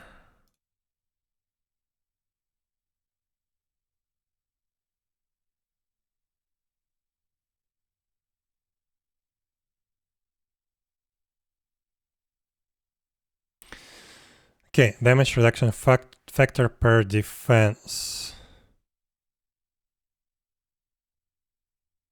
Damage reduction factor per vitality.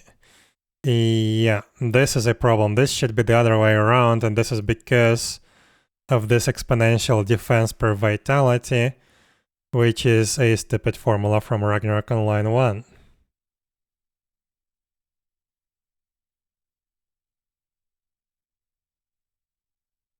Defense per vitality should be linear, and if it becomes linear, then this should be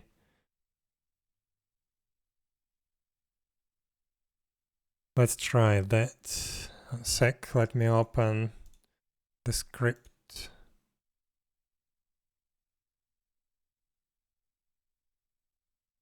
But yeah, maybe you're right. Maybe we can make this stance actually reduce damage by percentage. That would be very powerful. But I'm not sure if I like that. Because we already have the block chance, which is basically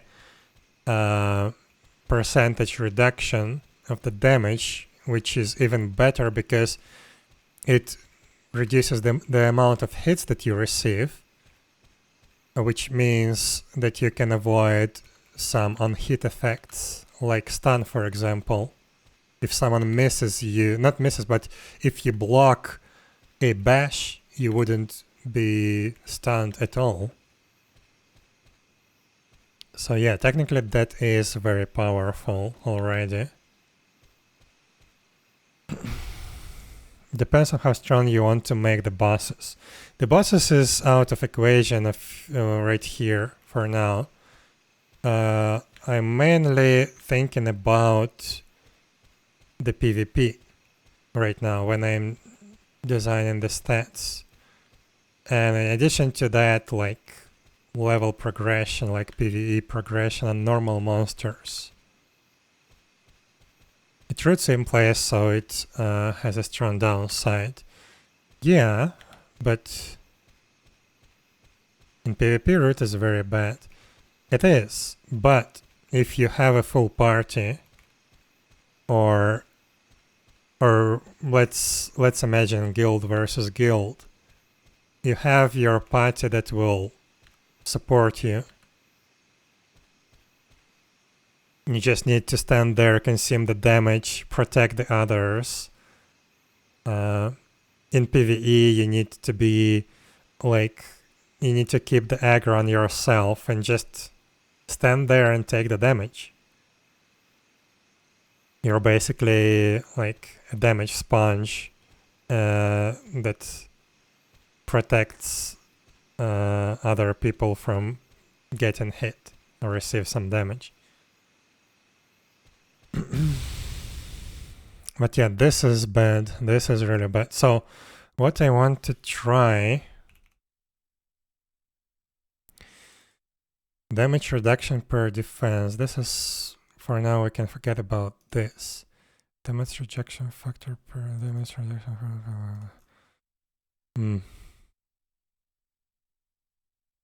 Where is that defense per vitality? This thing. So defense per vitality. Let's take a look. It's hard to see. Yeah, it's impossible to see.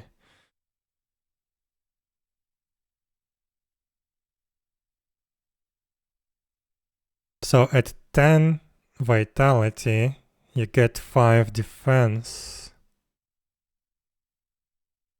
At 25, it's 15.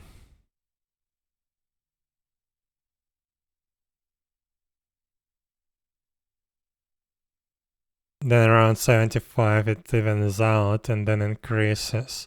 Yeah, this should be the other way around. Or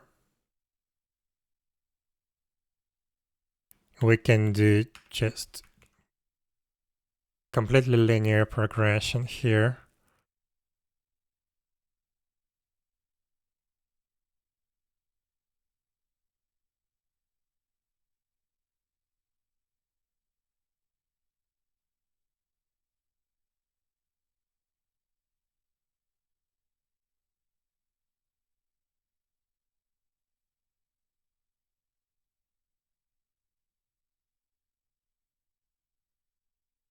Oh my god, this is so slow.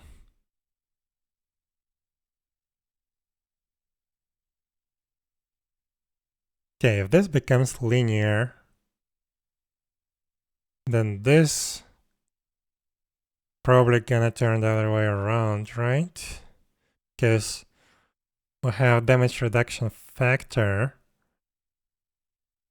which decays.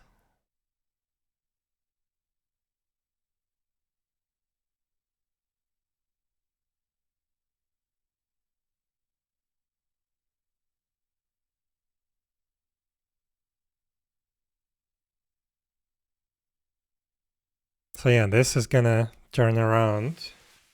I think this is how it should be.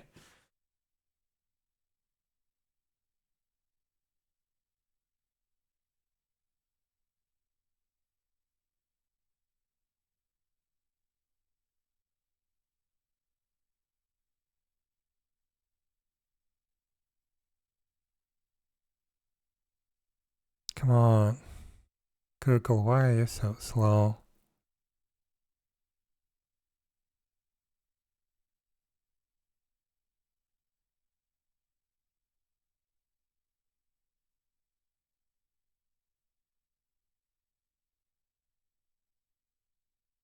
But yeah, at the moment at early levels, defense is extremely powerful just because of that flat damage reduction. And the factor is basically nothing. So yeah, before I implemented that flat damage reduction, defense at early levels was completely useless. Like, it was not effective at all. Now it's way too overpowered. So I think I need to do this, at least. So every vitality point gives you 1 defense. And then we can probably get rid of flat damage reduction on the defense itself, but instead we introduce a separate damage reduction. So we can set flat damage reduction per vitality. So each vitality point will basically reduce damage you take by 1. That would be more fair, I think. Okay, why is it flat?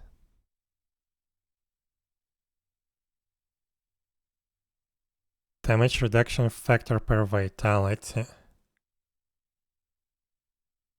So defense per vitality. Damage reduction factor per defense. Okay. Damage reduction factor per vitality. Defense per vitality. Damage reduction factor per defense. The hell is wrong with this thing?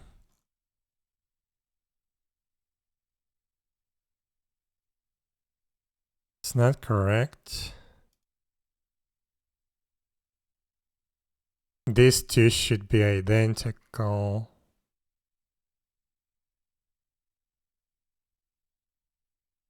Damage reduction factor per defense, right? Damage reduction factor per defense. Defense per vitality. Defense per vitality is now the same. The hell? This is incorrect. What am I missing? Damage reduction factor per defense. Yeah, it's this thing.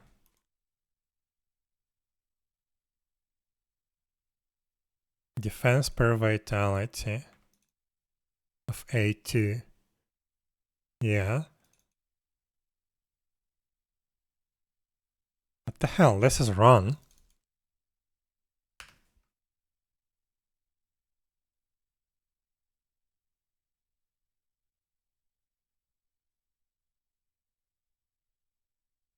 The hell? Damage reduction per defense.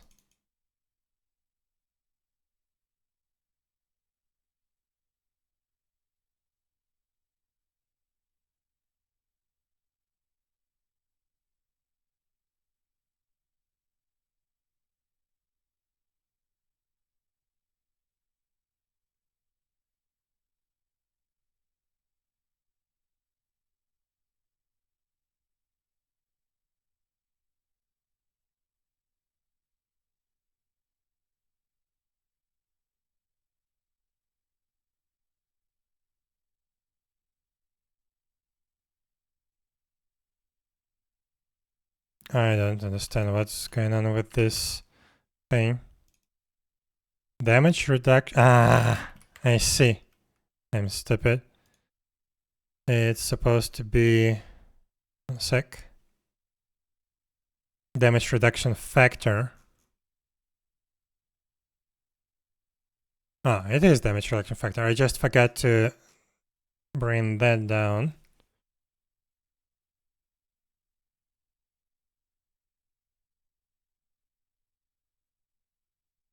Yeah, now those are identical.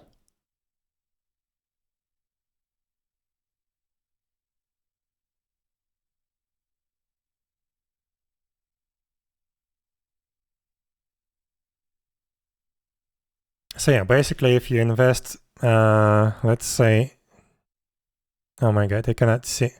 Let's look here. If you invest 10 vitality, it's going to be 6% damage reduction.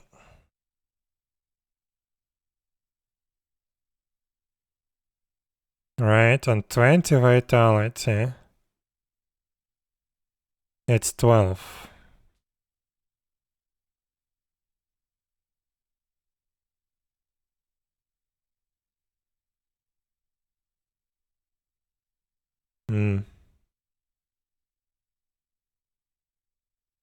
And yeah, basically it halves at 150.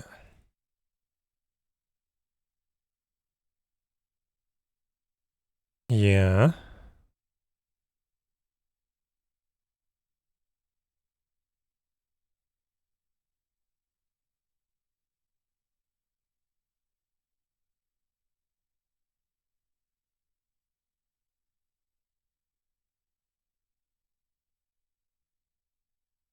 Yeah, I need to try that.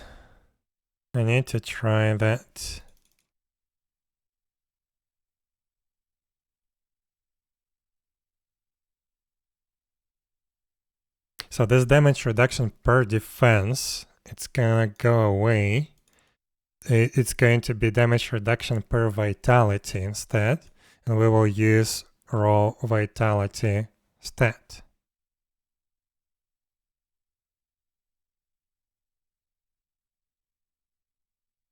And then damage reduction factor per defense. This now is going to have proper progression. Gonna decay over levels.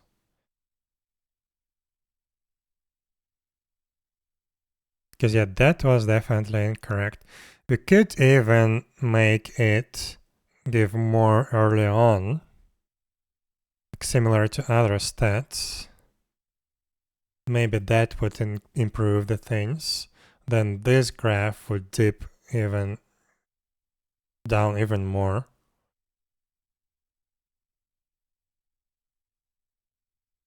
So at 25 you get 0.86%, right? 86%. So instead we could do just like 75.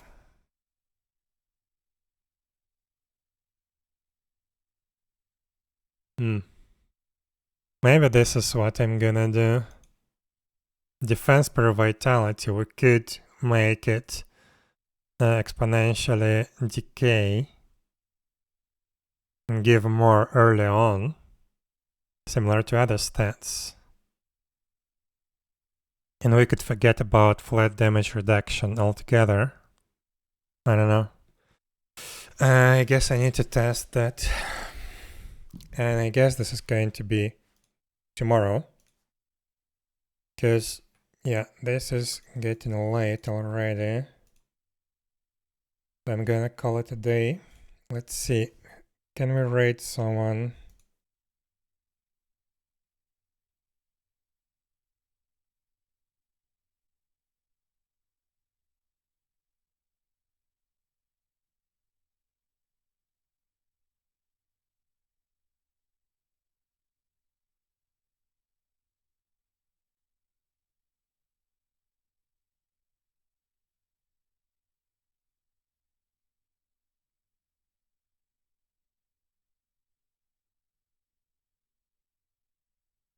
Yeah, let's rate this person.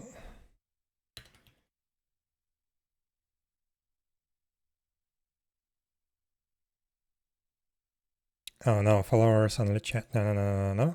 Sorry. Didn't notice that. Okay, who can we rate then?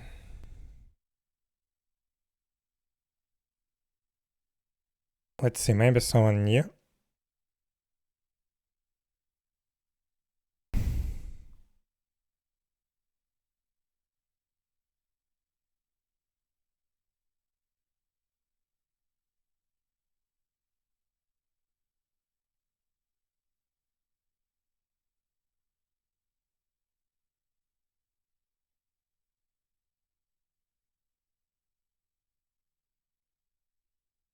Maybe this person.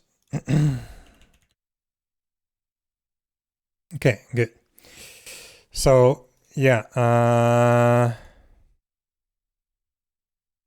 what did we do today? Just a single skill? Well, I guess we did a couple of, not a couple, we actually did a lot of bug fixes. We fixed, what did we fix? We fixed the movement, monster movement bug when you interrupt the monster movement. We fixed the movement, the accuracy of the skills, like trick attack when you and the monster are moving around. What else? We increased the cast time for Bash. We added some nice casting effect. That's good. And we created a passive skill for knights that allows them to regenerate health in combat. That's good. And yeah, we need to think about defense. It's definitely weird.